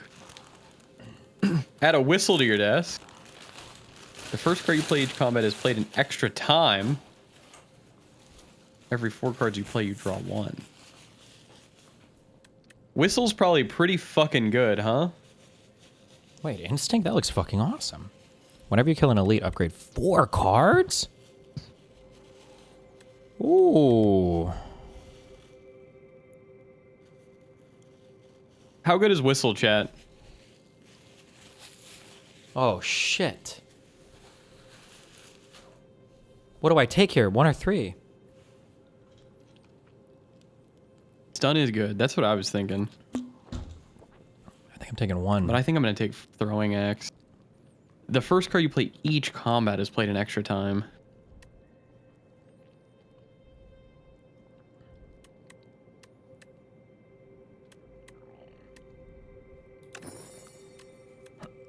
I took the Whistle. Fuck it. I hate you. What do you think? Left, right? Hold on. I'm about to go wild.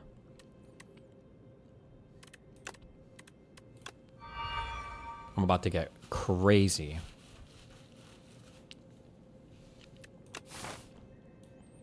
Okay.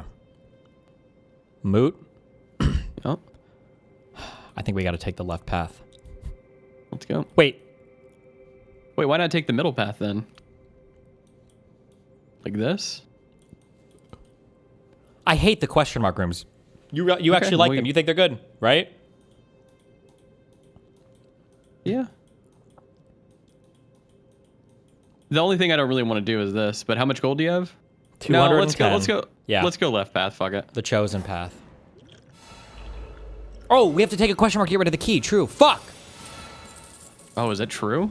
Probably, Mootin. Shit.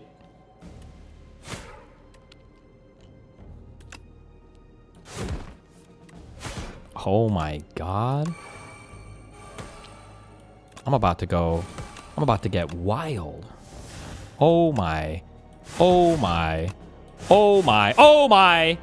Oh my. Oh my. Okay. Good damage.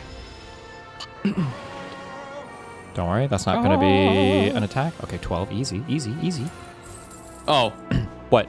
Huh. Watch this. Uh-oh. Oh. Woo!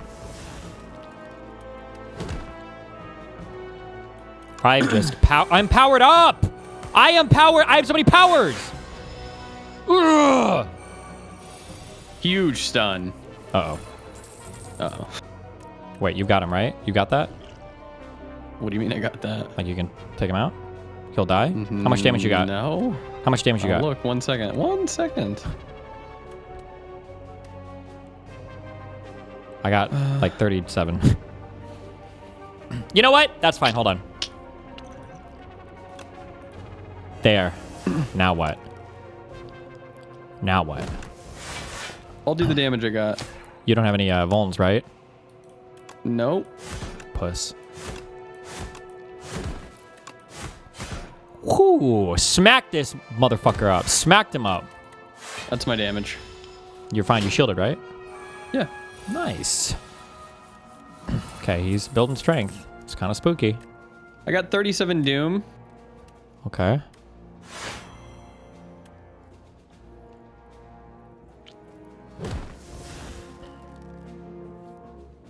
I mean, what damage can you do? We don't have any vulns, right? None. Okay, well, that's pretty cucked. I got some damage, though. Get him to 37 HP, and he dies. I don't have that much damage. Okay. You got to take a lot of damage then, huh? Moot, you don't have shit? Are you serious? Nah. You're fucking trolling me again. Every time we play a game, you just fucking troll me. That's all you do. Okay. Just leave this one to me.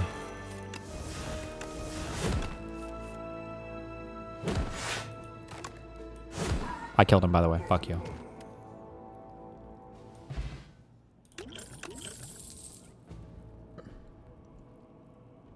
Oh, this is pretty trash. I'll take the doom though.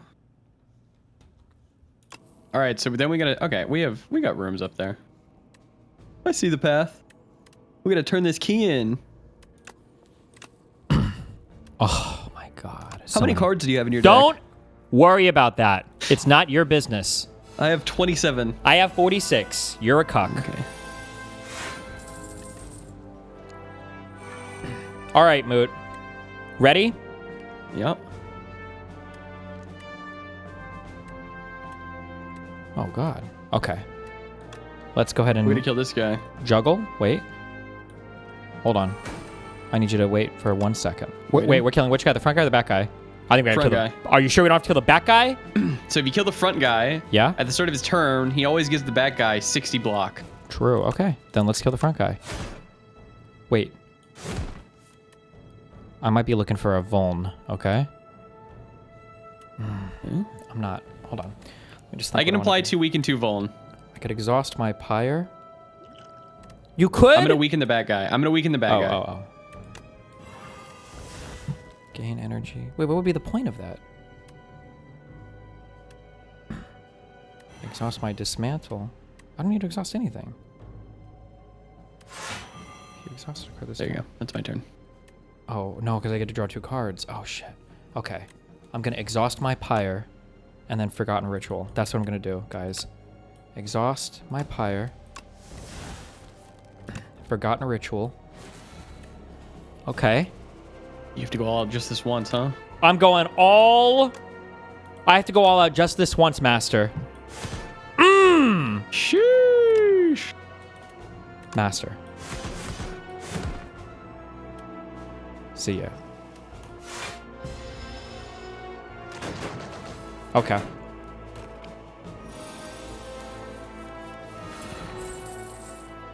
I only have 2 attacks in my hand? Fuck that. Woo!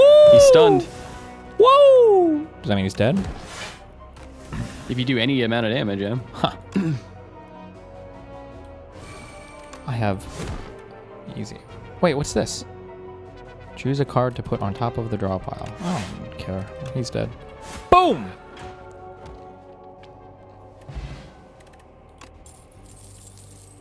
Trash cards.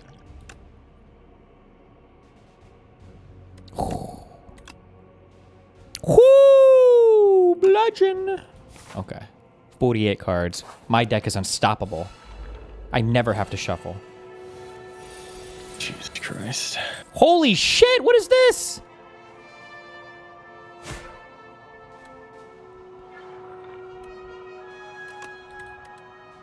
If you play...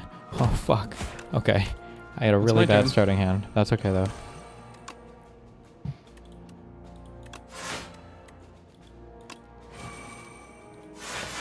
Fentcom? What the fuck is this account?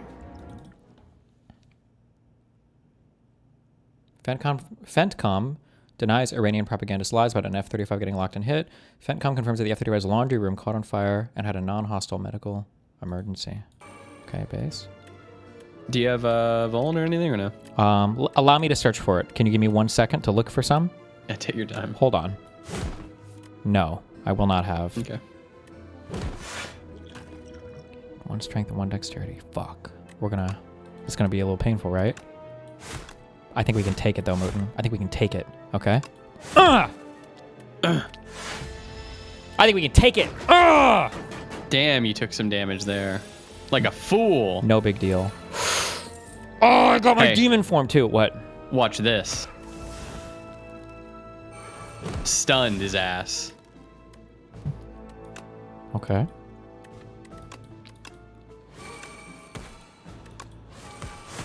I have so many powers.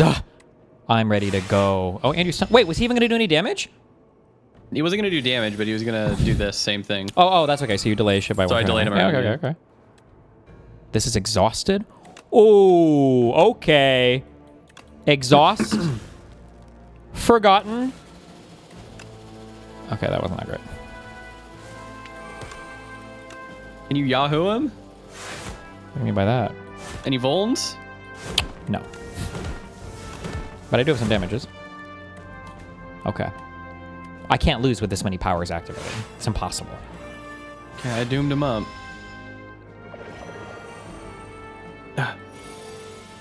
33. That's okay, because we're about to do big damage, right? Moot? Yeah. Moot? Yeah, man. Okay, hold on. Infernal Blade. Wait for a Vuln. Fuck. Okay, not good. Put a card from your discard pile. Can I choose which card goes from my discard pile onto my... That I do get to choose, right? Hold on. Discard pile. Ew. Oh my god. I'm going to put Forgotten Ritual. Wait, am I exhausting any cards?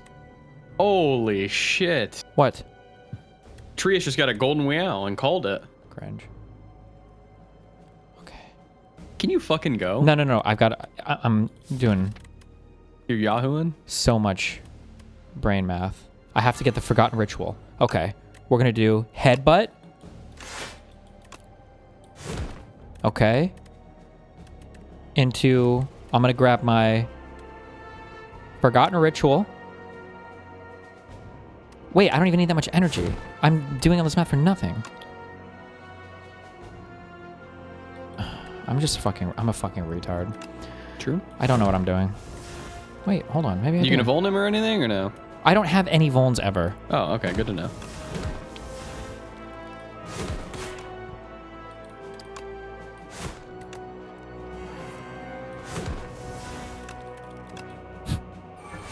There.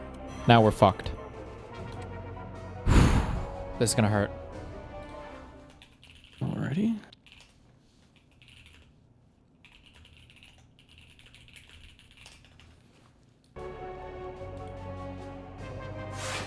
One of those stuns sure would be good.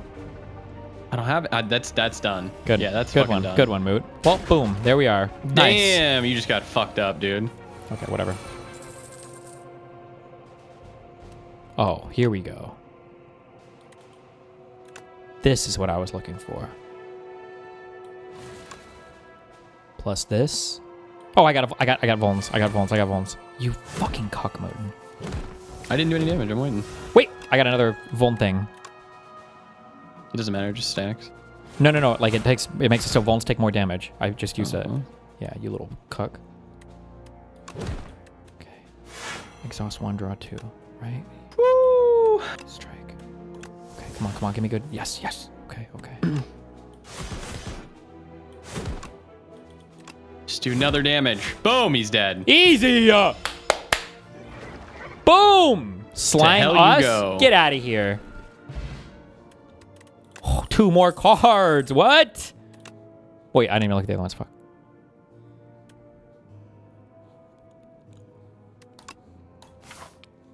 $50 cards. I can't lose with 50 cards. Okay, we can't get hit by these guys. For my taste. We can't get hit by these guys, right? Wait. So think about this. Yeah, but I don't have shit. Moot, come on. Think. I drew the fucking lantern key, man. Do damage to the... I mean, can we kill any of them? Are you serious, Moot? The 76, 14 damage. We're gonna Can you lose do 6 anything to max him? HP. Yeah, it's gonna suck. Whenever you apply vulnerability, draw 2 cards. I have no vulns. Okay. It's not okay, Moot. Oh my god. That's my damage. Moot had some damage. Hold on. 6, 7. Wait, could we have? It's already vulned. It's already vulned. No, there's no way. So you fucked up. Wait, is there a power I shouldn't have played? I shouldn't have. Can we save some? You fucked it. I think I fucked it so hard. Hold on. It's fine. It's not fine. Yeah, you fucked it up.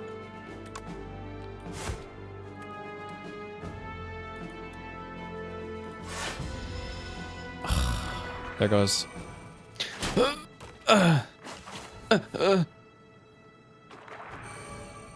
done. I quit. Wait! They took all of our energy? Oh, no. Okay. Sorry. Okay. Oh! Okay. I'm about to... Hold on, Moot. Hold on, Moot. I'm coming here to save the day, okay? Okay. I think. Wait. I think I'm coming here to save the day. I think. You got any damage? You got damage? You got a lot of damage, right? I actually have no damage in my hand, but I can put 3 cards from my discard pile into my hand. Let me see what's in there. Do I need to add strength? There's a little damage in there. I'm trying to think if I should add strength. Don't do anything yet. I got vulns. I have weak as well. Okay. Okay. I'm gonna go ahead and I'm gonna strength myself up. I need this. Good. I need this. And then I'm gonna have to. I gotta thunderclap them for the vulns. Good. Okay. I gotta thunderclap them. Clap them cheeks. For the vulns. Okay. And then I need to... Wait. I've got a big punch. I'm gonna punch the one in the front. No, the one in the back, because we're gonna kill all of them somehow this turn. I don't think so. I think we are. Okay. I think we are. Hold on. I have exhausted a card. Okay, exhausted another card. Let me get some energy here. Okay. What are you cooking up? Hold on. Oh, I'm cooking something. Deal 9 damage. Whenever you gain block this turn, deal 5 damage to the enemy. Okay. Okay, hold on. Wait, have you used your damage yet? No. Okay, that's good. That's fine. Okay. Let me go ahead and beat these guys up a little bit. Let's go ahead and spread the damage around a little bit. Okay. Okay. You said you haven't done anything yet? You haven't used your damage yet? Nope. Okay. Okay. Wait. Actually, let me clear the map! Easy!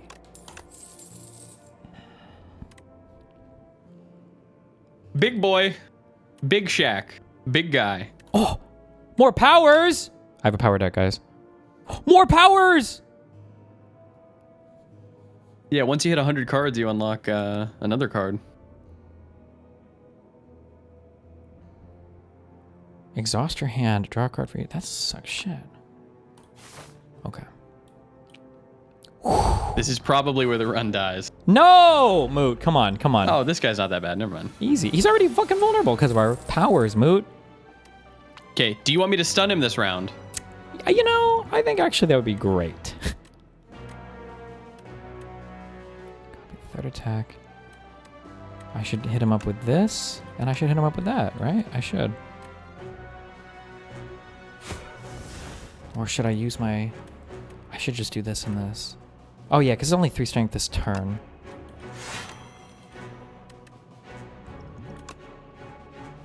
You gave him the stun, right? I gave him the stun. You gave him the stun. There we go. That's an easy call. Okay.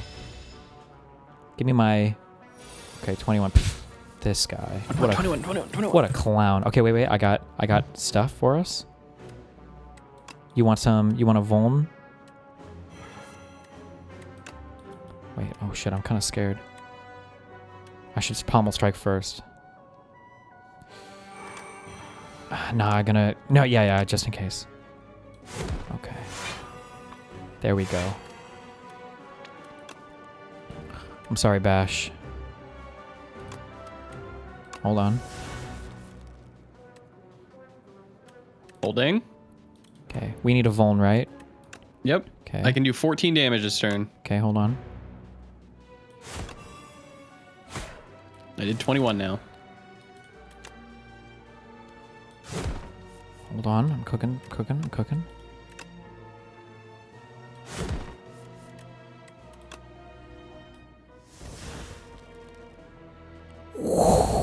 Okay. Cook him. I'm thinking, do I want to shield it all this round? I think I probably do. You do, because we're gonna... I know.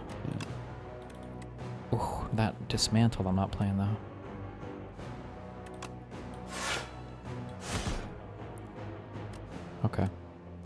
Okay. 230 damage round. That was good. Okay.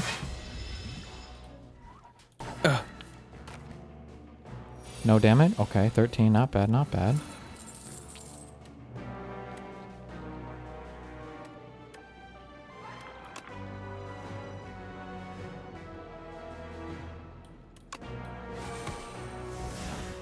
Maybe game block? Oh. You have a vuln or no?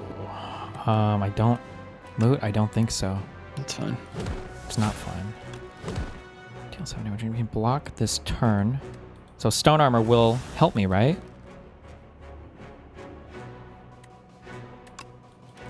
I think. Or I could pommel strike and look for a free card. Nah.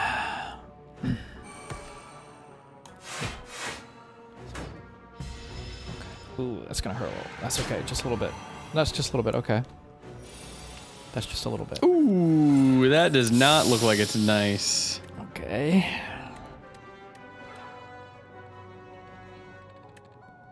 That's okay, because Moot is about to come through bigly here.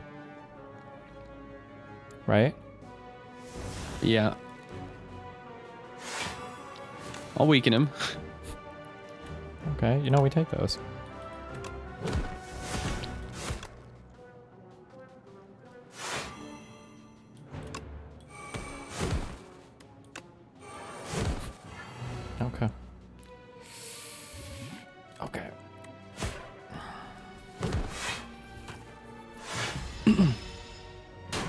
Okay. Could be worse. Damn, you're taking some damage. That's okay. Hey, so are you, motherfucker. Fuck you. 30. Okay. 0. Whoa, Moot. How are we doing? I'm okay. Well, I mean, like, are you about to kill him? No. Do you got any Vuln? Moot. Vuln him. I don't have Vuln. Okay, that's fine. I can search. Is he already weak? He's already weak. Okay.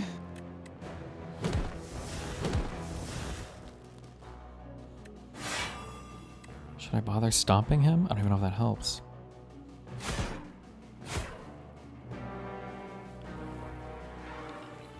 Fuck, Moot. I mean... You mean what? I'm gonna live. I mean, I'll live, but... But I'm not gonna be heavy. Heavy on the it's HP. It's a sad life. Ooh. Okay, we're fine. We'll kill him this turn. No damage. He doesn't do damage this round. No. Okay. Moot. Wait. Okay, hold on. Moot. I might have enough. Oh, no. Let me drop a... Do you have a vuln or no? No. What do you mean when you say you might have enough? I don't know. You lied. You have 149 damage right now. Show me. No. Yeah, you lied. I would need you to do damage. I got a lot of Doom, and I got the big card that kills the enemy with Doom. Do all your damage, then I'll do mine. I have a 1 strength and 1 dexterity potion. Should I use it on you? Use your strength. Yeah, you should. No. It's 1 strength and 1 Most of my damage is Doom. So you should use it on yourself if you're going to do damage. Fuck, hold on. Should I use my demon form to try to draw 2 more cards? Could that possibly help me? Hold on. I won't have the energy for Forgotten Ritual. It literally doesn't do anything. At the start of your turn, put a random attack. Discard pile. This doesn't help me either. Moot. Are we fucked? No, we're going to do the damage. You just got to do all your damage. Do all your damage like you're going to survive. Okay. That's what I'm gonna do.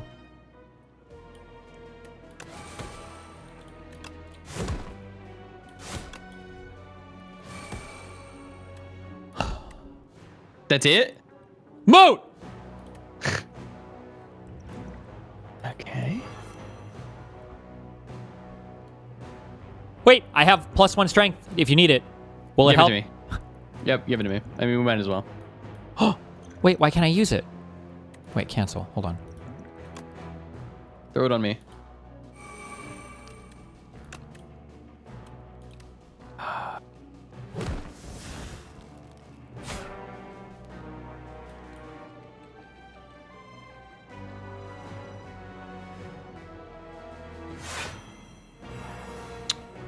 Don't say that! Don't make that noise! I don't know if this is enough. It was. Easy! Easy! And I get another card. Okay, weak potion. Sheesh. Stone calendar. Okay.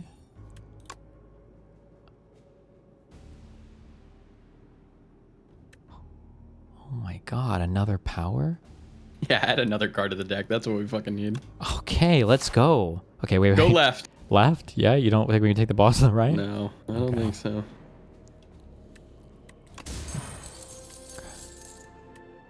First, you take right. Power each combat. Oh, I could use either of these. Wait, hold on. Do you have a lot of? Do you have a lot of free cards? Decent amount. I can use. I can use either one of these. Okay, take the power. Take the power. I'll take the bag.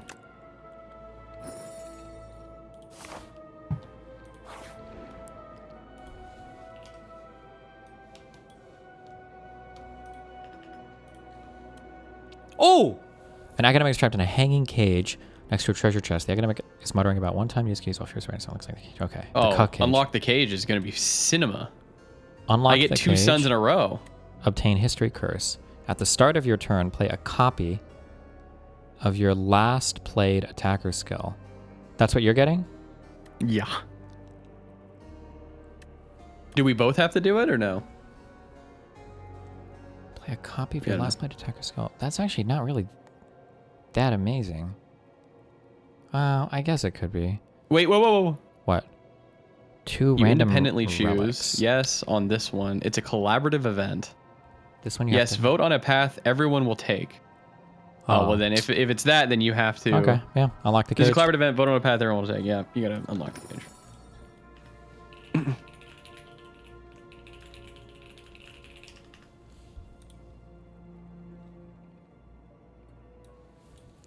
So does that mean we both got that? Yeah. Yep. Looks like we're gonna have to cuck heal. Or I do. Maybe you don't have to. Yeah, I probably do.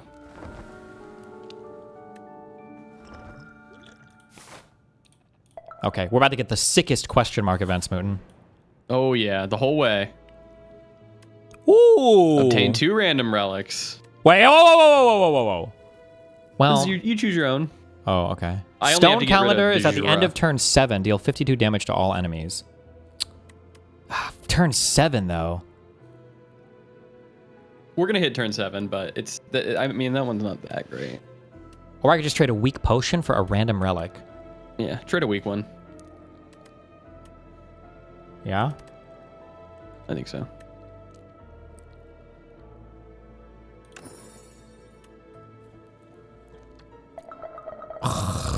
Tuning fork. Whatever.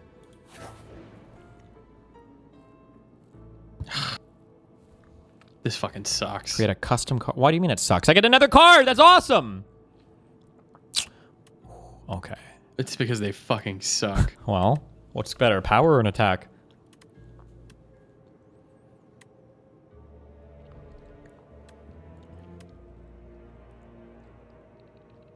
People are saying power. I feel like I have a lot of powers already, though. Pocket If I were power. you, I'd go power because you have a thing that does power. But they fucking suck. Okay. Gain 2 strength and 2 dex, or improvement. At the end of combat, upgrade a random card. That seems kind of okay. Improvement? No, because we only have like 1 fight left, I think. Yeah. So expertise. Well. Okay, that. Are you sure? Yeah. We don't want to do 1 more fight before the boss? No. Okay, you little bitch. Okay. Whenever you're under rest area, start the next combat with an additional 2. At the start of each combat, procure a potion-shaped rock. Can you do a lot with energy turn 1? I can. No, yeah, you take it. Okay. Start the next combat with an additional 2 energy. That's just for turn 1, right? Yeah. Okay. And then I'm probably healing again. Moot, we're gonna win this. This is I a don't think I'm W. gonna heal.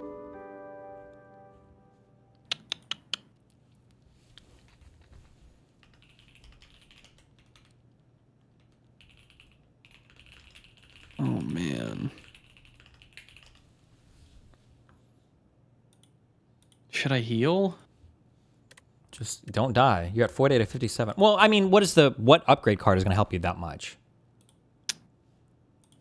None. I might as well fucking heal.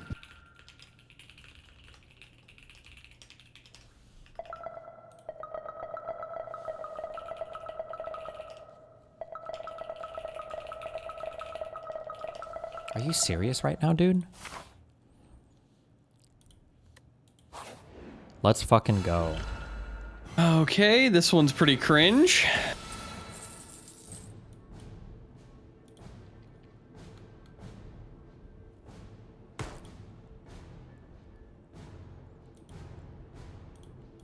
Okay, I'm here. What are we doing? Wait, this looks easy, no?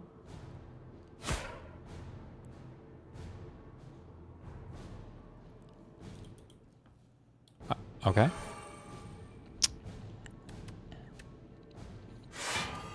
Add a copy of the 3rd attack you play each turn into your hand.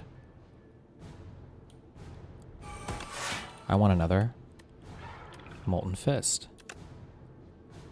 1, 2, 3. Give me that. There we go. And then double it again. Boom. Boom. At the start of your turn, play the last copy of Yeah, your last played history attack or thing. skill.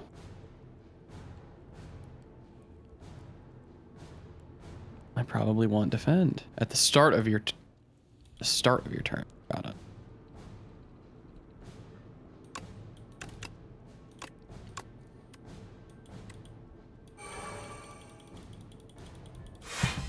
Got him. Oh boy.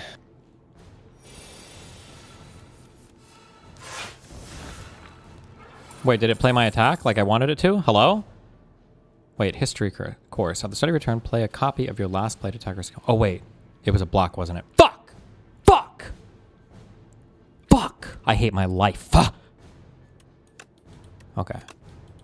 Give me a card. Ooh, 6/7. 6/7 damage, Moot. Wait, does this guy transform into something after this, or is this it?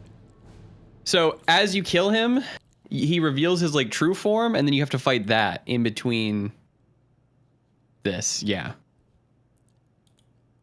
Who is M. Tracy, the Michael Tracy guy?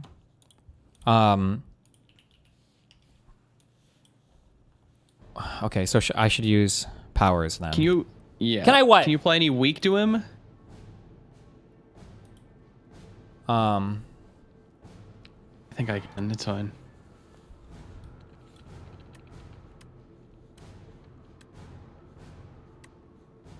Damn, that's so many. And it'll do it again at the start of next turn. It's just a lot of damage. Yeah, you're telling me, Chief. All right, I'm going full cuck mode this time. What does that mean? I had to go full block, but I applied weak, so he's not going to do that much damage. Okay. Then I'm going to use this block.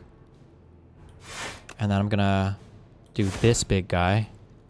End turn, and then it's going to do that at the beginning of next turn. Let's go.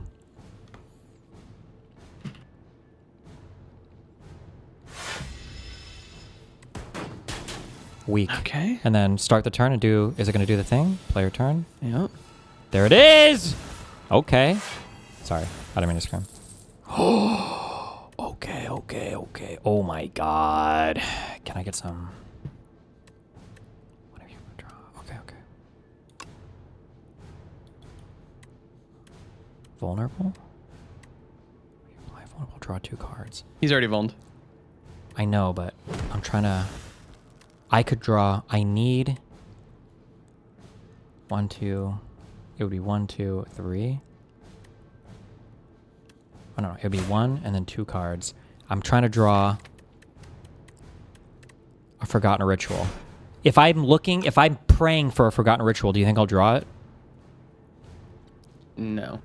Seriously? I don't think you will. You don't think I will? Nope. He doesn't think I'll draw it. Now, I know I'm going to draw it.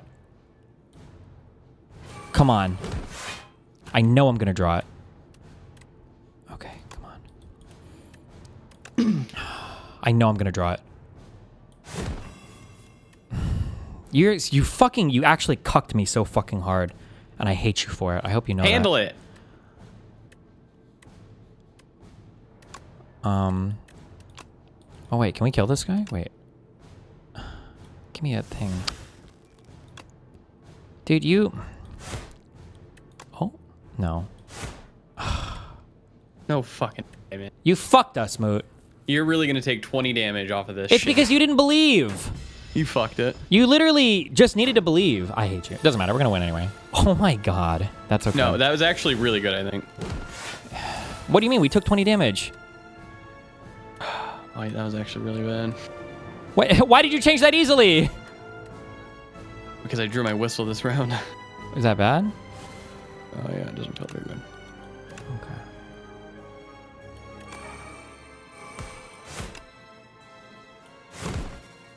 Oh my god.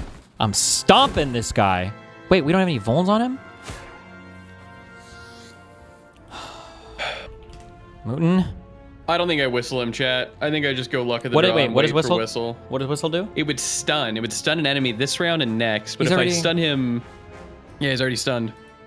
So I'm just gonna chill. Okay. That's my turn.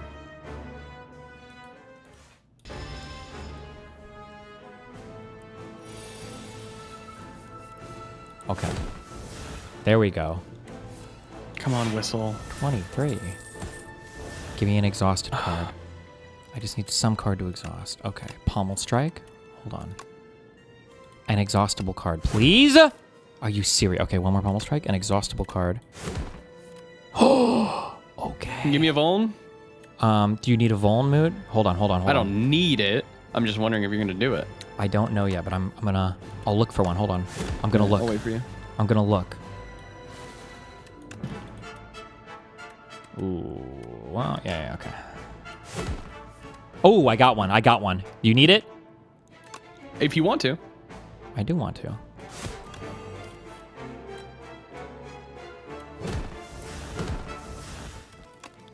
Oh my god. So fucking lucky. Who's lucky? You? I'm unlucky. Oh, gain 2 strength and 2 dex. Or dismantle. Give me my powers. It's a power deck. I have to do the powers. Okay, come on. Alright, that's my turn. I'm gonna take a good bit of damage this turn.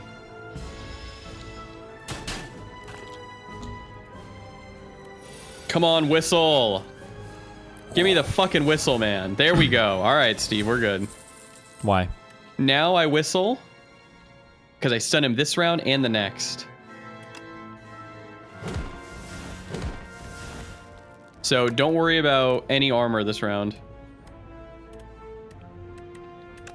Don't worry about any armor this round. You're sure? Billion.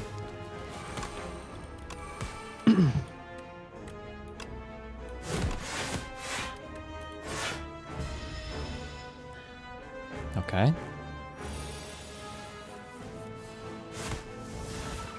Okay. Whoo! Sheesh. Let's hit return, put a random attack or discard power in your hand. Upgrade. Okay. More powers. Power to the people. Give me a draw. Oh, I'm not. Oh, I can exhaust.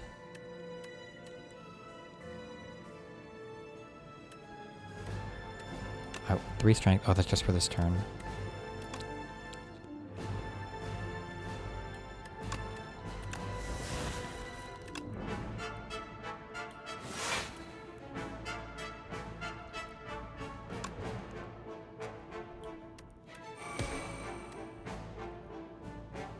Okay, wait, what is this? Well? At the start of your turn, play a copy of your last played attacker skill. A copy. So it's not going to add this to my deck or anything, right? No. Yep. No. Shut up. It's not. It's not. Yeah, that's what I just said. Okay. So it really doesn't matter which one I choose between these two. No, I want to do Stomp Blast.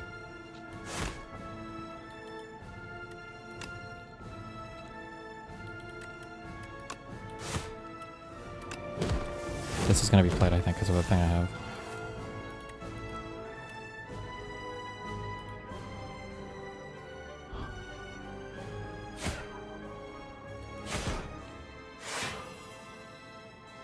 Okay. Okay. He's stunned. Nice. Wears off. We need weak. 40. Moot. And this enemy tends to escape, so it would What be do you really mean nice tends if we to could do escape? So he's gonna go back to his other form. We're gonna have to fight that other thing again. Okay. I can't. Wait. I got a Vuln. Do you have any potions? Okay. No, I have no potions. Oh, okay. I don't have any tricks this turn. All right. It's not all right, Mootin. Oh, wait. I got tricks. Wait. Oh, and he's just firing it off. Okay, hold on. I got tricks. No. I don't have any exhausts. Okay, I don't really have tricks. Wait, right? I haven't exhausted anything, right? Because this card would be glowing. Okay. It's...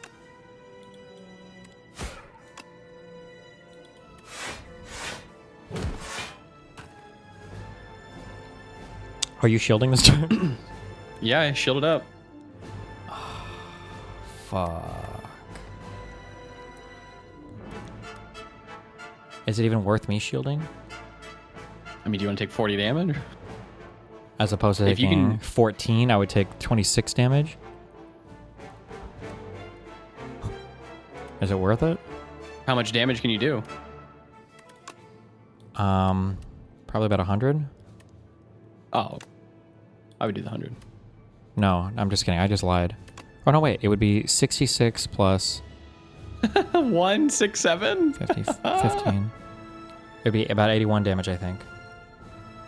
I mean, seems pretty good to me. Are you sure? I don't know how long you're gonna last. Okay, I'm shielding up. Oh my Okay, god, good. this is so cocked. I'm taking 8 damage this round. Oh wait, I'll take even less damage. Okay, I'm gonna bully. Another bully. And then I'm gonna defend. And then that card will be played again. Oh no, that plays it at the start of the turn, doesn't it? Yeah, the start of the turn. Oh, 19, whatever. Okay, whatever. I take 21 damage. 21. Okay. Okay, we're at about the same thing. Yep. Do I have demon form out? No. Moot. Are you gonna do something about that? I can't stun or anything, no. Okay, I got things. Hold on. He's vulnerable. There you go.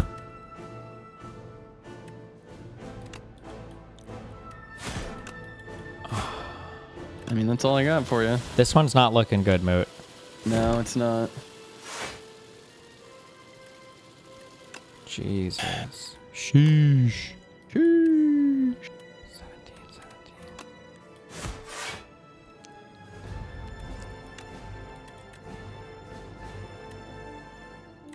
Does the vulnerability, does it carry over into his next form? I don't know. I would assume not, because I don't think his Doom carried over, so. Oh, I'm getting armor! I'm fine! Because I cast that one thing. Good. And it picked the good card! Oh, and it's going to do it again! I think at the start of this turn. Oh, blood! Wait. Yes! That is good. Okay, wait. Do we need to do something, or should I just bludgeon him? Or wait. You should fuck him up now. Wait. I have a power that I want to use, though. Can we make that work? I don't know. We need to kill this thing, and then as soon as he's dead, we can do more damage to the next guy. Can I Moot, I need a demon form. I need to unleash Don't my demon form. What? You need to kill this thing I for need me. a demon! I'm sorry, demon. I had to demon. I've got it, Moot. Okay. I can do 30 damage. Hold on. How much can you do? All right, good. And then how much damage you can do? I can finish him. Okay. What? You should have waited, but You said you we need to kill him this turn! Okay, all right, it's fine, it's fine. You lied! That's fine. Clearly it's not. You sound disappointed. Thanks.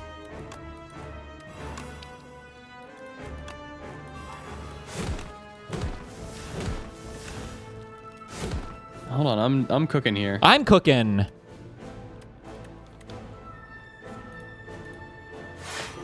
Okay. There, 37 more Doom, and then 37 Doom on the next turn.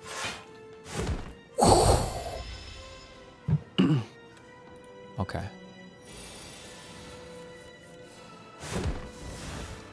I think we got it this turn. We might. I think we've got it this turn, Moot. Wait. Okay, I have another End of Days. So if we can get him within 37 HP, he's insta-dead. Moot. Say no more. Say... Did I do one of these? Yeah. Say no more, Moot.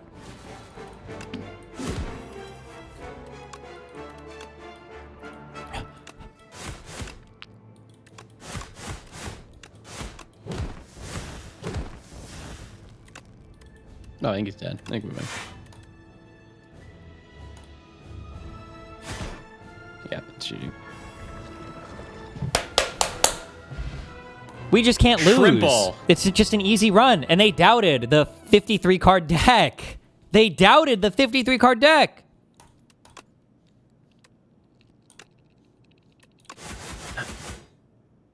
Sheesh.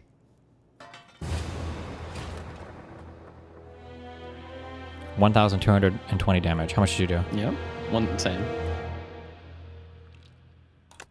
Has there ever been someone who's won 2 games in a row? Probably never. I'm probably the very first one in the whole history of this game. Okay. I'm here late. I love you guys. I'll be back tomorrow. I'll message you on Twitter, Mr. Tracy. Bye. Well, wait, hold on. Or, yeah, bye. I'm waiting. Oh, you don't have to wait, actually. I just need to connect. Connect these. Good one. Oh, wait, what's the CUTLE one? Okay. Ooh, cut this perfectly in half. Oh, man. I hate it when they give you just plainly easy ones. Oh, my God. Let's... Wait. Oh, this might be a 49er. This might be a 49er, guys. I think.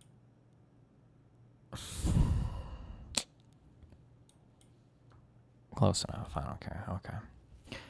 Baby Blues, Evil Eye, Mood Ring, Pet Rock, Traffic Light, Chicken Little, Scrap Metal, Horseshoe, Goldilocks, Rabbit's Foot, Chameleon, Soda Pop, Sunset, Gingerbread Man, Four Leaf Clover, Frog, Prince. Superstitious things, Horseshoe, Rabbit's Foot, Four Leaf Clover, and for good luck?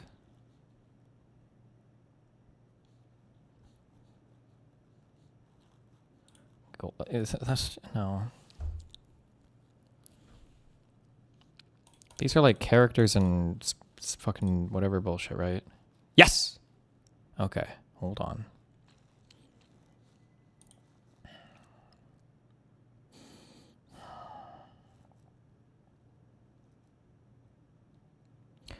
Things that change colors.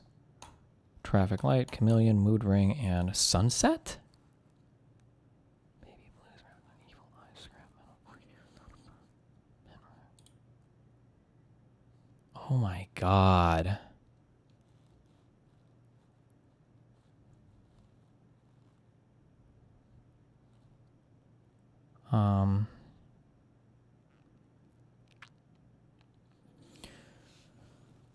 What did I say? Good luck before? One of these things is good luck, but I don't know what the fuck. Evil Eye is not good luck. A good luck piece of scrap metal? A good luck pet rock?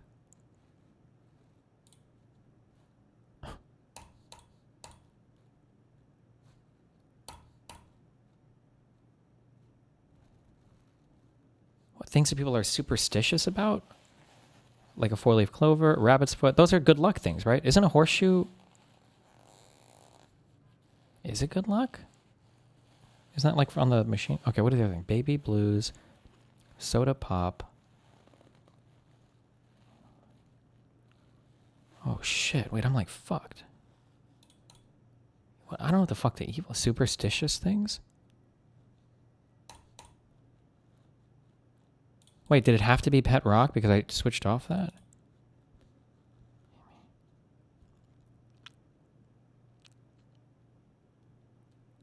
Oh, I see. It's music genres. The Evil Eye is a good luck symbol? I've never heard that before, but okay. Ending in music genres. That was easy. Blues and all that. Okay. Boom! All right. I love you guys. Be careful. Ripper and a cappuccino, poppuccino, hoppuccino, moppuccino, duppuccino, cappuccino, appuccino, oppuccino, endurance. I'll catch you guys next. Streaming now. Be careful.